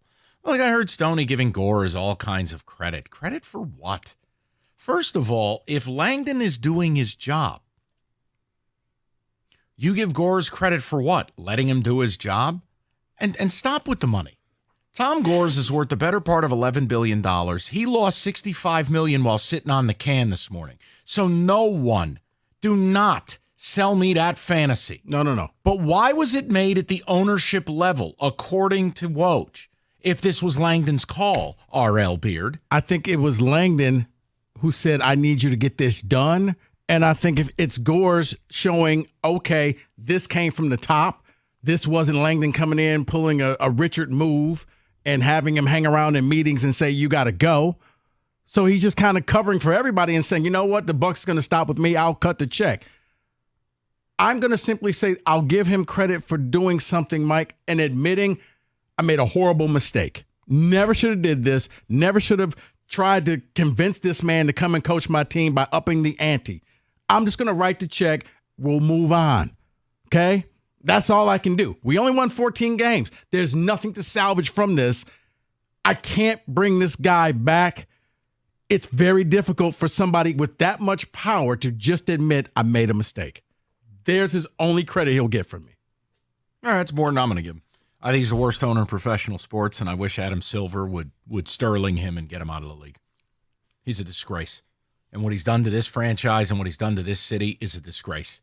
The Pistons, I may take shots at them, and they are deserved. I have never knocked this franchise's history. It's a proud organization. It's one of very few organizations with more than a singular title, especially when half the league doesn't have one and probably will never sniff one.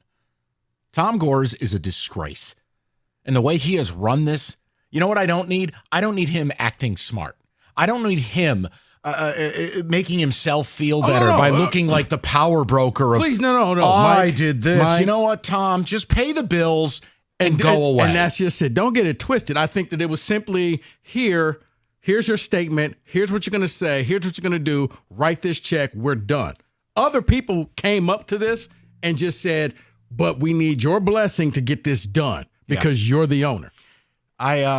The other thing, Rico, hold on, but it tells me at least he's listening, and maybe there's another voice in the room that's last name is not telling. Then we got to hear from him, because if Gores was a real owner, I would tell the guy I'm hiring, you're going to go on that podium. Forget it. I don't need to speak. Everybody hates me anyways. So we need to hear from Langdon. Yeah. And this list of coaches, my concern is this. No matter who you hire, I'll be surprised if Borrego ends up here, even with the New Orleans connections. I think Borrego's a candidate in Cleveland. Rico, if you hire a first-time coach who's never had to build a staff, that hat has disaster written all over it. I get very afraid. No, you do, because then at that point he has to go out and find a wartime consigliere who can come in here and somebody who's actually done it before. You do. If you're gonna go that route, you need that veteran presence that when you say something stupid, the players will look over at that other assistant coach like, yeah, guys, listen to what he's saying. I told him to say that. Could we just exhume Jerry West and hire him like the Grizzlies did back in the day? Can we do that? Advise us. Tell us what to do. Advise sir. us from the grave. Yeah. It's better than anything the Pistons have offered. But this organization is such a trash team right now. Either you're going to get total inexperience or you're going to get somebody that's so damaged that you're going to have to accept the things that they did because they just want back in to prove And right I now, can do this. Your favorite to land this job, according to the betting odds, is J.J. Redick. You tell me what you want to do with that. Let's go to Marshall, 97.1. Hi, Marshall. Hey, Mike. Long-time listener, man, of the program, man. I love listening to you around this time of day.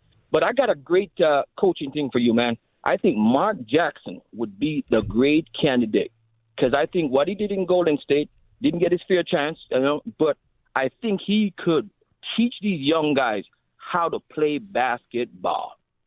Rico, you brought his name up. Talk to Marshall on it. Well, no, see, but Marshall is talking about the type of coaching that I'm saying, that somebody who's been out of basketball, he wants back in. And Marshall, if you picked up the phone and called Mark Jackson, he would take this job. But if you're the Pistons, is he the best person to lead you in the future? He's been out of the game for a while, and he's been out of the game for a reason. Yeah, but here's the thing there, Rico. He's a leader of men. You know what I'm saying? He's a leader of men, and that's what you need. And, he was a good player in the league to teach these young boys young men how to play good basketball and hold them accountable. He may have been, but what's going to hurt him is the fact that when he left, the Warriors built a dynasty. No, and the Warriors dogged him out. Yeah. Remember, he got whacked at the end of the 13-14 season, and it wasn't in ceremonious fashion.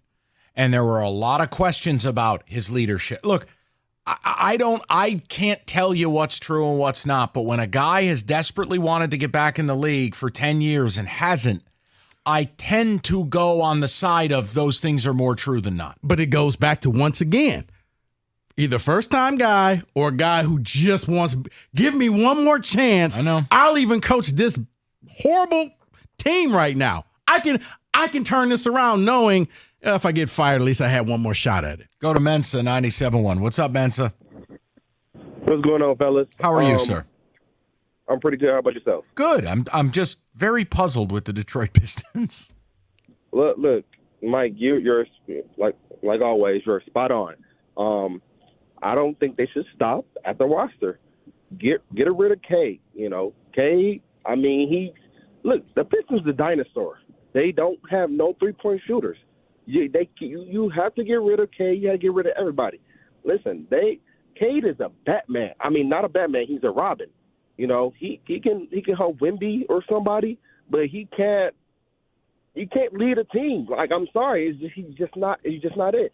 Get rid of the roster. It's going to take some time to revamp everything, but get rid of. I wouldn't care. It's just this team don't have the Batman, and he's just a Robin. That's all. I mean, yeah. Look, here's okay. So you're bringing it up, and I waited for somebody to do it. Mensa, let me dive in. I agree that you should be at least discussing it.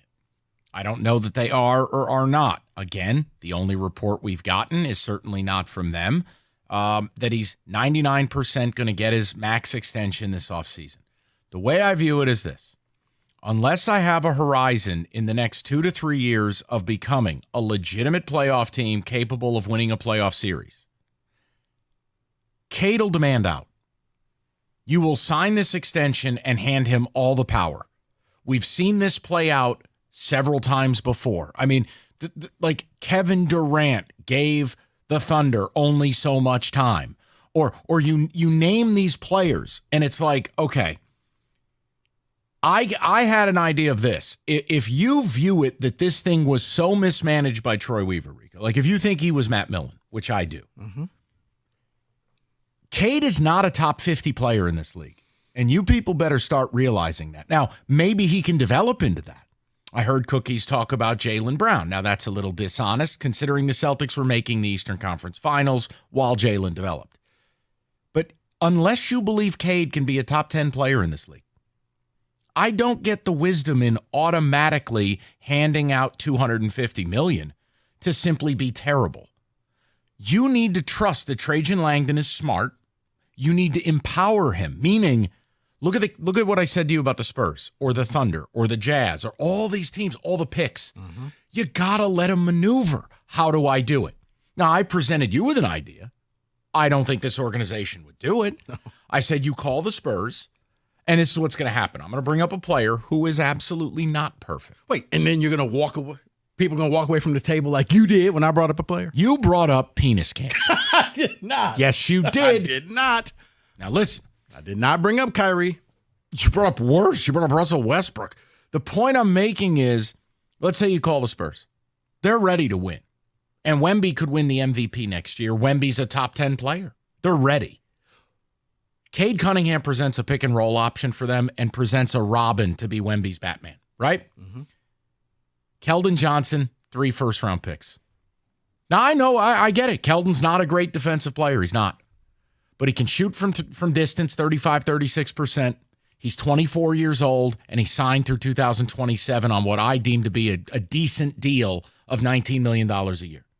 That's a wing, something you don't have. That's a guy who can guard 3 positions, especially power forwards, because Keldon is more physical, thicker. He's going to struggle with the quicker guys. He's a slasher and a shooter. It's a piece. Mm-hmm. I get 3 first-round picks. Now I have all my own picks. Now I got to figure out what I'm going to do with the Knicks. I have some war chest. And what I don't have to do is have a $50 million player on my roster. I'm not telling you it's perfect. No, it's not. Now, for me, yeah, I want to get as many of those picks starting next season as possible. Like, you can keep your 2 this year, San Antonio. Yeah, we don't want 4 or 8. You keep those. Those are on us. Right, those are yours. You might get 4 first-round picks then if you punt the next year. Yeah. The point I'm making, and before you guys laugh, start to look at what these deals are netting. 3, 4 first round. It's not uncommon. Then you factor in some pick swaps, different things. Look, I don't get the wisdom in rolling it forward. Now, if you want to keep Cade, I'm not going to scream and yell. He's got to become a better shooter. I don't know if he can be a better defensive player. He's not athletic enough. But here's the thing. What do you want? You're doing dance moves over there. But there is something. But why? I don't need that. We're in the middle of a trade conversation. There is something about Cade, Mike. I'll tell you next. Thanks. I mean, I got this guy landing a plane over here. All right, listen, Moran Buick GMC. David just yelled at me. Now I'm yelling at you. Work hard and play hard. The 24 GMC Sierra Crew Cab from Moran, $310 a month. Or the Buick Encore, $222 a month, 36 months. Moran, everything's in stock, including Denali's. Make sure your road trip vehicle is ready. Get the certified service. They give you the loaner. You go about your day. Always fast, always easy. MoranExpress.com and Moran Buick GMC, where you always get the best price, period. It's on Telegraph, just north of Eureka and Taylor, or at MoranExpress.com. It's Moran Buick GMC. We are professional grade.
That's Woj from SportsCenter last night. Probably the first and last time the Pistons would be mentioned nationally. David, on the ticket text, we get to your phone calls. Not only where you go now, but I mean, you can't really, if you're going to blow out the whole front office, what are we doing with this roster? And look, I'm not mad at anybody. I'm not interested in doing this whole, like, everyone takes it so personal. It's just simple. I don't see how when you win 14 games and, 57 games over 3 years, how a conversation about Cade Cunningham shouldn't at least be considered. Well, see, this is going to be the difference with Cade. If you re-sign him, you're giving Cade all the power, because in about a year or less, when he sees what's around him, he's going to walk in there and say, you got to trade me. You got to trade me, and you may not have as many options as you think, because he may come in with a list saying, make it happen between these 4 teams, and now you have to try to keep him happy because he doesn't want to be here. So that's the big decision that they have to make. Now, unfortunately, it's almost a hostage situation where you have to re-up your guy because that's just what you're supposed to do. And would it be the first time ever that a team has just not extended their first-round pick? No. They're not extending and trading are two different things. No, but I'm saying, but if you extend him and then he wants out, now you're going to have to trade him. That's a fait accompli.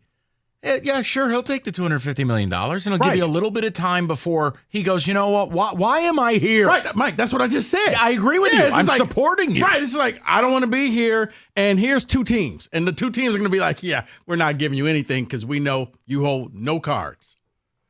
Chris from Heartland says, this is giving me Ben Gordon, Charlie V vibes. We're going to hire an inexperienced coach, sign a few awful free agents, and be the worst team ever. Oh, get ready. As they offer Obi Toppin a max deal as an RFA. Can't wait. Ooh, maybe we could pay $25 million a year for Nick Claxton. Brace for impact, people. The roster isn't getting blown up. You expose yourself that you don't watch this team at all. They are young and we're mismanaged. Cade is on the same arc as Halliburton, SGA, and Fox. Okay. So wait, hold on. So a 14 there's a lot there. 14-win team I give up. Was just young and mismanaged. Right. And, oh, by the way, it is the worst shooting team in basketball. I mean, I don't watch at all. Not at all. You're right. But you see all of this growth. Like this is what happens unfortunately with Detroiters. We overvalue our players thinking they're so much better than what they really are. But that's a ticket text from one of the 7 nerds living in their mom's basement who follow the Pistons. I don't have time for it. You know, do me a favor. Just go to hell. Just leave. I can't deal with it because here's the deal. You don't like what I'm saying. Oh, you don't watch. No, I don't watch the league. I was at Game 5 the other night in the NBA Finals. Do me a favor. Pucker up and kiss my ass. Like the idea that you think you know anything following a 14-win team that is the worst shooting team in basketball, that no one in the league has any respect for or thinks was even remotely properly constructed, and you want to make Monty Williams the sole fall man? What was the excuse the previous 3 years? I mean, where's the bell? Good God. Oh, is that what you're doing? Okay. I was trying to get a bell. That's amazing. Yeah, you're right, because I didn't watch that Ivy and Cade can't really play together. You're right. I didn't watch it, right? Or that Asur Thompson shot like 12% from 3. What? Right. Jalen Duren, they tried to make the anchor of an all-switch defense. Can't do it. Can't shoot. Come on, man. They're young and mismanaged. Of course they are. And they're mismanaged. And the next coach is going to come in here. Now, that's not how it works. It can work, but the idea is, why would Trajan Langdon take this job and go, nope, the roster's perfect? And in the next breath, the same virgins living in their mom's basement, well, you got to get Cade stars. Well, how do you think you're going to do it? By blowing the roster up. Because if you think you're going to go into a bad free agent class and overpay B- athletes on A+ deals, then I don't know what to tell you. I just gave you some guys that I'm hearing they might be interested in. Go ahead. Ticket text the same thing when they pay Obi Toppin $27 a year. Go ahead.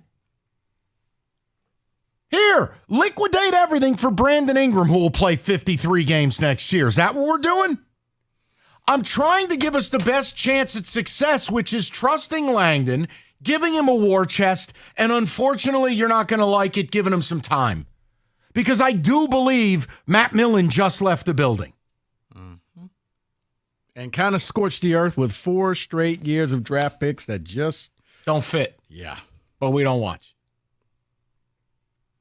Someone says in response to that ticket texter, you ticket texter are saying Cade is SGA. You don't watch basketball. Yeah, the problem is, too, metrically speaking, and I could dig this up if you want, but of the top 30 high usage players in basketball, and look, not all of this is Cade's fault, but let's be factual.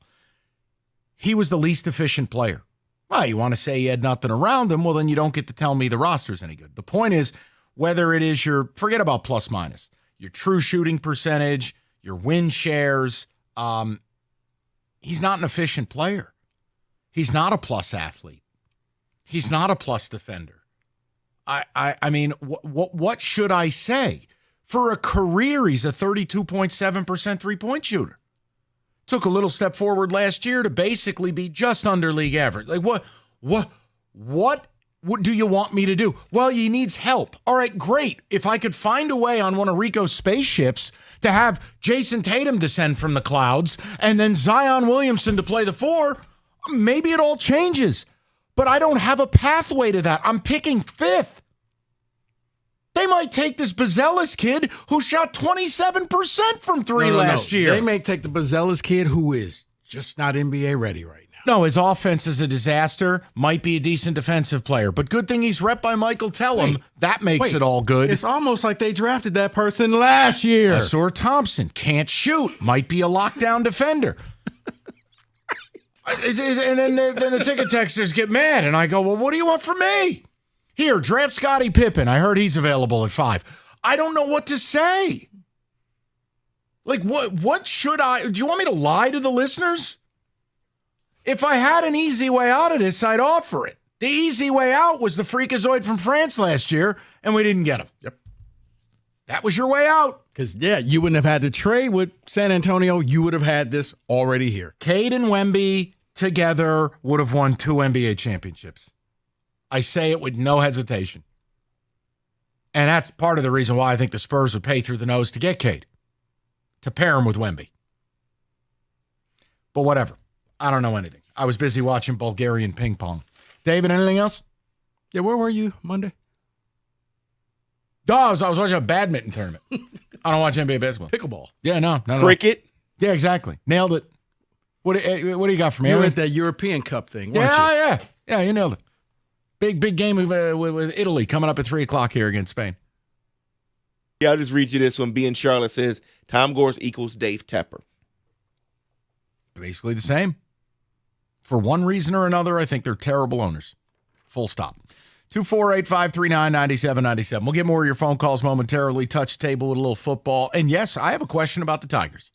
I have a question that is very, very simple. That it upsets some people when you start talking about Scott Harris. So I'm going to ask you guys, you could be mommy and daddy. When are we allowed to start talking about Scott Harris? When are we allowed to start making judgments on the work he has done so far?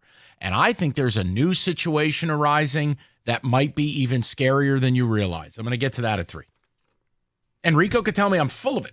Maybe it was you who sent the ticket text. Who knows? Crazy. Well, I've been accused of being spicy. You are. You're like those chips you eat. People, I tell you, he eats these Chernobyl chips. I don't know how he does it. Things come out of the bag glowing. They're so spicy. I offered you one. I don't want to bleep myself on the air. All right, Comer and Cross. What a segue. Concrete stained and cracked. You had a bad epoxy job or chip and paint. Bottom line, now's the time to call Comer and Cross for your free and easy quote. In one day, they're going to move your stuff out. They're going to strip and fix your concrete better than new. They'll apply a new Comer and Cross garage floor finish, protecting it for years. It's the gold standard. Comer and Cross garage floor won't chip, crack, or yellow, and it's guaranteed no tire lift. They do patios and basements too if you're interested. So for a quick and easy quote, just call 248-286-4443. That's 248-266. I'm an idiot. 266-4443. Or go to ComerandCrossGarage.com.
Oh, The Godfather.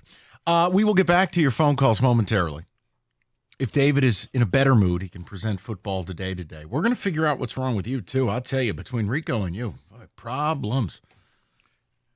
Man, we still high off Juneteenth. Let's go.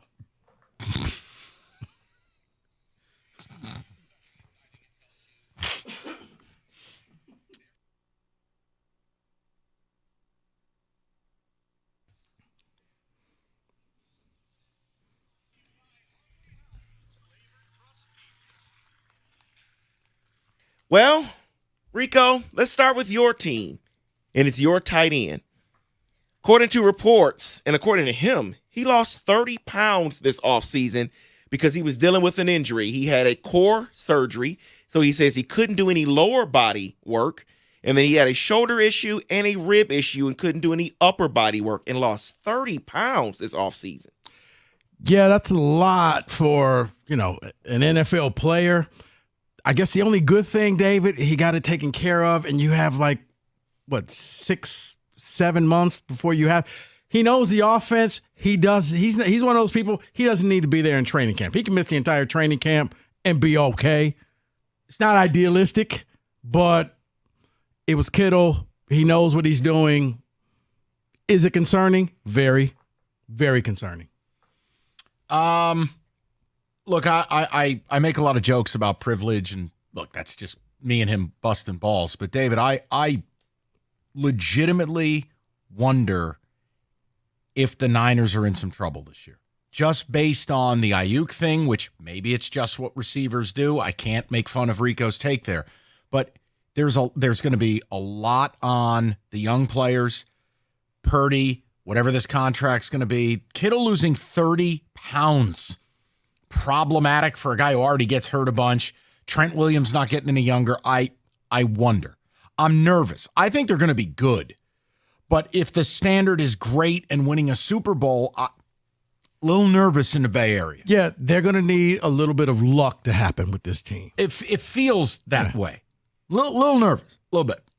Well, should Minnesota Vikings fans be nervous? J.J. McCarthy, now this isn't part of the nervousness, but he threw out the first pitch at a Twins game, and it was way outside. A lot of people have failed in the first pitch. Yeah, no. The more relevant thing are the reports. It wasn't quite 50 cents. Okay. Wasn't quite Baba Booey. Listen, the reports are he's been awful. That's what the real nervousness is. And there's a strong thought he may not play this year. And I do think part of it is he's probably sitting there in his earpiece waiting to hear what the defense's play is going to be before he gets the ball. Where's and that's my just flag? That's just not available when you're not at Michigan. You know what? We reviewed that flag, David, and we're taking it off the board. It's allowed. It's allowed. But here's the reality. All jokes about being a cheating scumbag aside, he didn't throw a lot. He wasn't asked to do a lot. He was in a power running scheme with an elite offensive line. None of those things are going to be available to you. It takes time. All jokes aside, he's a developmental prospect whose ability is tantalizing in spots. There is no way you could throw him out there early. That's why I was going to ask both of you, with this news, they have to get this right because they just paid their receiver a lot of money, so he has to have a quarterback. Yeah. Is it best for him to just sit a year Yes. and just learn? 100%. I'll tell you why. You'll do more I'm sorry, I didn't realize you were going to jump. I just think you'll do more damage angering Jefferson and Addison and Hawk, having this kid be Ray Charles back there. And destroying his confidence. Right. Because now he's going to be pressing, throwing balls that he probably should just threw away, trying to make that throw, because Jefferson's going to always be open. Coach, when do you tell me the defense's play call? I never had to do this at Michigan. Son, you need to learn how to read a defense. I'm Dexter Manley. So those are the 11 guys over there in the different colored jerseys. I got to meditate. All right, let's go. But I will say this, David. That's why I think they immediately, is he going to be an all-pro quarterback? No, but they knew they went and got Sam Darnold, somebody For a reason, yes. that can, you know what, keep this thing steady for a year, maybe even a year and a half until JJ's ready. Where's Connor? Well, on No that note, it may be players like JJ that is the reason we get the 18-game schedule. Quote, per this report, one of the things that NFLPA has to ponder is whether to what extent the players want it. There's a sense, though, we're told that plenty of the young players are fine with an 18-game schedule, and yes, their votes count as much as the older players. We're going to get 18 games, aren't we? Because, David, the young players don't know what the grind is. They don't know. So they're like, okay, what's an extra game? But it's one of those things, it's like in college football. You know you're going to expand. Just get it out the way. Why are you giving us the window dressing? 17 games. The second they said that, you knew it was going to go to 18, and then you know it's going to go to 20. So let's just get this all out the way. But yes, young players, they're too stupid to realize what they're signing up for. They're wet behind the ears. They have no idea what the NFL life is. I made it to the league. Is somebody going to tell me the play call or what? I was just waiting on that to happen again. The play clock is about to expire. Call the damn play. I can't without cheating. Well, let me give you this. The NFL might be adopting. JJ, come on, man. Snap the ball. Can I please get flags thrown everywhere in the room? So the NFL. Where's Coach Patrick? Okay. All right. David, we're good. Go ahead. No, you're not. I know it's going to happen again. I'm done. I can't speak for him. Everybody relax. Yes, David. So the NFL might be adopting the NBA model.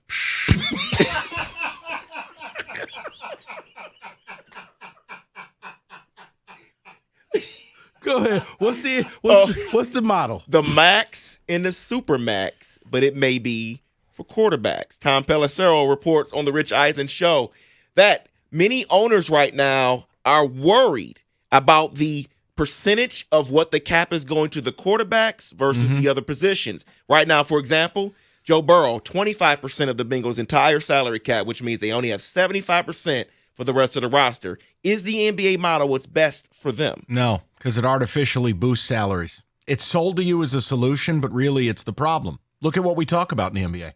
How many max players are actually max players? Maybe a third of them.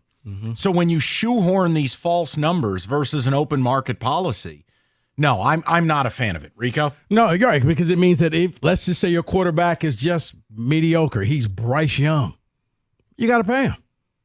Did he deserve it? No, but it's either that or start over again, so I guess we're going to have to pay him. Are we finally done? That's it. No more. I'm fine. That is in football today. All right, listen, FanDuel, playoffs are winding down. You do have baseball and obviously Home Run Tuesdays, but FanDuel all summer long are hooking up customers with a boost or bonus every day. Something for everybody every day all summer long. So head on over to FanDuel.com/ticket. Start making the most out of your summer. It's FanDuel, official sports betting partner of Major League Baseball, 21 and up, present Michigan. Opt-in required, wager requirements apply, bonuses awarded as non-withdrawable bonus bets or profit boost tokens. Restrictions apply, including bonus expiration. See terms and condition at FanDuel.com/sportsbook. Gambling problem, call 1-800-GAMBLER. That's 1-800-GAMBLER.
Brought to you by CGC Water Treatment. The Pistons coaching search continues with just 6 days until the NBA draft. Conflicting reports say Pelicans associate head coach James Borrego and ESPN analyst and former Arn Tellem client JJ Redick are the favorites. As for the guy Tom Gores is paying $65 million to not be the coach, ESPN Stephen A. Smith says Monty Williams is glad to be out of a job that he never really wanted.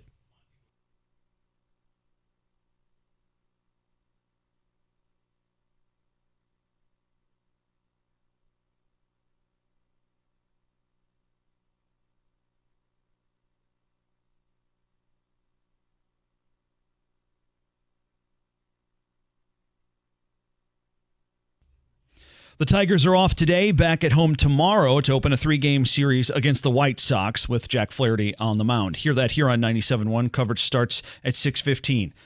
And an ESPN survey of NFL players shows 54% are in favor of an 18-game regular season.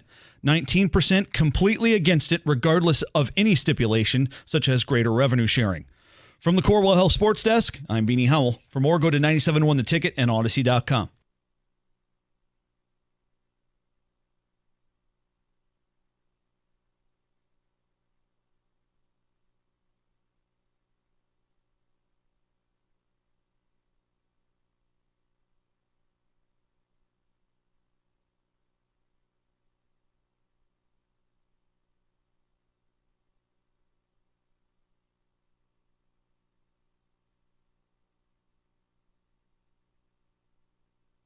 Three o'clock, great to have you. We're going to get to the phones in a second. Appreciate people hanging. We've talked some Pistons because it's one of the bigger stories in sports. Of course, they did the Juneteenth news dump, but Monty Williams is fired. Who do you believe? Do you believe he was blindsided? Do you believe Woj, not the pickled one we have, but the real one? Do you believe that Monty was in all of the meetings and was a part of this offseason and was totally shocked to get blown out yesterday? And if so, what does that say? The other thing is the fact that an Arn Tellem client is now the leader in the clubhouse to be head coach, and Arn Tellem's son's client is the leader in the clubhouse to be taken at 5 in the draft. Can we make the Arn Tellem thing stop? You're saying this is a coincidence? I don't believe in coincidences. Wait, this can't be a conspiracy. No, I'm with you. It's almost to borderline ridiculous. Now, that's when I'll know that Trajan has really put his foot down and said, yeah, we're not going to go. I don't want anyone ever affiliated with the Tellems, father or sons, to ever be a part of this franchise again. That's the only way I can trust Trajan Langdon. Don't even work concessions. No. Nowhere. I don't even want the roasted almond guy there, and I don't care if he mowed Arn's lawn. No. Any affiliation with the Tellems? No. All right. Good thing Mason doesn't have any. Well, he can go too. No, he the cannot. Point I'm making, He's an icon. We're blowing out the whole franchise. What? Did you guys clip that? Kitty says, I have a surprise for you. No, seriously, is someone going to tell me the play? Okay. All right. Who's spicy? Who's spicy? Not at all. Not at all. So that's what we've been talking about. And then really, what does it lead to? I mean, JJ Redick is the betting favorite to be your next head coach. Has never spent a day on a bench. Has never put a staff together. Look, you could be a broadcaster. It doesn't mean Rico and I are going to coach Pistons. If you bring in JJ Redick with no experience and this roster, I will.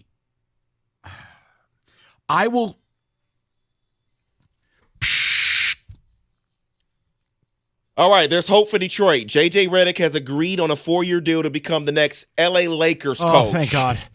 Thank you, Jesus. So it was like, I think he just did this to get that, to get the Lakers job. Like, the Pistons are interested in me.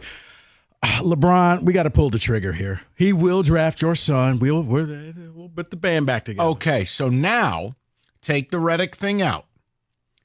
Borrego, former Hornets coach, offensive-minded, has ties to New Orleans. Rumor is Cleveland. If Cleveland doesn't hire him, okay, Borrego, Chris Quinn, Miami assistant, former super annoying Miami guard, punchable face. The point is, Heat culture. Would you try it? Sweeney, guy from the Mavs, their defensive guru. Again, no experience. Guys, this is what you're in line for. Now, the bigger question is, now that Monty's gone, you've blown out the president, the GM, you've added new staff, you blew out the coach. What do we do with Cade? And if you're truly building around Cade, here are some of the names I've heard. Brandon Ingram is one. He'll fit great with Cade because they'll both only play about 55 games a year. Tops. Brandon Ingram is made of paper mache. And your microphone's not on. Maybe in the Venn diagram, it'll end up being like 30 games together. Yeah, maybe. You'd also have to trade to go get him and give up assets. Restricted free agent, Obi Toppin. Big yikes. Now, was decent with the Pacers. That's a high-octane, wide-open, pace and space, and a great coach in Rick Carlisle. I could see that guy getting paid, coming here and being ass. But see, I think different. For Obi Toppin, I think this could be his, guys, I'm a lot better than what people give me credit for. The Knicks gave up on me, and I'm a better player than this. And Detroit, because they don't have a ton of options, he will get every opportunity to try to prove the league wrong. I think that he will become try-hard guy, spike guy to show I'm not as bad as you people think I am. That's just me. The problem is I don't want to pay $30 million a year to find out. Name I was told last night. I'm telling you, I don't want any part of this one. This Zach one. LaVine? No. Because the Bulls are just offering anybody.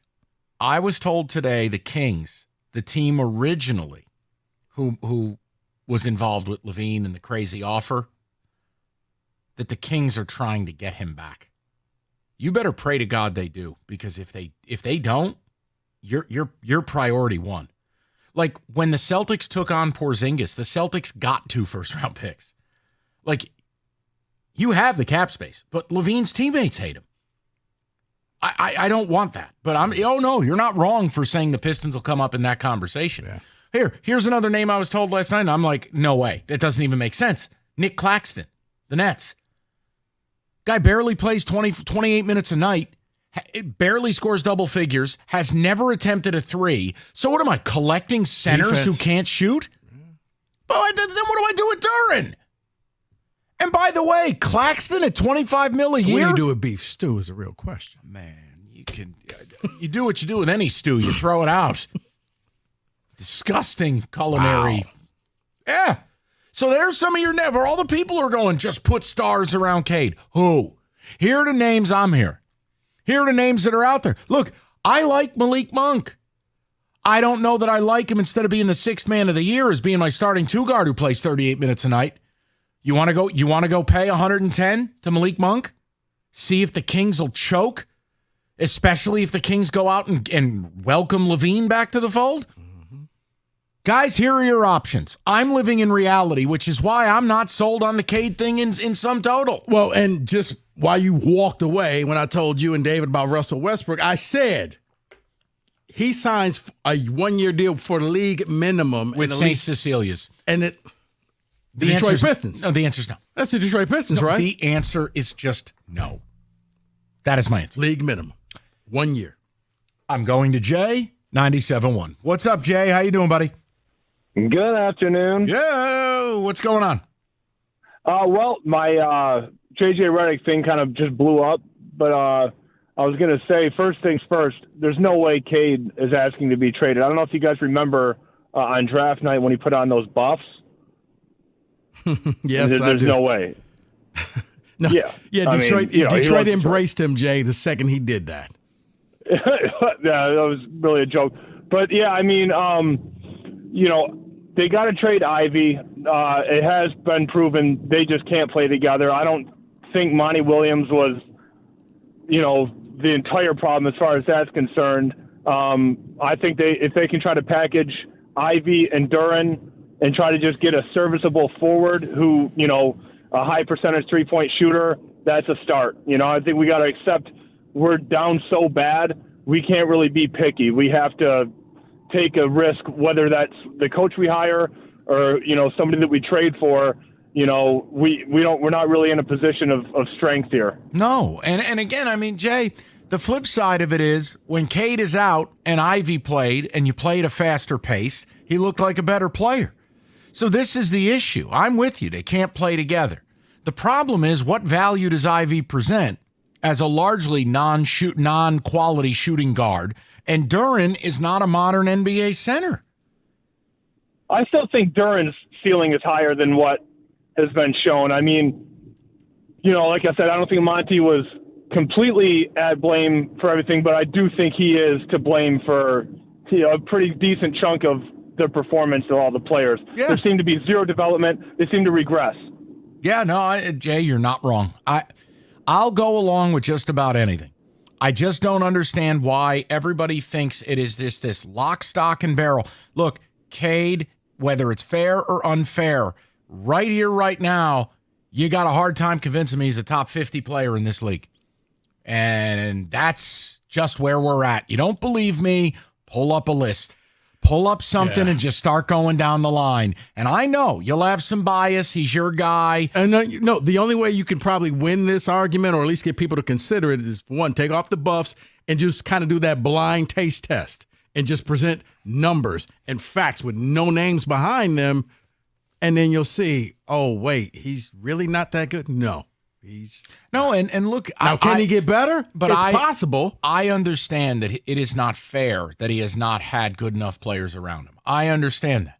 But advanced metrics are so bad for him. You can't just wipe that away and go, well, he doesn't have enough help. There are plenty of other guys on bad teams here's the argument. who have better advanced stats. Here's the argument that people will give you when it comes to Cade is, well, look what he did on the Olympics and when he played for that team, when he was surrounded. Team select? He was the best person out there on the court because he had all of this help around him. The problem is, if you sign him, you don't have those players right now. He's going to get fed up and demand a trade. It's the same principle as Scooble, is that I don't know if the timeline works. I am so with you on this. Great way of putting it. I'm sorry, scared David, about the timeline. Go ahead, David.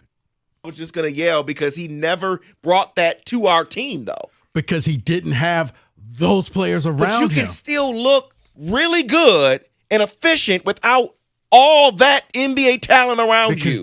I told you, man, it appeared to me at some point he would just bring the ball up the court and be like, how did I get here? Well, then don't play. But he has every right to feel that way. And my only point is, it's not anti-Cade to say, look, we're not going to be able to get okay, let's say you added a major move this offseason. You pick an NBA player that's remotely reasonable. Let's say Brandon Ingram shows up here next year. Is that going to move the needle? Is that going to turn this into a 50-win team? No. Okay. So now I've made this big move, which is going to cost me money and assets. Even if I took a guy that's going to be a star at 5, it's going to take 3 years. I'm with you. No, brother, I'm not mad at you. I'm just saying, I hate having to say it. I don't want to trade him. That is the argument for the people who say, well, if you just surround him with people, because the U.S. team select, and he was the greatest ever. Do you know what I hate about those Muppet babies? They never have any names. Then I give them the realistic names that are available, and they bleep all over the list, and we end up where? I'm with you, because it's like, Anthony Edwards ain't available. You're not going to get him. There's certain players that, yes, if he would look great with him. If we could just get Nikola Jokic, everything would be all right. Well, that's not real. Here, go and trade for Brandon Ingram, and go ahead. Go pay $25 million a year for Nick Claxton. Like, guys, these are the names. What if we get the Jays from Boston? Okay. Just read. Let's talk about the Chevy dealer in the area that's been leading the way. Hamilton Chevrolet in Warren at 14 Mile and Mound. all June long. Hamilton is participating in the Pick Up for Paws campaign supporting Rebel Dogs Detroit. For every pet that is loved and cared for, there are so many that are just not that lucky. Stop into Hamilton Chevrolet, drop off some pet-friendly supplies in the bed of the Silverado right there in the middle of the showroom. There's a list of donation items at hamiltonchevy.com.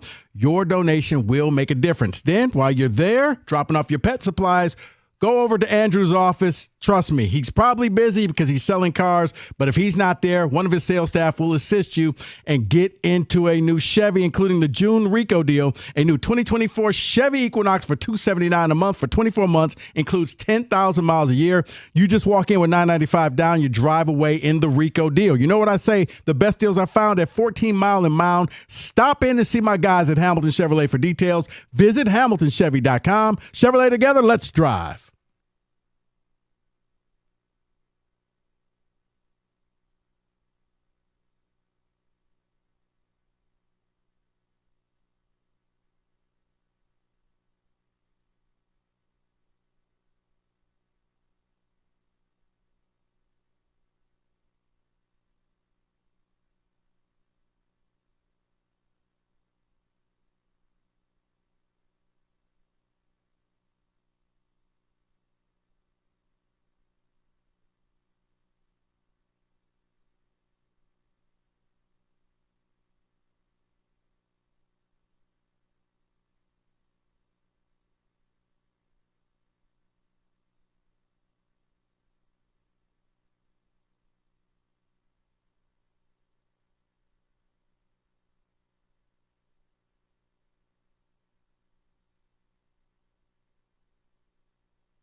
Being number one's not easy. It takes experience, dedication, and determination. The number one mattress purchased by millions every year, it's Serta.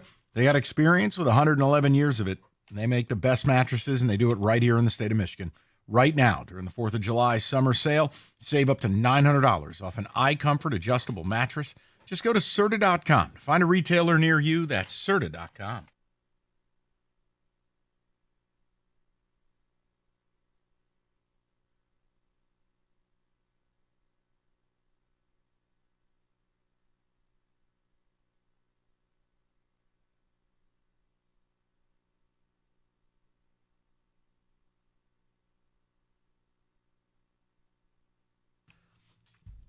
Odyssey.com rewind. You missed anything. We've talked a lot of Monty Williams, a lot of Pistons, just kind of where do we go from here? JJ Redick was the betting favorite to be your new head coach, former Arn Tellem client.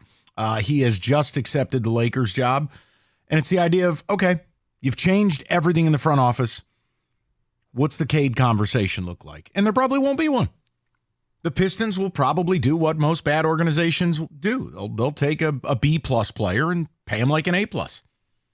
And I don't know that you're going to be able to put the support that Cade needs around him, which is me defending Cade, by the way. I just don't think Cade's some all-NBA player. The advanced stats certainly don't say it. The eyeball test certainly doesn't say it. I do worry that he's just not that much of an athlete. But whatever. I want to ask another question. And it is, you guys get to dictate the terms of engagement. It really upsets a lot of people when you have the audacity to hold the Detroit Tigers to a standard. Boy, does it upset people. And I don't get it. I just don't get it. Team's got 4 world championships in about 125 years. They're objectively bad. They ignored offense this offseason, and their offense blows. It's unwatchable. Shut out again. Scored a grand total of 2 runs in Atlanta. I believe it's 4 or 5 games surrounding this 13-run explosion of 1 run or less. They're 6.5 out of the wild card, 12.5 out of the division. They look like they're dead. When do we get to start talking about Scott Harris?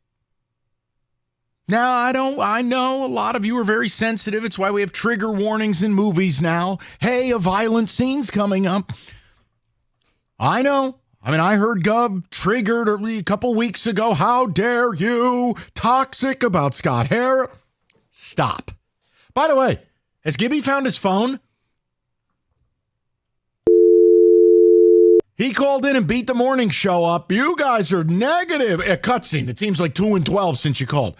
The point I'm making is mistakes were made. No. You're going to be there when it's good. You got to be there when it's bad. The point I'm making is, when do we get to have a conversation about the work Scott Harris has or has not done? Because I do feel like there is a big movement in this town. It's too early. No one's using the F word. But I like to talk about the things that are happening in real time. Mm-hmm. Here are the decisions you've made. Here's how it's played out. Because I want to add a new point of concern. Okay. Ready? The Lynn Henning piece the other day about Jay Young. Somehow I knew you were going there. He had 12 errors in 41 games at third. He's a disaster. Why is that? Well, because he's not a third baseman. They taught him third. He was a second baseman by trade. Colt Keith, major league level. 8 errors already at shortstop. Yikes. I believe Colt Keith is a -8 defensive runs saved. -8 defensive runs saved. That's awful. Spencer Torkelson, if he's a part of the franchise, is an atrocious defensive first baseman. You see where I'm going with this? Mm-hmm. So a team that doesn't have speed, doesn't have power, doesn't have a high OBP, is also a terrible defensive team. So I started to think about this and I go, okay, we don't have a shortstop in the pipeline. We don't have a first baseman in the pipeline. Mm-hmm. Here's my question. Would the Tigers be better served moving Keith to first and teaching him that? Have Young go back to what he used to do best, play second. And then because I signed Matt Chapman, I have a third baseman. Oh, wait. I had to just for cookies and Rieger because Chapman was their guy. The point I'm making. That was a 60-mile-an-hour fastball right in the middle of the plate. Kerplow. So, no, my exit velo. 117.6. I'm getting very concerned because, look, you have to pick a swim lane as a franchise. And, like, the Red Sox are now this aggressive running team. And they're like piranhas on the base paths. They're not a finished product. They are rebuilding. They're also on fire right now. Other teams, Yankees and Orioles, they want to hit bombs. They want power on power on power. Rico, my point is, Scott Harris is in his second full year. That means 2 off seasons, and it means we had a deadline. We're fastly approaching another. I'm not saying it should be a finished product. What I'm scared of is I still have no idea what Scott Harris is and what being a Tiger is. He says we want to control the zone. Do you? Do you, champ? Then minus 12 run differential. What? No. And I mean just the quality or lack thereof of at bats. They don't have a high OBP. All right, we don't get on base. We don't run when we do get on base. Okay. We don't hit for power, and we're atrocious defensively to where, even if Keith is a part of my future, which I sure hope he is, you can't keep him at second if he's a -8 DRS. Okay. Young is terrible at third, and it's probably the reason you haven't brought him up. And Torque, forget even if he hits, he's a terrible first baseman. Okay. So as you would like to say, land the plane. Where are we going with this? When is it okay to talk about Scott Harris? I want the people to give me the ground rules. I will say this. For me, what happens at the trade deadline? Because that now means you had 2 trade deadlines and winter meetings. Now, so far, you're in the 0-2 count, okay? But you still have a chance to knock it out of the park. So his judgment for me happens at the trade deadline. You do some moves that improves this team, okay, I'm on board. It may be a slow burn, but sure, I see where you're going. I see what the identity of the Tigers could be. You swing and miss again? That's 3 strikes, man. Yeah, sorry. You've now lost me. So he still has a few more weeks before I'm starting to judge exactly. And again, I want to make sure, because I know there are some tiny brains out there. No one's using the F word. That's an absolute nonsense conversation. But talking about someone and the quality of work they are and are not doing, highlighting what I think is a developing concern that even if you have this core coming up, they're atrocious defensively. Look, it's okay to talk about it. And factually speaking, look, the DH spot, they probably have it full where Carpenter's going to be a DH. I don't know that Malloy's hanging around with a 50% K rate. He can't hit off speed stuff in the zone. And that was his claim to fame was, well, at least he can hit. Major league pitchers have a real knack of finding your weakness and then murdering and exploiting it. So yep. I want to know for your guys' perspective. Look, team's 34-40. I think it's a miracle they're even 6 under because they're atrocious. Skubal, couple of bad starts. Olsen, 3 of his last 4. And the offense is just, it's impossible. It's impossible to watch. So when do we get to talk about Scott Harris? Has Rico set forth the most realistic pathway? Trade deadline. What do you accomplish here after last year's disaster? Mm-hmm. Didn't do much in the winter. Because you know what my problem is? I like to talk about what you have done already, not what you're going to do. Look at the people he brought in here thinking they were everyday at bats. Mm-hmm. And look, his judgment that Parker Meadows would be a leadoff hitter in this league, that's on him. His judgment that Torque was going to be for real, that's on him. I'm sorry, it is. No, it is. Keith, we're going to pay him. He's our second baseman. He's the worst defensive second baseman in baseball. But see, that's why I said the trade deadline tells me, okay, I've made some mistakes. Let me try to correct them. Maybe not just all at once, but I need to start moving in a different direction. 248-539-9797. We'll get to the people. We'll get some of your phone calls. David with some ticket texts as well, 97.1. All right, let's talk about Victor's Home Solutions. Very simple. This thunderstorm that's about to hit us, your roof better be right or you're going to have a real problem. Get with Victor's. They are the best roofing contractor in the state of Michigan. They have a customer concierge team. They handle the complete process for you. Installers who will install a perfect roof. Not a good one, not a great one, a perfect one. And they have job site inspectors that demand that perfection.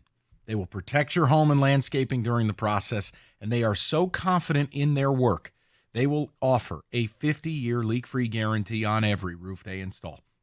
That's just what they do. They understand, and they deliver. So you want to get that free, no-obligation 21-point roof inspection today, 734-773-1100.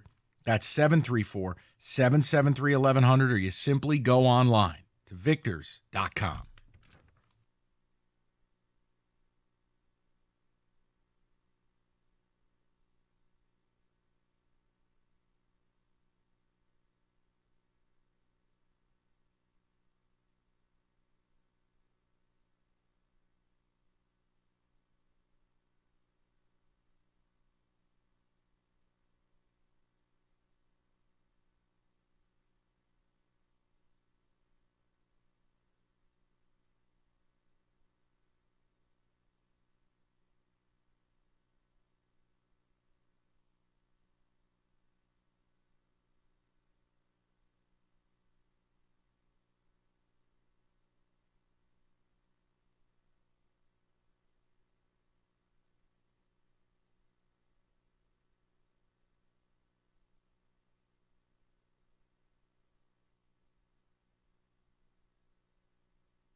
Brought to you by Miller Landscape. Just breaking moments ago, the Lakers are hiring J.J. Redick as their next head coach on a reported 4-year deal.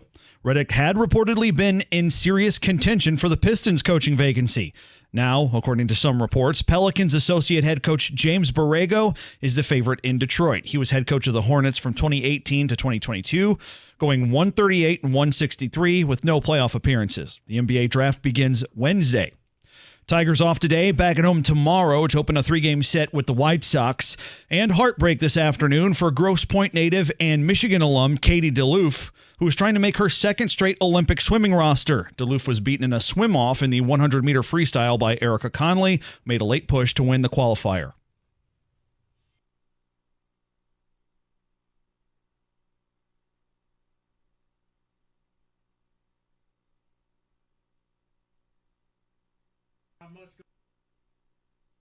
From the Coral Health Sports Desk, I'm Beanie Howell. More at 4 or at 97.1 The Ticket and Odyssey.com.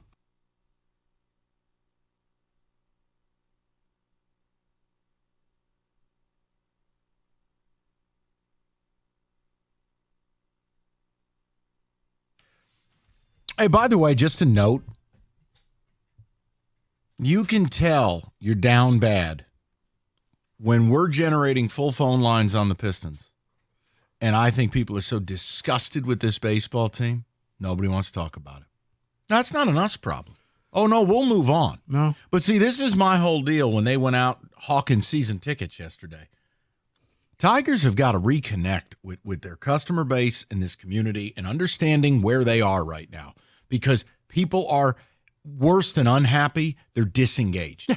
Probably wanted to drop that news maybe after the White Sox series, where you're feeling good about your team, not when your team just got swept. And again, I think it's okay to talk about executives and GMs and team presidents, because when you look at the work, the product of Scott Harris's work, the second team he's put together is worse than the first team, and the first team wasn't that good. This team's a debacle. And you go, well, the young players have disappointed. Right, Scott Harris bet on those players. Every time you bet on a young player, it's like betting a horse race. And if your horse finishes last, that's your fault. You don't blame the animal. You made the bet. He made the bet. Parker Meadows, who can't hit, was a leadoff hitter. He made that bet. He made a bet Torque would be Pete Alonso. Mm-hmm. He made a bet that Mark Canha was any good. He made a bet that a dude with a broken pelvis would be a better answer than Matt Chapman. He made those bets. So now here's the problem. We have a rising issue that you're putting together potentially on paper an egregiously bad defensive infield, where the guy who might be your future third baseman sucks, the guy who's your current second baseman sucks, and the guy who you pray to God can get his career turned around at first base also sucks defensively. That's a huge issue. And even if we buy out Baez, he already stinks defensively. -4 defensive runs saved by the time he blew out his lumbar, or whatever the hell he did. So my whole point is, what am I supposed to be impressed by? The fact that he drafted Max Clark instead of Wyatt Langford, so he got me McGonigal, and McGonigal might be ready in 3 years? No, I'm not interested. I haven't made the playoffs in 10. David, do we have any ticket techs who would like to talk about their baseball team? Sure do. The evaluation and conversation about Scott Harris can begin now. That evaluation is he is not living up to the billing of some great baseball mind as he was advertised to be. I don't think that's unfair. Do you, Rico? No, I don't, because I don't see the progress since he's been here. I don't see the people that you're like, okay, because in your second year, there should be people that you're like, yeah, all right, shrewd move. I like this guy you brought up. I like this. That's a building block. The fact is, they had an offseason where their only legitimate addition was Mark Canha. I will always go back to it. Yeah. Yeah, that right there, you made that bet. Roger Mount Clemens says, since starting 5-0, the Tigers are 11 games under 500. This is not a playoff team. Guess they're sellers at the deadline, so goodbye Flaherty, Canha, and Urshela. Malloy is not ready for the majors. Harris has failed in starting a foundation. And I'll promise you this, though, David, a lot of people who are giving up after this weekend. Oh, yeah, you'll play the worst team in baseball. We're back. All right, and again, this is where, look, a lot like, you know how once a month, David, they erupt for 10, 12, 13 runs? That perverts their run total. Like if you go to do this, well, we're averaging 4 runs again. No, you're not. You're averaging like 2. Right. And then you erupt, and then you're right back to 2. So it's the same thing as when you have the White Sox on your schedule, your record really isn't your record. Right. The White Sox means that maybe the morning show will get a phone call on Monday. Say, hey, we're still good. We're still around. Yeah, you can miss me with that. Go ahead, David. I can't tell from day to day whether we are seeing the Detroit Mud Hens or the Toledo Tigers because it looks like watching AAA ball. Yeah, and I mean, look, the trade deadline will present an opportunity that if you get rid of some of these guys, you're not going to get much for any of these people. I mean, Flaherty, you hope. See, this is the other thing. And to Rico's point, David, I can't judge Scott Harris on the Erod thing alone, but it didn't help. You know what I want? I want a return for Jack Flaherty that smart baseball people go, hey, he did a really nice job there. That's what I need. He got the maximum value for Flaherty. That's what I need. But the rest, like, I'm sorry, but you're just not going to get a whole lot. But do I want to see Dylan Dingler? Do I want to see Young? Yeah, because there's no other reason to bother with this. There really isn't. It's really bad. And I hate saying it. I wanted nothing more than this team to play their way in. But when you continue to lose series, and that's all they're doing, and then it compounds that it's also not remotely entertaining to watch. I can't lie to my audience there. I can't be like, oh, it's must-see TV. It's really not. Yeah. Even if you could see it. And when your ace goes out and loses 7-0.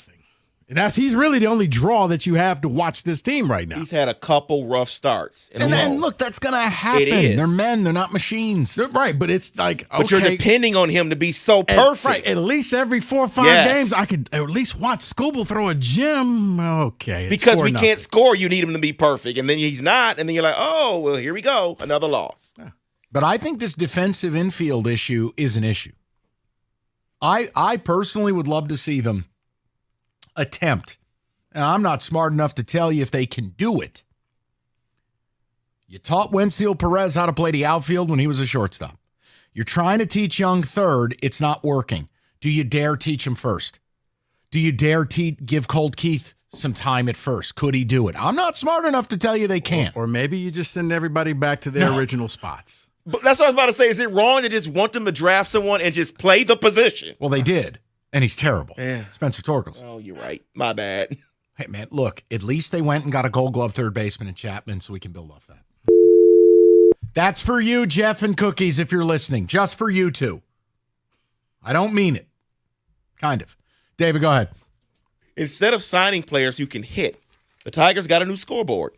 A no-confidence vote on Scott Harris needs to be taken. So disappointing. That's from Denise in Royal Oak. All righty. 248-539-9797. Your phone calls. Touch the table on some football. A lot left to do today. 97.1. Northville Lumber, oldest company in the state, largest Trex decking outlet in the country. Nobody stocks more. Nobody sells more Trex than Northville. Last year, contractors, homeowners bought enough Trex from Northville to cover 26 football fields, and there's a reason they can move that product. It's because it's all in stock. Right in their warehouse. There's no middleman. You buy it, you get it, you build it. Some of it as low as $1.59 a foot. They have got you covered, and if you need someone to build that deck, they will introduce you to a Trex certified pro. All you need to do to get that outdoor living space taken care of is call Northville Lumber today or simply go to northvillelumber.com. That's northvillelumber.com.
All right, David, what the hell are we doing here?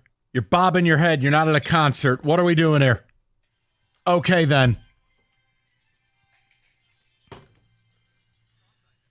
Jim, behave yourself. David, what do we have? Well, you know what? It's funny that You're not David. I know. This is my show right now. You use Jim Costa. How about a little value when it comes to college football?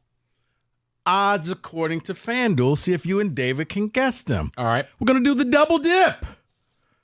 The team and the team's quarterback to win the national title. I'll give you the top 6. See if you guys can guess the odds. Okay.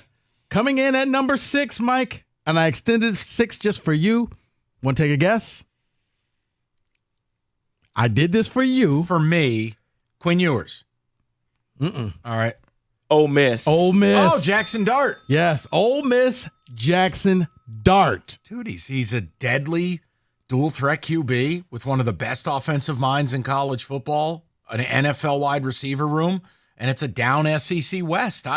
It's not a bad value play. Value play. What's the number?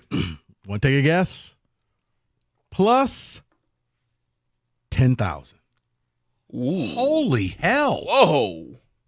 To win the Heisman? To win, no, for Ole Miss to win the title. Oh. And Jackson Dart wins the Heisman. Combo. Okay, all right. The double dip. Okay. Wow. Okay. At number 5, want to take a guess? Quinn Ewers. No. Roll Tide. Alabama Milroe? plus Jalen Milroe plus 7,500. I can understand some of it because he can throw the deep ball. The issue for him is the processing, the accuracy in the short and intermediate. With his legs, I mean, that dude is a weapon. I just worry about with DeBoer's offense. Penix's accuracy was incredible. We're going to find out what DeBoer is. Yeah. Because, for the first time ever, there's no Penix back there. There's no number 9 to lead this offense. At number 4. Can I guess? Quinn Ewers. Oregon. David, nice job, David. Oregon and Dylan Gabriel plus 4,400. It's totally plausible. Why? Oregon would be my pick right now to win the Big Ten. If they do that, Gabriel's in the Heisman race. And if they get in, they're built like an SEC team on the lines. They're awesome up front on defense. Yeah, no, that's the first one where I'm like, okay. That's really good value there at that number, too. It is. Okay. Don't say that word. You'll get Costa excited. I think he's trademarked it. Value. At number 3, Quinn Ewers. Texas and Quinn Ewers plus 3,900. Look, we'll find out a lot early. They're going to play U of M. Obviously, they're in the SEC now, which is a brutal schedule. I got to see their wide receiver room. I got to see, you lose A.D. Mitchell or a Diddley or whatever the hell you called him. Adane. Whatever. And you lose Worthy. I got to see what you replace him with. But yes. And by the way, he has a lot to prove. Ewers is good. I don't know that he's great. He has to be great to fulfill what a lot of people thought his career was going to be. And with the pressure at Texas, it's not like they don't have some backup QB that everybody wants to see. Okay. Just saying. All right. At number 2. Quinn Ewers. No. On the list twice. Give me a hint. Well, Big Ten. I can't even name the kid. Oh, don't say Will Howard. Oh, God. The Ohio State Buckeyes and Will Howard at plus 3,500. My answer is no.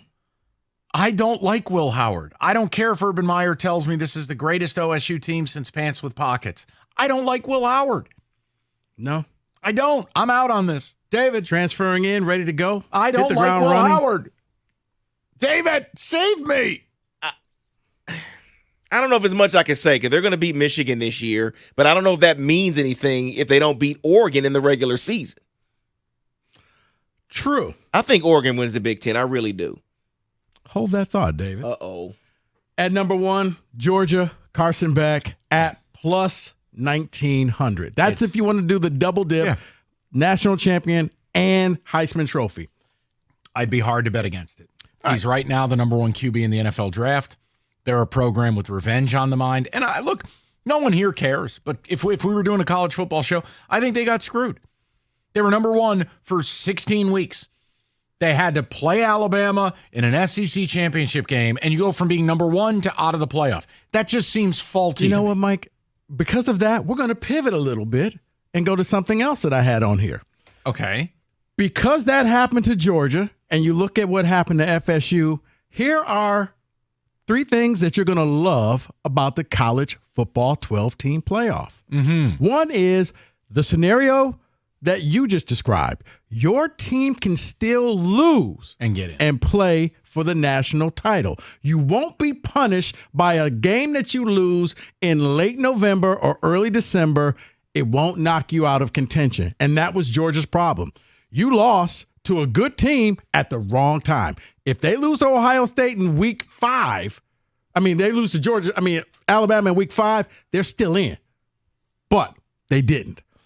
The other thing, you will never have another FSU incident again where you win your conference and are left out. And you're told, no, you can't play. And the last thing is, in November, you're going to have a ton of teams that are going to be competing for spots 6 through 12, which means a lot more interest in fan bases that you're not already saying, well, I guess we're going to the Who Gives a Damn Bowl. No, you still have an opportunity to get into the 12-team college football playoff. And here's what you'll hate about college football.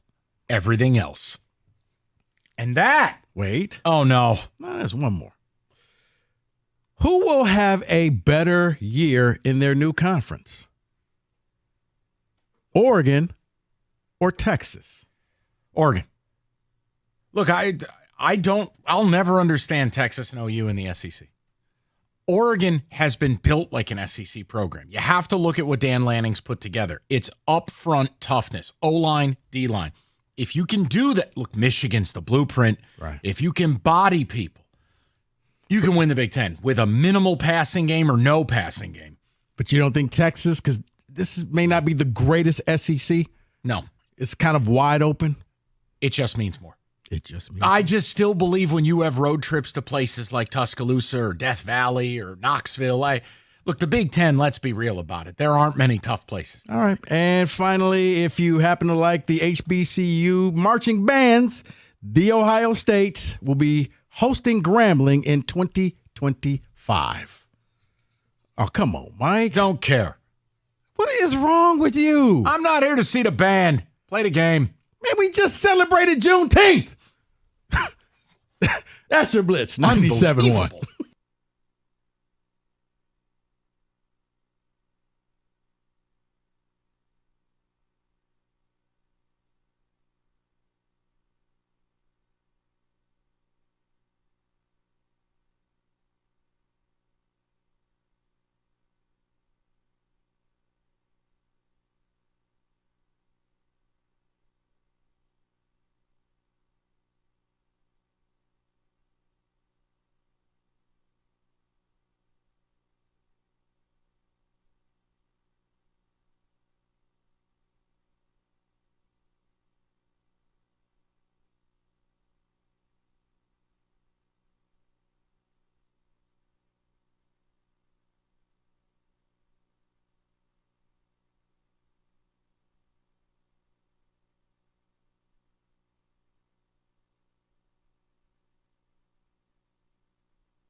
Brought to you by National Benefit Plans. With less than a week until the NBA draft, the Pistons coaching search continues. One reported top candidate came off the board about an hour ago when the Lakers inked J.J. Redick to a 4-year deal. The favorite now, reportedly, Pelicans associate head coach James Borrego.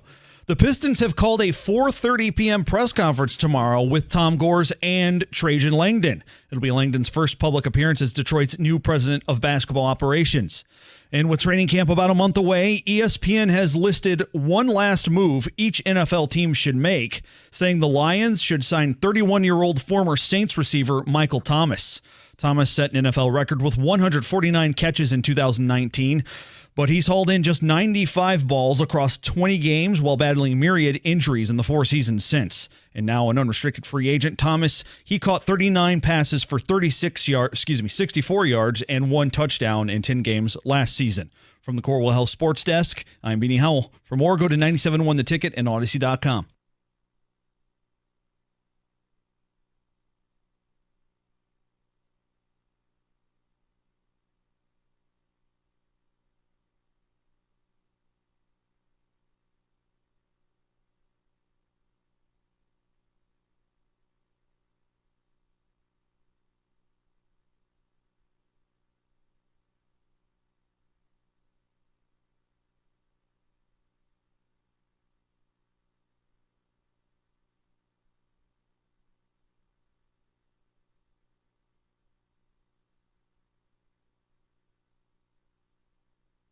Four o'clock. Good to have you with us. We're going to get straight to the people. Odyssey.com Rewind. We've talked a lot about the Monty Williams situation, Pistons at large, Tigers.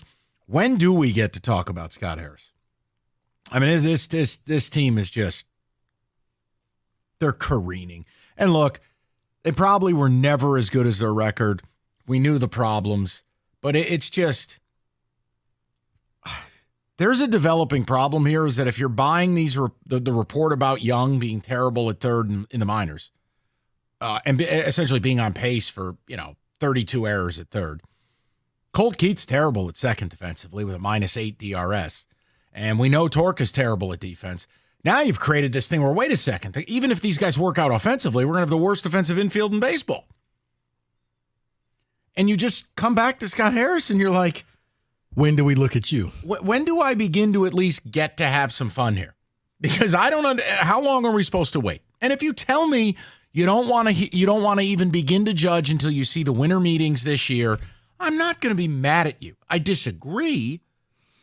No, see, for me, it's the trade deadline. You had last offseason, Miggy's contract falls off the books. You kind of screwed up the Erod thing, and you did nothing really. I mean, you brought in a couple minor pieces to play third base and a Frankenstein third base. It really comes down to what are you going to do at the trade deadline this year? You go 0 for 3, in my opinion, it's fair game. You've now had ample opportunity. You have the money to spend. It's not like this team is strapped for cash. Now you got it all. You don't have to wait for contracts to fall off. They fell off. The money's there. Is it? Supposedly, unless they found a new way to pay Miggy. Okay. Those bits. The bits. Let's go to Kevin, 97.1. What's up, Kev? Hey, guys. I agree with Dave on the whole Scott Harris judgment situation. I think you got to wait until at least the deadline, since last year he messed up with the deadline. Could have got a good infielder. I think it was like Michael Bush or Miguel Vargas. I think I heard they were trying to get rid of.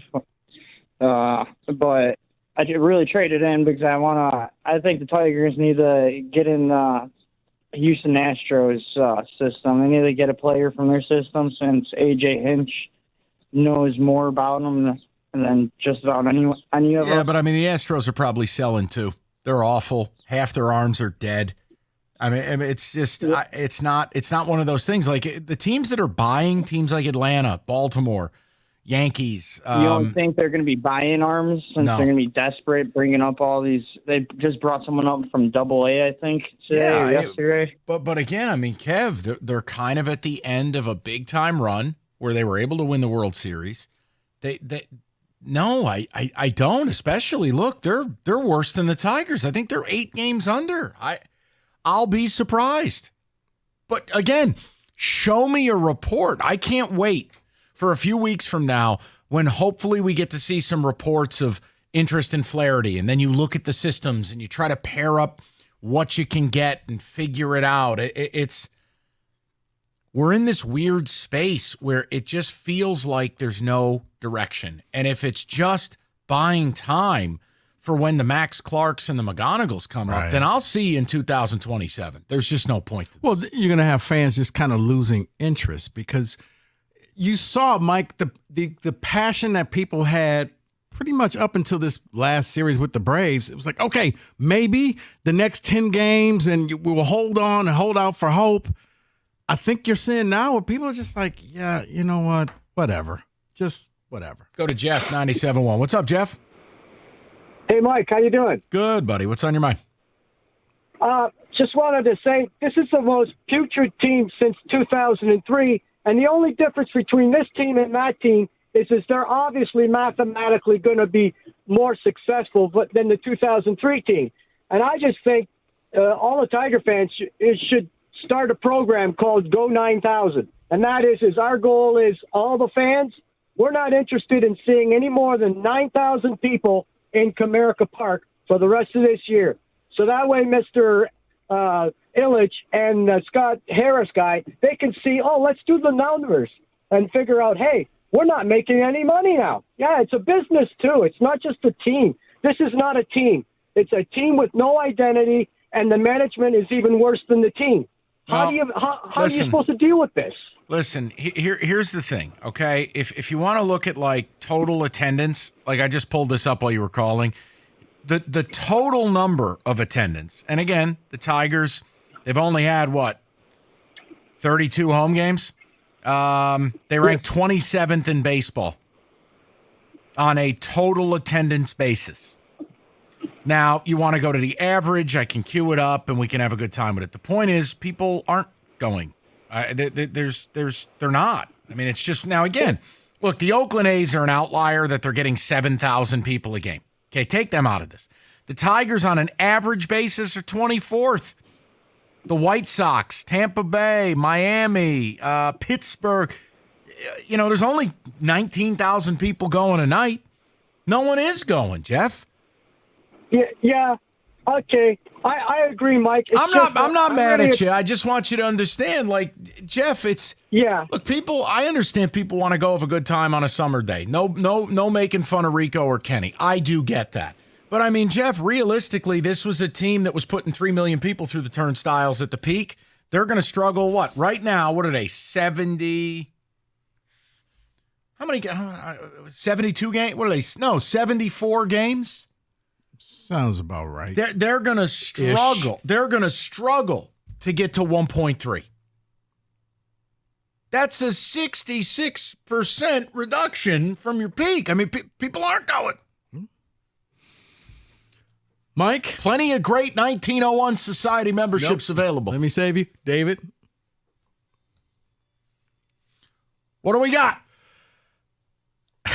What do we got? What's tomorrow, Mike? Friday? All right. This will make sense in a second. Trajan Langdon and Tom Gores will hold a press conference tomorrow at 3:30 p.m. We have to carry it. We have to carry it, and I get to play drops. We have to. David, Powers is not in his office. I want green light. We are carrying it live. I get to play drops. So, just so you know. I don't think the drops are happening, but what could go wrong? It's Friday, late Friday. I mean, yeah.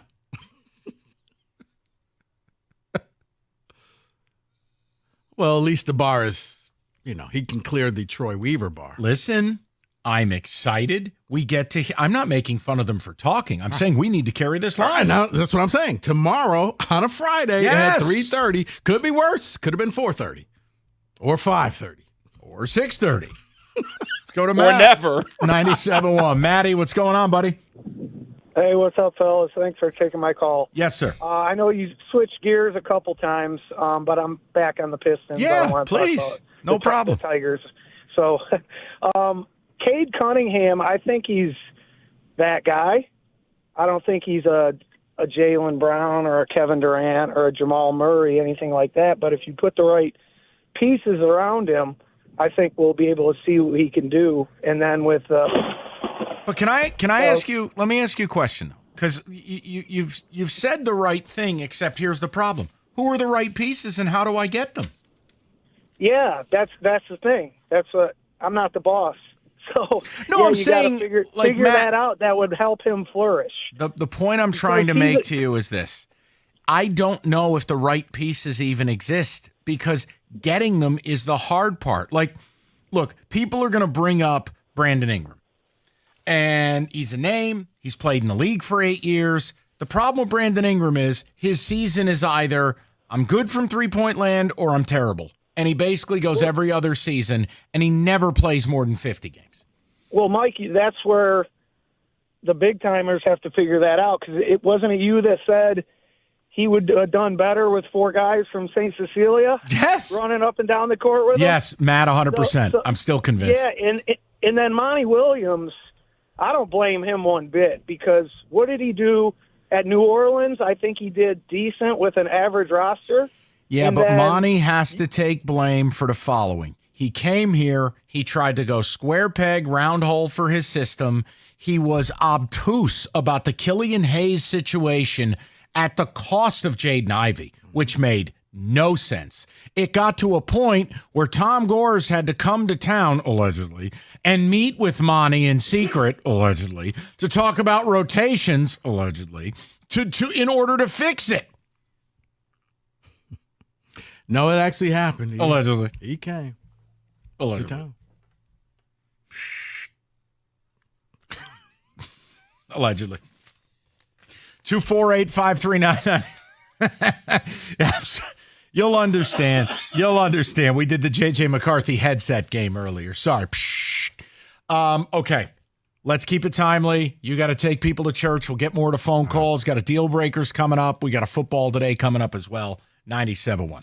Xfinity gives me a chance to catch all my favorite shows while I'm on the go, like Clipped, whether David likes it or not. With Xfinity Internet, I get the speed I need at a great price, and you too can get the speed you need at a great price thanks to the fastest internet on the largest speed network, delivering to more homes than any other network. So enjoy all your favorite apps all in one place with the Flex 4K streaming box, all with Xfinity Internet.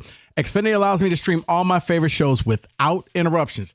I get out-of-market scores and stats with Xfinity and the latest injury updates so you can keep up with your fantasy teams. Choose from a variety of speeds depending on your needs, including gig speeds up to 1.2 gigabits per second, and enjoy reliable internet on all your devices. To get started, call 1-800-XFINITY, visit Xfinity.com, or simply drop into an Xfinity store today for more details. Maximum download speed of 940 megabits per second when hardwired via Ethernet. Actual speeds vary and not guaranteed based on Xfinity's fastest available download speeds.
When it comes to an IRS collection or audit, you need a law firm that specializes in all types of tax problems. You need Maurice and Jerry of Abraham and Rose.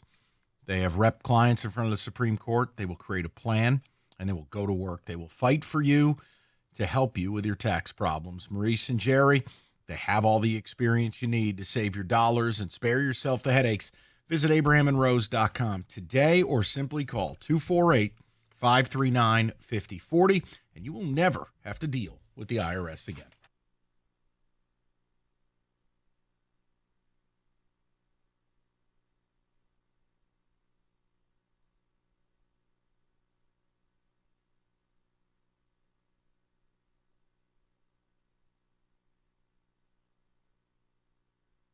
All right, Rico just said something upsetting to me, but I'm going to ignore that, and I'm going to go right to the people.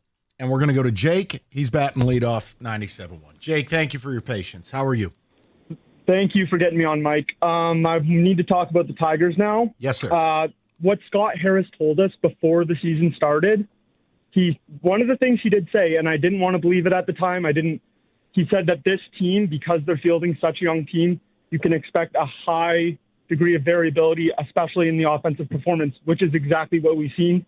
They get shut out or score one run, 4 games of the week, and then maybe you get a 3 or 4 run game, and then the other game in the week, maybe you're probably scoring 9-10 runs. It feels that way right now. Mm-hmm. But you have to give Scott, with baseball, it takes so long for a team management to get the team situated how they need to compared to any other sport. Football, you draft guys, they're there in 6 months, right? They're playing on the team. You have to wait at least until his first draft class is approaching the major leagues, I think, at least.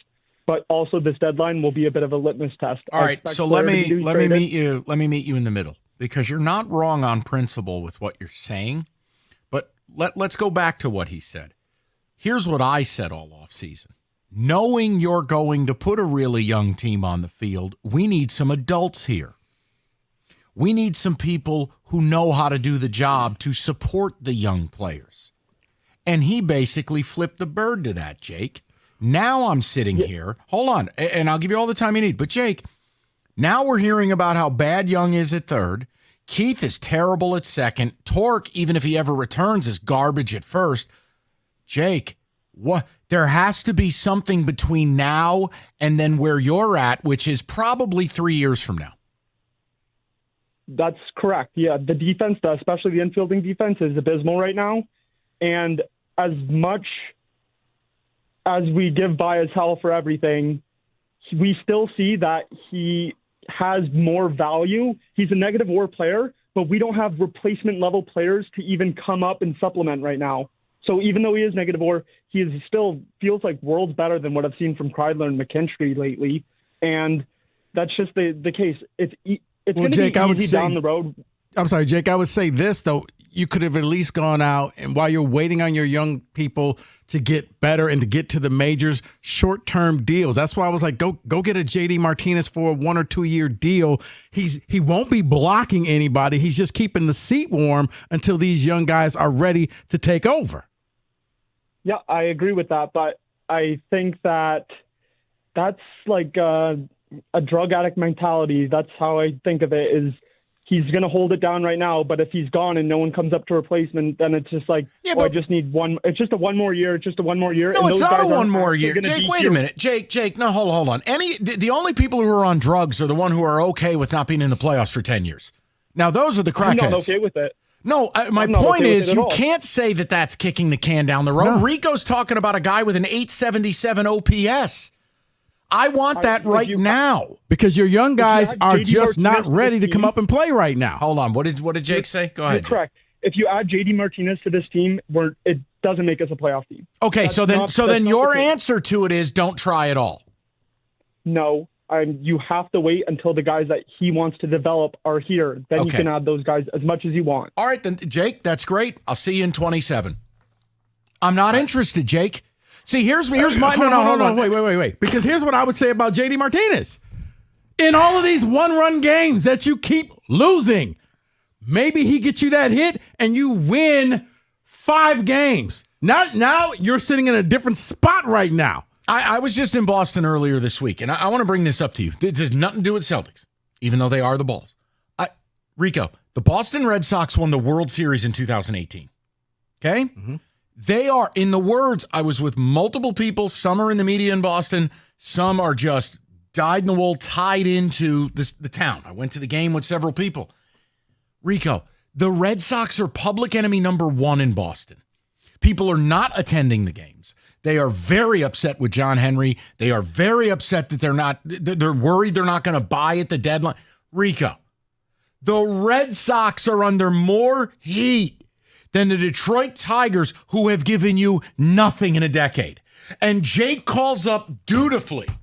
Maybe he's a 1901 Society member. Jake calls up and goes, oh, no, JD wouldn't make us in the playoffs. So then what, I don't try? And see, I disagree with that. No, because come on. In the games, it's just take the Atlanta game, 2-1. You had in the first game, you had 8 runners you stranded. Maybe he gets a timely hit and you win those games. There's an element, Rico. This is still an entertainment product, and your job is to be entertaining. Rico just said that. Do you know the Tigers in over a quarter of their games have scored 2 or fewer runs? That is essentially giving away 25% of your season.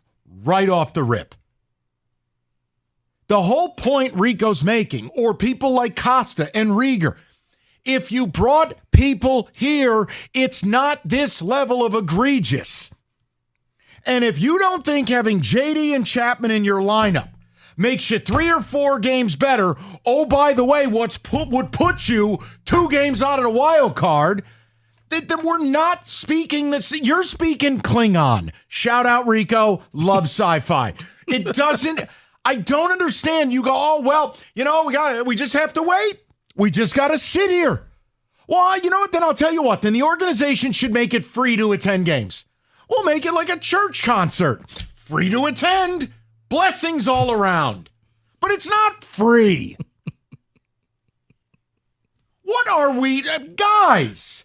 This is why there's no pressure on Scott Harris. It seems like the fan base are people like that just don't care. And I'll wait another year, no problem. It's no problem. I'm not saying breaking the bank. JD Martinez, 1-2-year deal. In all the 1-run games that you played, maybe he gets you a timely hit and let's just say conservatively 4 of those games, and you win those. Guess what? You're looking a lot closer to that final wild card spot. But I'll say this. Let's just say he doesn't make the difference. You sign him. The second year's probably an option. Guess what you could do at the deadline?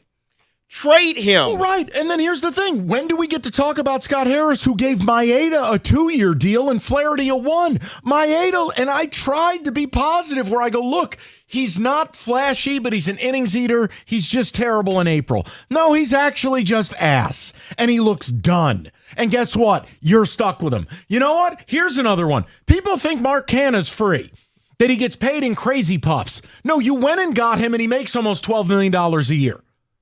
It's not a good use of money.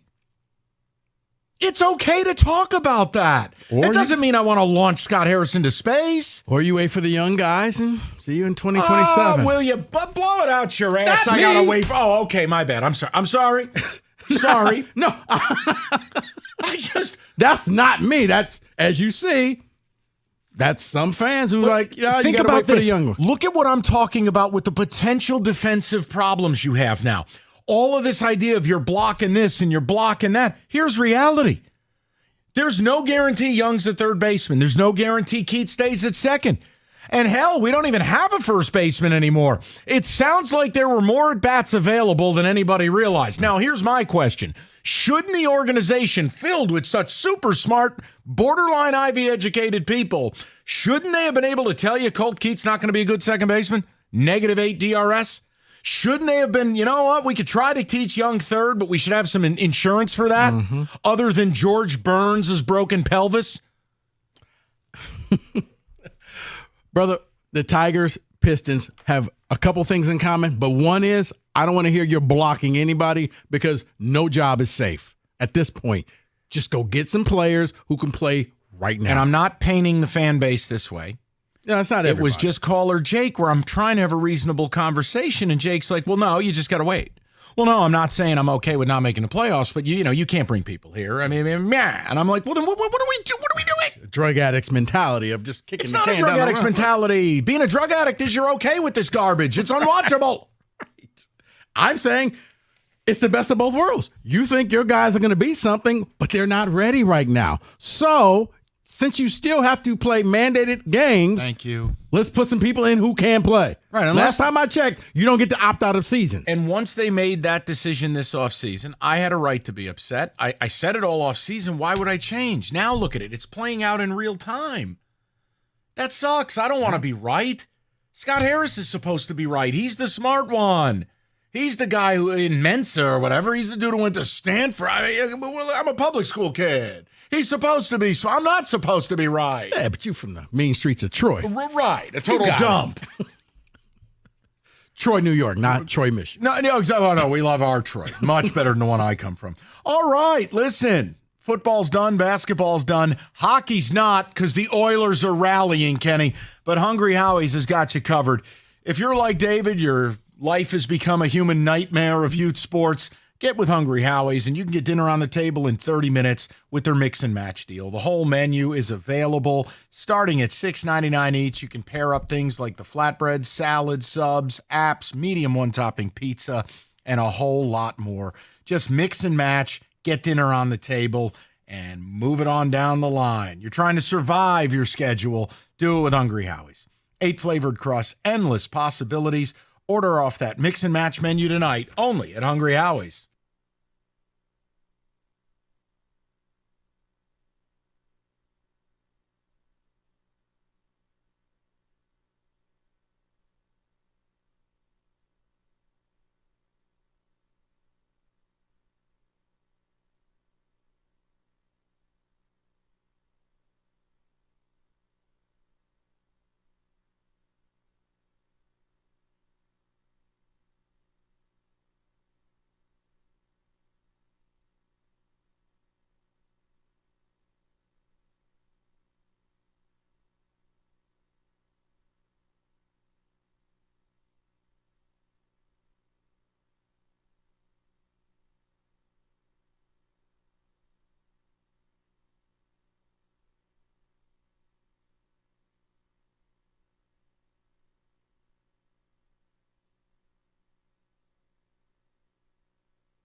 Brought to you by Lady Jane's.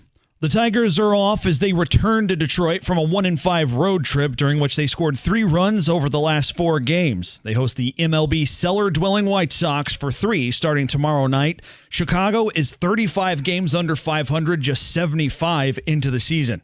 Breaking news in the NFL, the Patriots have extended running back Ramondre Stevenson for 4 years and $36 million, with $17 million fully guaranteed. Stevenson ran for 619 yards and 4 touchdowns in an injury-shortened 2023.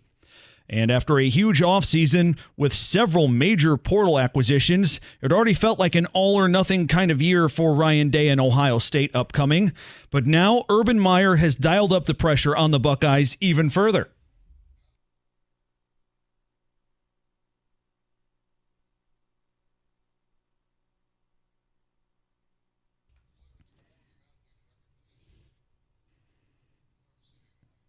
From the Corewell Health Sports Desk, I'm Beanie Howell. More at 5 or at 97.1 The Ticket and Odyssey.com.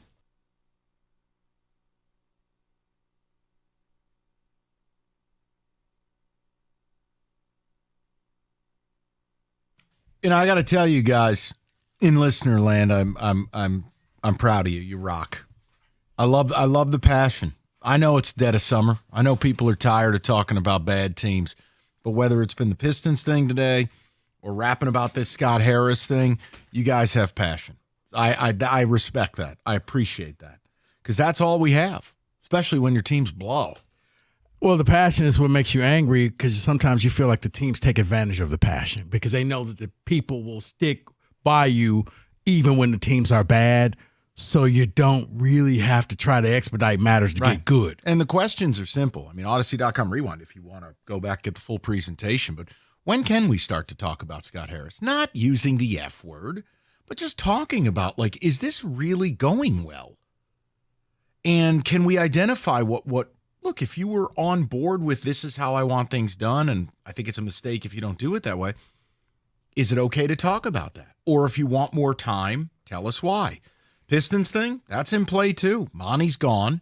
J.J. Redick took the Lakers job, thank God. So now what's next? And the Cade conversation continues, which is, okay, you blew out the whole front office. Team president, GM, coach, the whole bit. The thing about the Monty situation that's weird is Woj reporting, not ours, the real one, Monty Williams was in every meeting. Monty Williams was blindsided yesterday to get fired. And that quote, this came from the ownership level. Well, if Trajan's running the show, why would Goris put the statement out and why would Goris have made the call? They're going to talk tomorrow at 3:30. I can't find Powers, but I'd like to tell you we're going to carry it. Yeah, but I think the amount of drops I'm going to get out of Goris. This is so exciting, Kenny. I'm speculating, but maybe it was, hey, so what do you think about Monty to Trajan? That's what Goris said. And is this somebody, if you were me, would you bring him back? And he was like, can I speak freely? No, I wouldn't bring him back. And okay, well, we're going to move on. 248-539-9797. We go to Joe, 97.1. What's up, Joe? Well, guys, I think this is probably the most disgusted I've been with the Tigers in my life. I am a 1901 society member, and this is the end for me. I'm done. I think that the biggest problem, we can talk about Harris and Hinch and the players and whatnot. Sure. But that's just shuffling deck chairs on a Titanic. The problem is Chris Ilitch. It's obvious. He's a clown. I wouldn't trust a word out of this guy's mouth. But there's not much we can do about it. We can hope that he sells the team, but that's unlikely. I think it's amazing he's been in Atlanta, but we don't see him here. I'd love to hear from the owner of this team. I would. It's his team. It's not going well. And it's like, yeah, you do need to sell tickets. I'd like to. It's the same thing we ask for from Goris, whether it's good or bad. We want to hear from you. Mm-hmm.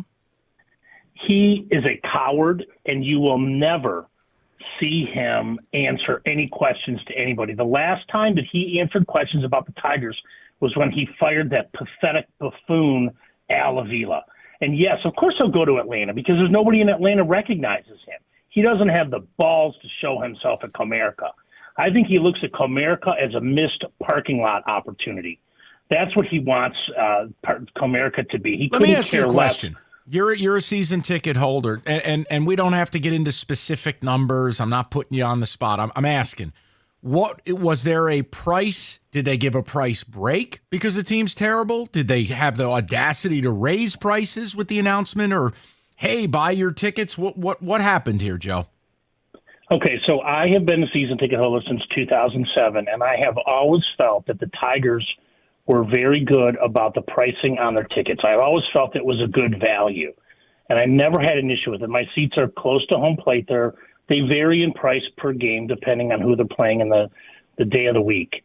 But I've never had an issue with that. But the thing that tipped me over the edge, aside from the lousy play that we have seen for, a decade, is that we are they're going to move my seats, which I'm going to give up anyway. I don't care. But they rolled out that home plate club. Yep. The audacity to do that and to say, oh, now you're going to be in comfort as you watch the team score 2 runs in a 3-game series.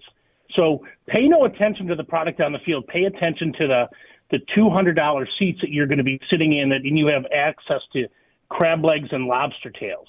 That, to me, is so ridiculously tone deaf that they would roll something like that. That's the most upsetting thing to me. And I cannot believe I have been a fan of this team for 50 years, and it has sunk this low because we have a guy that is so clueless and uninterested in the performance of his team on the field. And I was willing to give Scott Harris a chance because I thought, oh, he's got this pedigree from the Cubs and he worked for the Giants. But my biggest issue with him is that why do we think that these guys that he drafted are going to turn out any differently than the guys that we've already brought up? I mean, we have Torkelson, and who's a bust, whose career is likely over. We have Parker Meadows, bust. Every single guy that comes up turns into nothing. And we keep having these highly rated farm systems, and then nothing ever happens. So, it's like let me answer part. No, I want to answer your question, and I'm not fighting you on this. I'm going to answer the question you asked. It's not an endorsement. I'm saying his draft picks you could have a different hope for because part of what he's trying to do is modernize the development, change the development, modernize this franchise. Now, again, Joe, I'm with you. I'll believe it when I see it. My problem is you are a smart baseball guy. I am a smart baseball guy. We know that Max Clark and McGonigal, these guys are years, plural, away from even coming up here. It is about the space between. That is what sticks in my craw. The idea that we're just going to do nothing between now and 26? Joe, you got every right to be upset. Every right. I'm furious about it. And that I knew they should have got Chapman, and I knew they should have got Martinez, because what would it have hurt to have those guys? It wouldn't. And they're not blocking anybody. Nobody on this team can block anyone else because they're all horrible. They all turn out to be nothing. That's why even if I knew in 2027 that the draft picks were going to be future stars, who cares? It's only 2 guys. What about the 7 guys right now? And there's one other thing I want to say about Harris and Hinch. There's something wrong between these 2 guys. The season's over. Anybody with half a brain realizes the season is over. So if it is over, why aren't you playing guys like Ryan Kreidler all the time? I mean, look, I'm not saying he's the answer, but you should be calling up Jace Jung and you should be calling up Dylan Dingler and letting them play now. These guys are not 20 years old and their confidence is going to get shattered. No, They're 26 years old. That's what I was just about to say, Joe. It is amazing how long it takes the Tigers to bring players up and they still suck. Like, there's no other franchise in the league where I feel like it's routine for guys to be 24 and 25. Meanwhile, the Yankees call up Volpe at 20. The guy went from prom to the Bronx.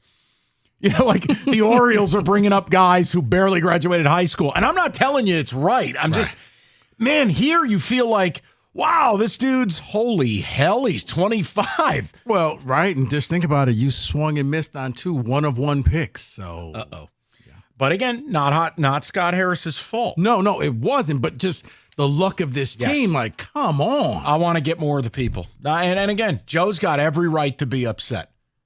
Every right. That's to caller Jake. I want you to argue with caller Joe. These games take time, emotion, and money out of people. You don't get to just say, well, we'll get around to it. That's not honest. I was going to say disingenuous, but I like that. I like your word better. Double word score. FanDuel, it's simple. Summer, our baseball season's over, but not with FanDuel. You can bet on other teams that actually do things like run the home run play, amongst others. So FanDuel has you covered because all customers are getting a boost and a bonus daily this summer. Something for everybody, every day, all summer long. Head over to FanDuel.com/ticket. Start making the most out of your summer. It's FanDuel, the official sports betting partner of Major League Baseball. 21 and up, present Michigan. Opt-in required. Wager requirements apply. Bonuses awarded as non-withdrawable bonus bets that expire. Profit boost tokens as well. Restrictions apply, including bonus expiration. See terms and conditions. FanDuel.com/sportsbook. Gambling problem? Call 1-800-GAMBLER. That's 1-800-GAMBLER.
Brought to you by Cars for Kids. T-minus 6 days until the NBA draft, and the Pistons don't have a coach. Now one of their top candidates is off the board.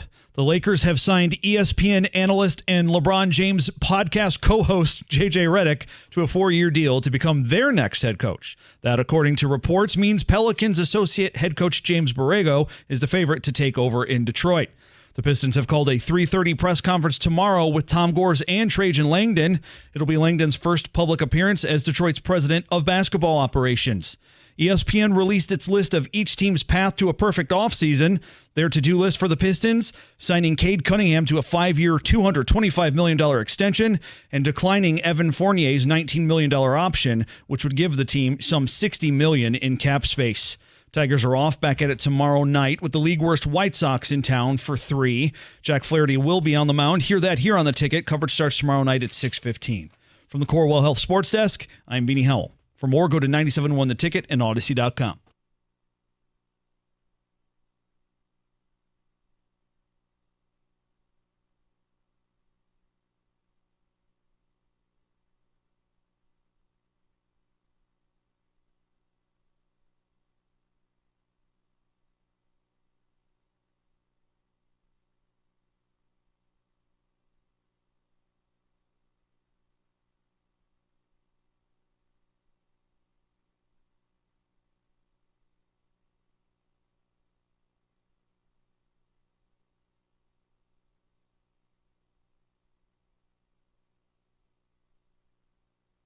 All right, 5 o'clock. Great to have you. A lot of people with a lot to say. It's been great feedback all day, so we'll keep it right on track with where we're at. Just a quick reset. If you want the full presentations, Odyssey.com. Rewind.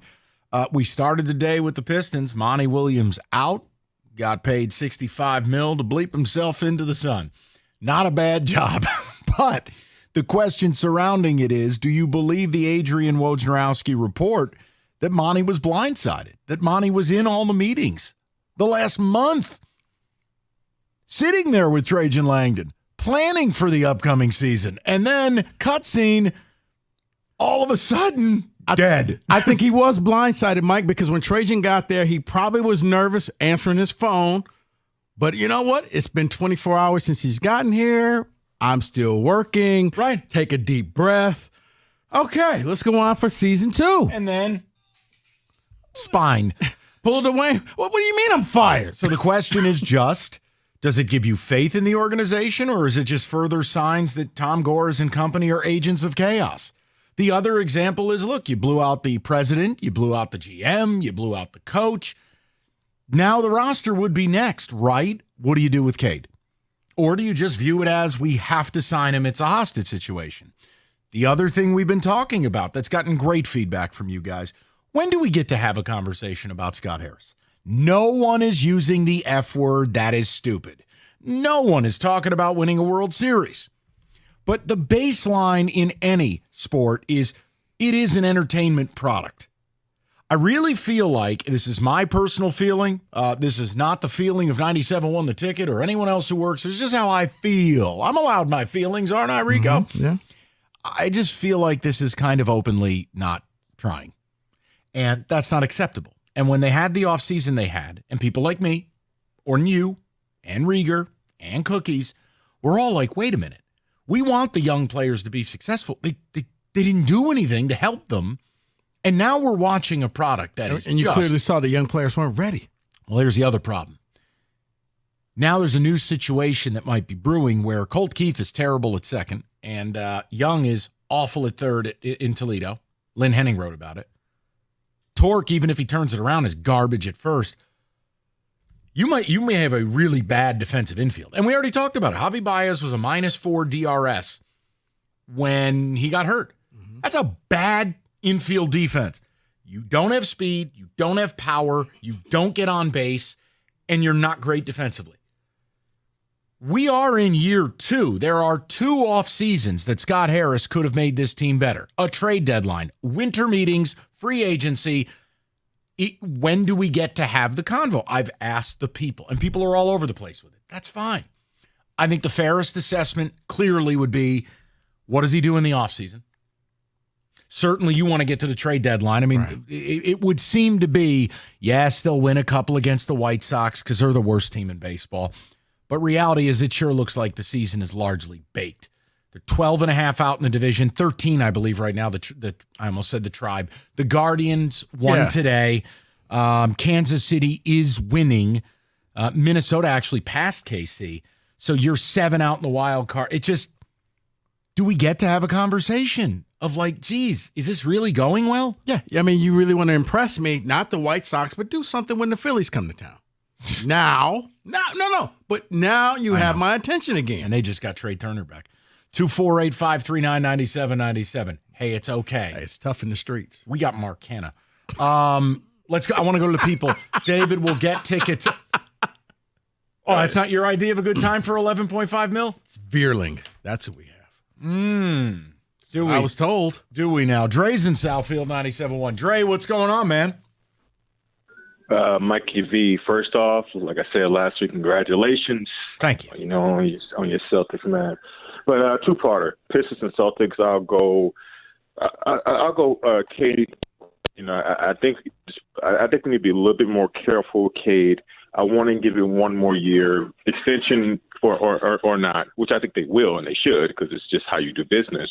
Right. But for one, I think Trajan deserves the opportunity to see what he can, to hire the right coach and just at least one off season to see how can he change things around Cade.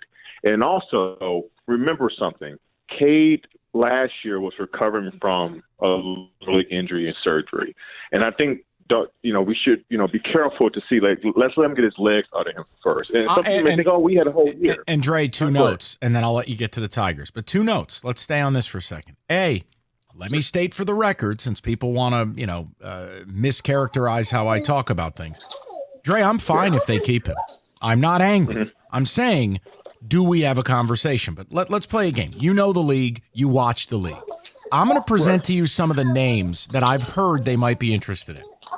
Tell me if any of these interest you. And this is scary. Are you ready? Sure. All right. Nick Claxton, 4-100. No. Obi Toppin as a restricted free agent from the Pacers. Same deal. Nope. Okay. Go make a deal for Brandon Ingram. Maybe, depending on what the capital that the Pelicans asked for. Okay, Maybe. and then here's it's not an ideal fit in terms of go ahead. No, it's not. He's very similar to Cade. But here we go. Here's the last one. The Kings are a little bit strapped. Malik Monk. I like it. I like it from a bench scoring standpoint. They need some bench scoring. Now, I can't say that's going to be a home run going when it's all over to buy season tickets, but that will be one I'll be kind of pleased with. The point I'm trying to make is for all the people, Dre, who call in and go, you just got to get Cade help. Okay, here are realistic, and again, none of these thrill me. Dre, this is what's out there. Yeah, Jokic ain't coming here. I got you. no doubt. I guess for me right now, I want to see Cade have a normal off season when he's not recovering from surgery to see how far can that ladder go for him. Because I'm not quite yet to put a cap on what he can be. Yeah. I'm not saying he'll ever be a superstar, but I do believe that he still can be a top 20, top 25 player. I do believe that. Okay. I'm not ready to say he's going to stay out the top 50. What did you have on the Tigers? Tigers, you know what it is, the sad thing is, man, and, I think that myself, you, other Tigers fans, outside of Jake, I don't know, I think he's a plant. I don't know who that guy is. He does not represent most Tigers fans. I'm sorry. But we should have listened to Scott Harris, and he said, essentially what he was saying is that we're not trying. I think with Scott, and I hate it because I think it's tone deaf. If Chris Illich gave this guy the comfortability and the understanding that, hey, you know what, man, do this your way. Don't worry about the timeline. This is a clean slate. Then shame on him because you setting him up for failure if that's the case. Because we don't have that kind of time. I'm sorry, man. I've been subject to a decade worth of bad baseball, and it's clear they didn't want to try. There's like, look, hey, just play the guys. Let's just see what we have. That's all they're doing, and it's like that is unacceptable to me. There is a gray area. You can always, what's so frustrating to me? look, no, we're not the Dodgers. We're not the Yankees. We're not whatever high payroll good franchise out there. But you know what?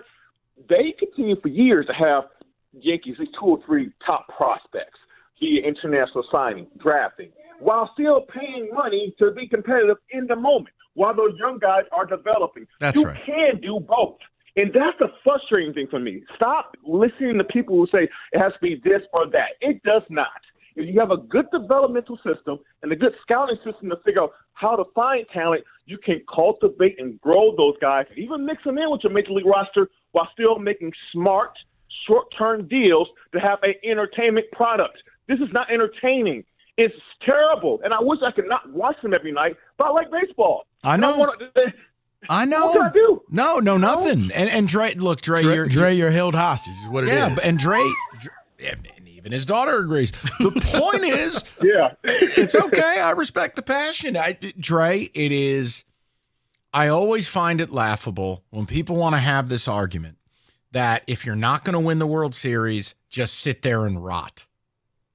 The idea, look, Scott Harris may end up being awesome at development, awesome at drafting. Those are things that are, and this is not hyperbole, 4 to 5 years away. So what are you going to do in the meantime?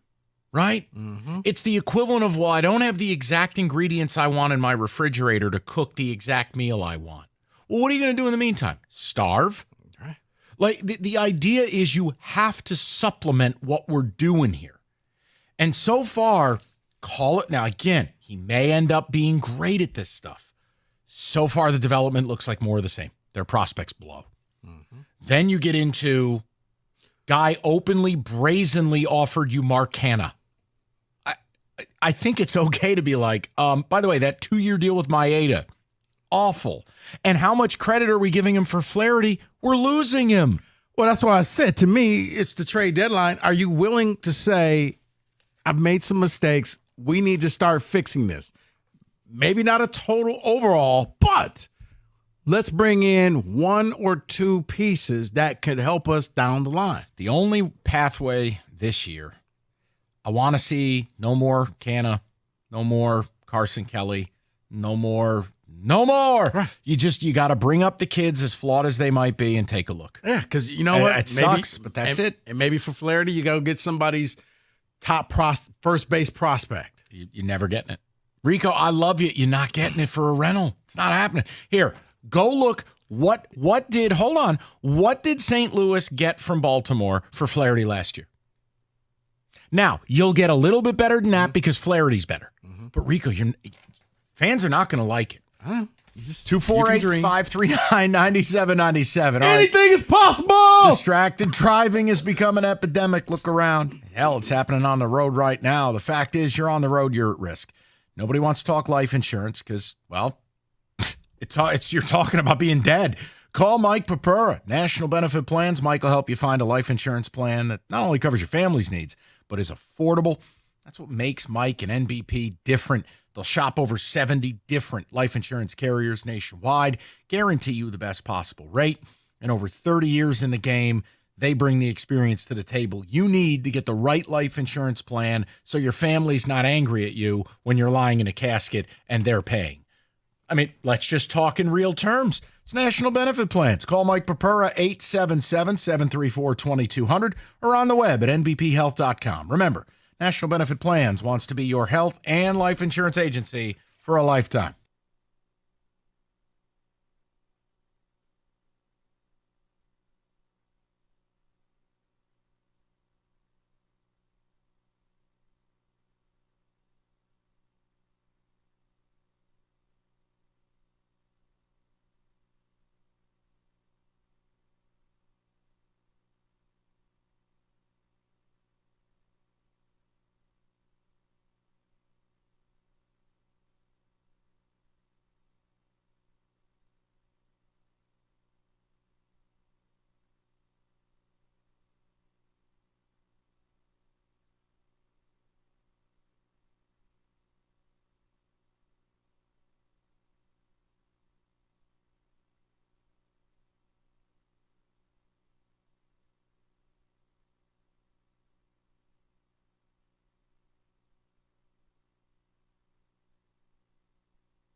Every shot, every goal. ESPN Bet has fans covered for the biggest moments on the road to the championship. The exclusive sportsbook of ESPN is the only place to find special offers and promotions from your favorite ESPN shows and personalities throughout the playoffs. New users can get the bet reset up to $1,000 in bonus bets if your first bet doesn't win. Download ESPN Bet today. What a play. Must be 21 or over. Present in Michigan. Gambling problem? Call 1-800-GAMBLER. Terms and conditions apply. See app for details.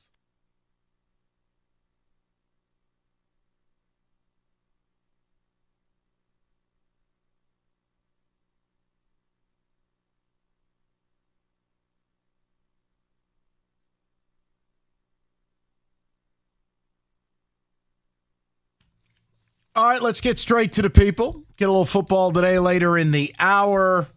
Oh, is this my man, Kenny? We go to one of the legends in the game. We go to caller Frank. Frank, what's going on, buddy? Thank you for taking my call, Mike. Thank you for the call. Welcome back. What's going on?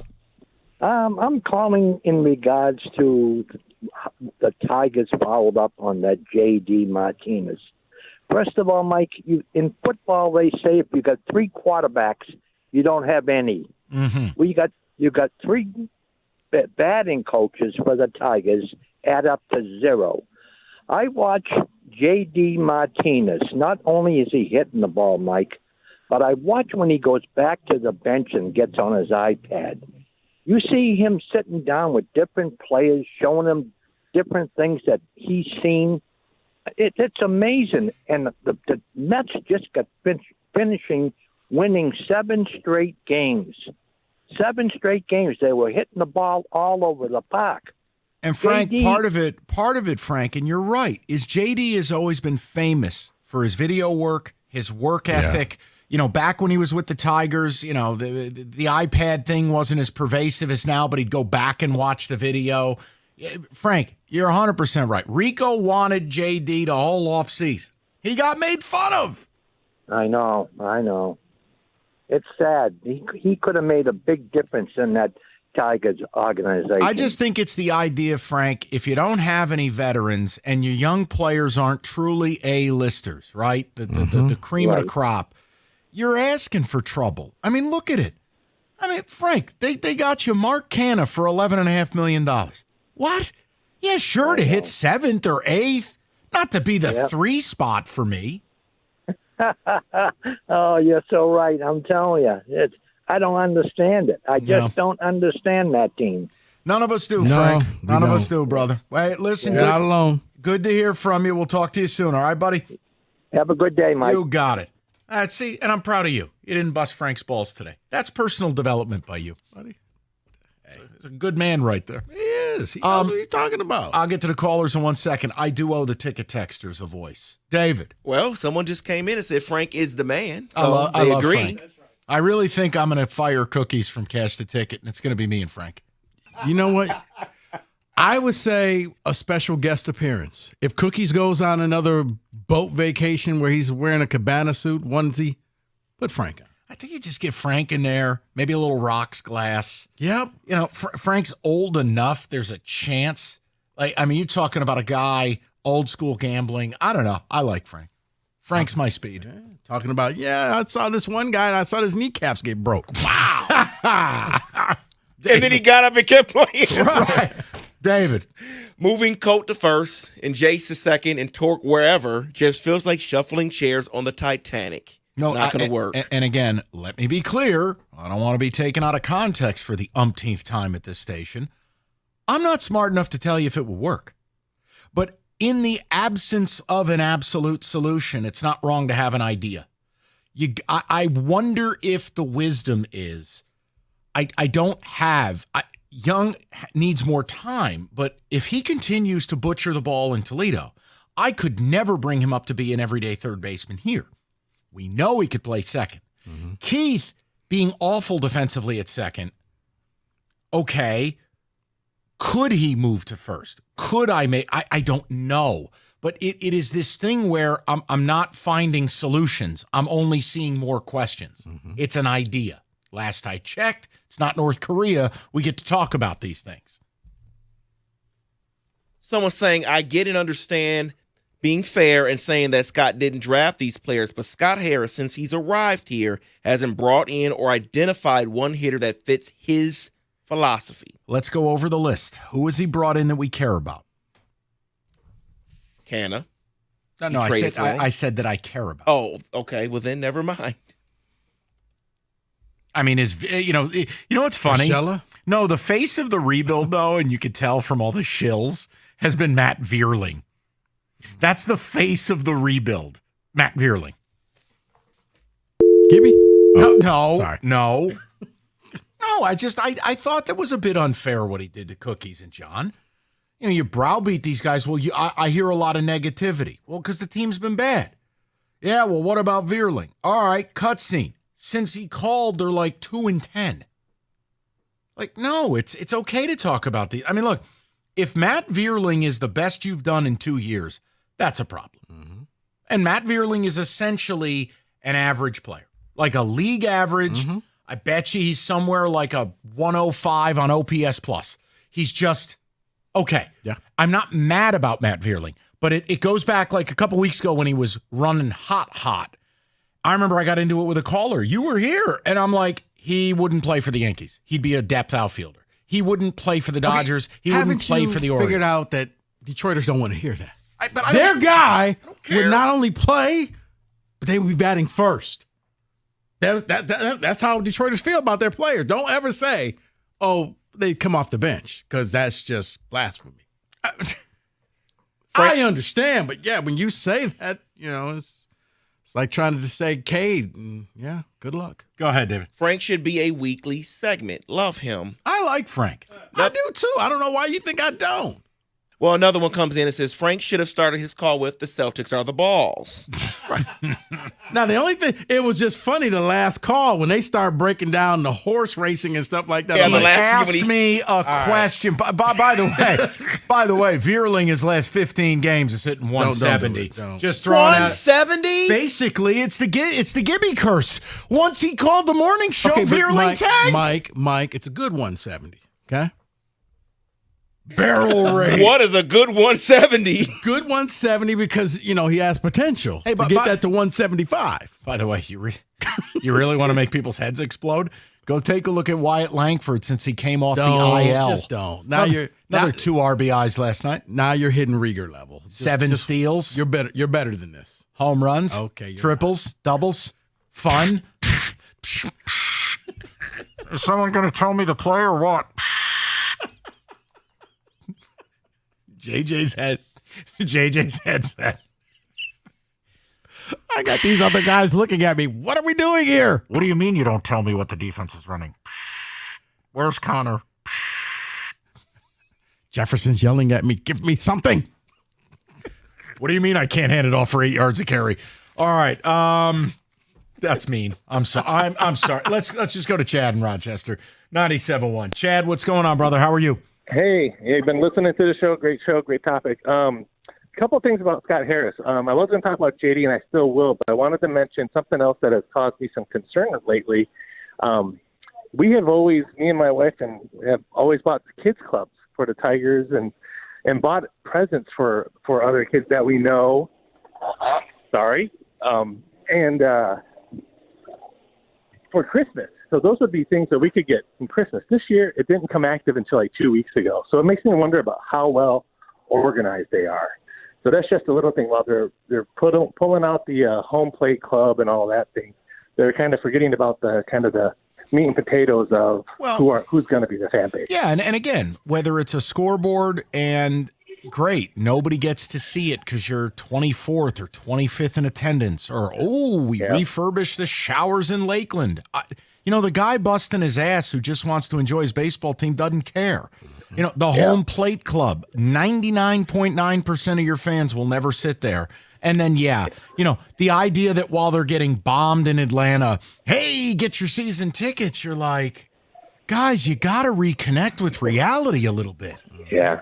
I mean, like I said, and this is just something we've done regularly. We've given it as gifts to other friends that we know with kids who like baseball. But what I wanted to say initially when I called was about J.D. Martinez is that not only is he a plus bat that they don't have in the lineup, but if you put him behind a Riley Green or Carp when he was healthy or something, they might see one or two better pitches that makes them that much more effective. Because they don't want to walk somebody if JD was going to be and you know on. what, Chad, we got to say this because people are going to attack it. I have no idea if JD ever would have come here, except you never called. And your organization, AJ and Scott, they were open about, no, we don't need, there's no at-bats. That's my beef. Look, if JD said if JD did what Austin Reeves did at that golf event and said, basically, I'd rather die than play in Detroit, fine. Yeah. But you never called. Yeah. No, absolutely. And so it's just, but that eases the pressure, especially on these young players. And you got, like you said, a professional who knows his craft and can share those lessons and those good habits. And it's a positive overall addition.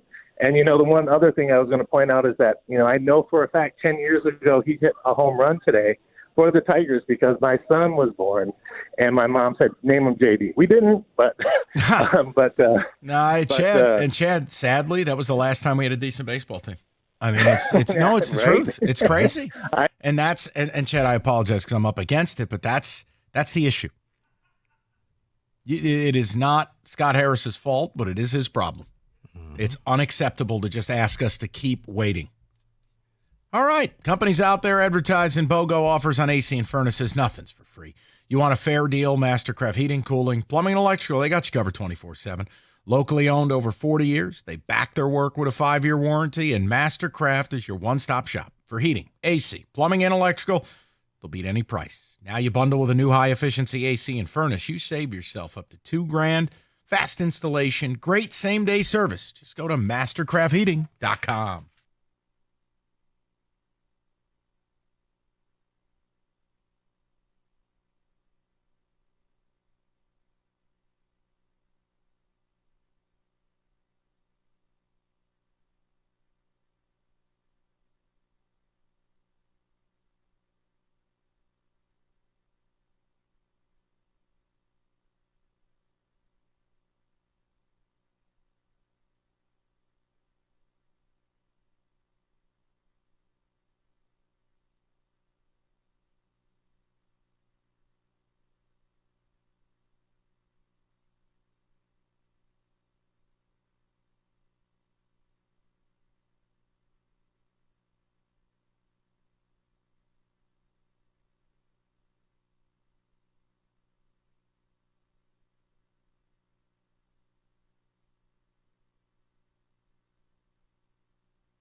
Brought to you by Precision Garage Door Service of Southeast Michigan. It's an off day for the Tigers following a 1-5 road trip in which they scored 3 runs over the last 4 games. Up next might be just what the doctor ordered, though. Detroit hosts the MLB worst White Sox for 3 with Jack Flaherty on the bump tomorrow night. You can hear that here on 97.1 pregame coverage starting at 6:15. Breaking news in the NBA, the Bulls have traded 2-time All-NBA defensive guard Alex Caruso to the Thunder for Josh Giddey. And the trailer for Madden 2025 dropped today.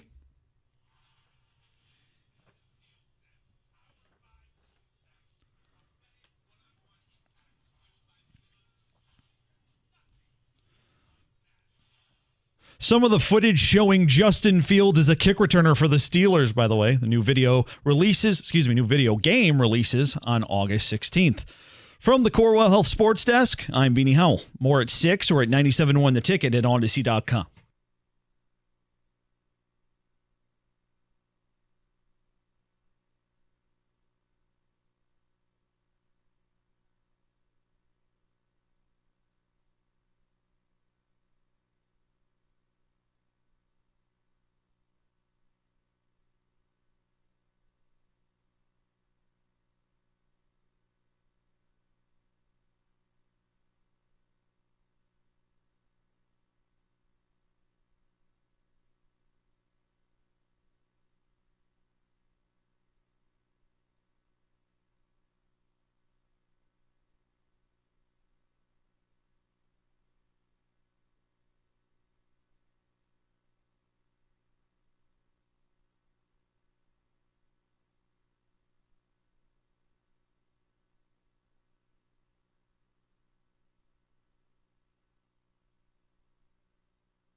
America's favorite place to watch sports, Stadium Swim, located at Circa Resort and Casino. All the biggest games. Best viewing experience built for you, the fans. 6 pools, 3 levels, right in the heart of Las Vegas. Stadium Swim, book your spot today at circalasvegas.com.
Okay, Odyssey.com Rewind. You missed anything. Busy show. Great job by you guys, the callers, the texters, tons of feedback. Tomorrow, we get to hear from Trajan Langdon, and you know I'm excited because good times. Tommy G's back in town. We'll be rolling on that sound. Think Trajan will talk to us? Think Tom will talk to us? Never. And it's better he doesn't, because then I'd ask questions and then the team would get all upset, and it's pointless. If they were going to be big boys about it, Tom, you're the worst owner in professional sports. Your thoughts? There's nothing to be gained. Well, I'm actually the 28th worst. Right. I'm not the worst. Trajan, I would love to talk to. I would have no issue with it, and I could be fair because he just got here. No, and here's the thing. It would be, the questions that probably may not get asked, but hey, what's your first step? What are you looking for in the draft? What are you trying to develop? No, I think it's very simple. Trajan, there's only 30 jobs in the league, and this might be the worst one. How the hell are you getting us out of this? What is the vision? Explain how we're going about it, and what is a Trajan Langdon player? What is a Piston? Like, what is the defining characteristics of what we're even looking for? Because the guy before you couldn't complete a sentence and collected dead big people. David, take a text, please. Someone says, I'm a JJ fan, but that headset bit is freaking hilarious. Okay. I mean, guys, you got to laugh and have fun. And look, the kid, we knew from the beginning he's a project. It's going to take time. Tigers needed to dump all of their players and start over. Okay, well, that's... Wow. Okay, this isn't a video game. We don't just hit a button. That's not how it works. Thank you, Kenny, so much, because we're trying to do radio here, and I don't know what they're doing out there. Thank you very much, Kenneth. It's very professional of you. Tigers must be hoping that Colt Keith is the next Jeff Kent. Maybe in 5 to 10 years we'll see that, though. No, Colt Keith has showed some signs, okay? But the idea is if you're a -8 defensive run saved at second, you again, I want to, because some people are going to take what I say out of context now. I hate to say it. You don't have power. You don't have speed. You don't get on base. So the last bastion of my everyday lineup is, are you good defensively?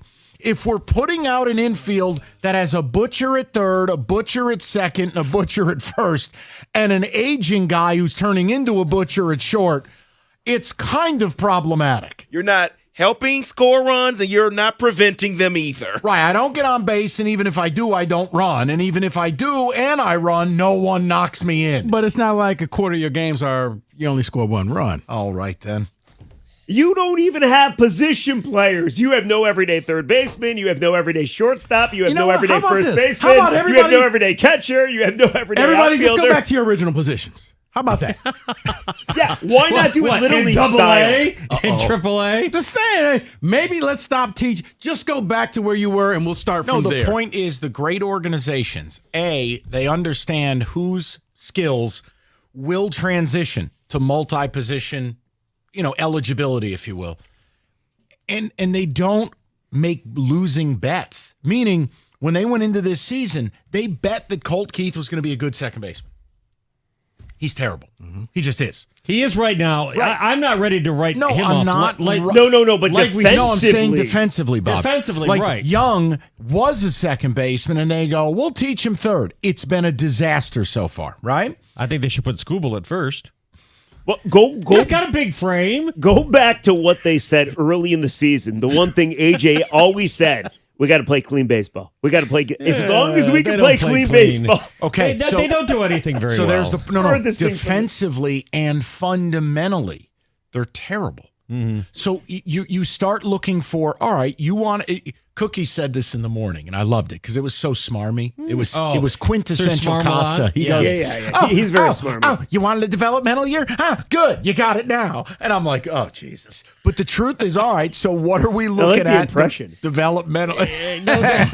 They're further behind than we thought. I bet Scott Harris has been slower to make appreciable changes. And to talk to the media. So hold on. I want to ask Bob our question because Bob is very reticent. Not a shot.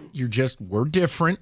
When you can call him a homer. No, stop. Yeah, that's very incorrect. When is it okay, not using the F word, to have a conversation about Scott Harris? Like when is that time acceptable where you get to say, I don't think this is going well. I'm concerned. Like this isn't. You could do it at the trade deadline this year. Okay. We're going to do it tonight. F word, but no, that's ridiculous. Mojo, but that's you where could I was definitely. at. The trade deadline, because that means if you blow this, you've now went 0 for 3. Last year's trade deadline, this past the winter, offseason, and now this. Yeah, and he's got a chip or 2 or 3, but at least one Flaherty. Right. Who's chip 2?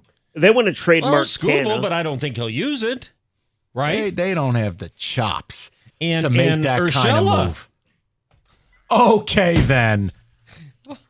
We'll throw in a free pelvis. Hey, I do think, by the way, Gio Urshela is the new guy where the media is just like, well, Javi's on the ILs. Look at Gio at third. Defensive. No, nobody's saying that. I watch every day, Woj. No, tell me one person that has said that. I watch nobody, and nobody's written it. Watch the broadcast. You know how hard these guys are trying? Every day, Bally has a new stat they have to dig up to try to make this team look functional, where it's like, okay, against fastballs on a full moon in the solstice, this team's hitting 486. And they keep going. That's not even a stat. It is now. They keep going back to the stats when they were 5-0. No, and things were great. They're going deeper and deeper to the files of like pictures of Craig Monroe when he was playing or Dan Petrie. They are going back to that more and more. Yeah, aren't they? You know what? Maybe not. David, 97-1. No, stop. What's coming up next? What's wrong with that? What is wrong with you people? Okay, we're out. You know what? Wojo, Rieger, up next, 97-1.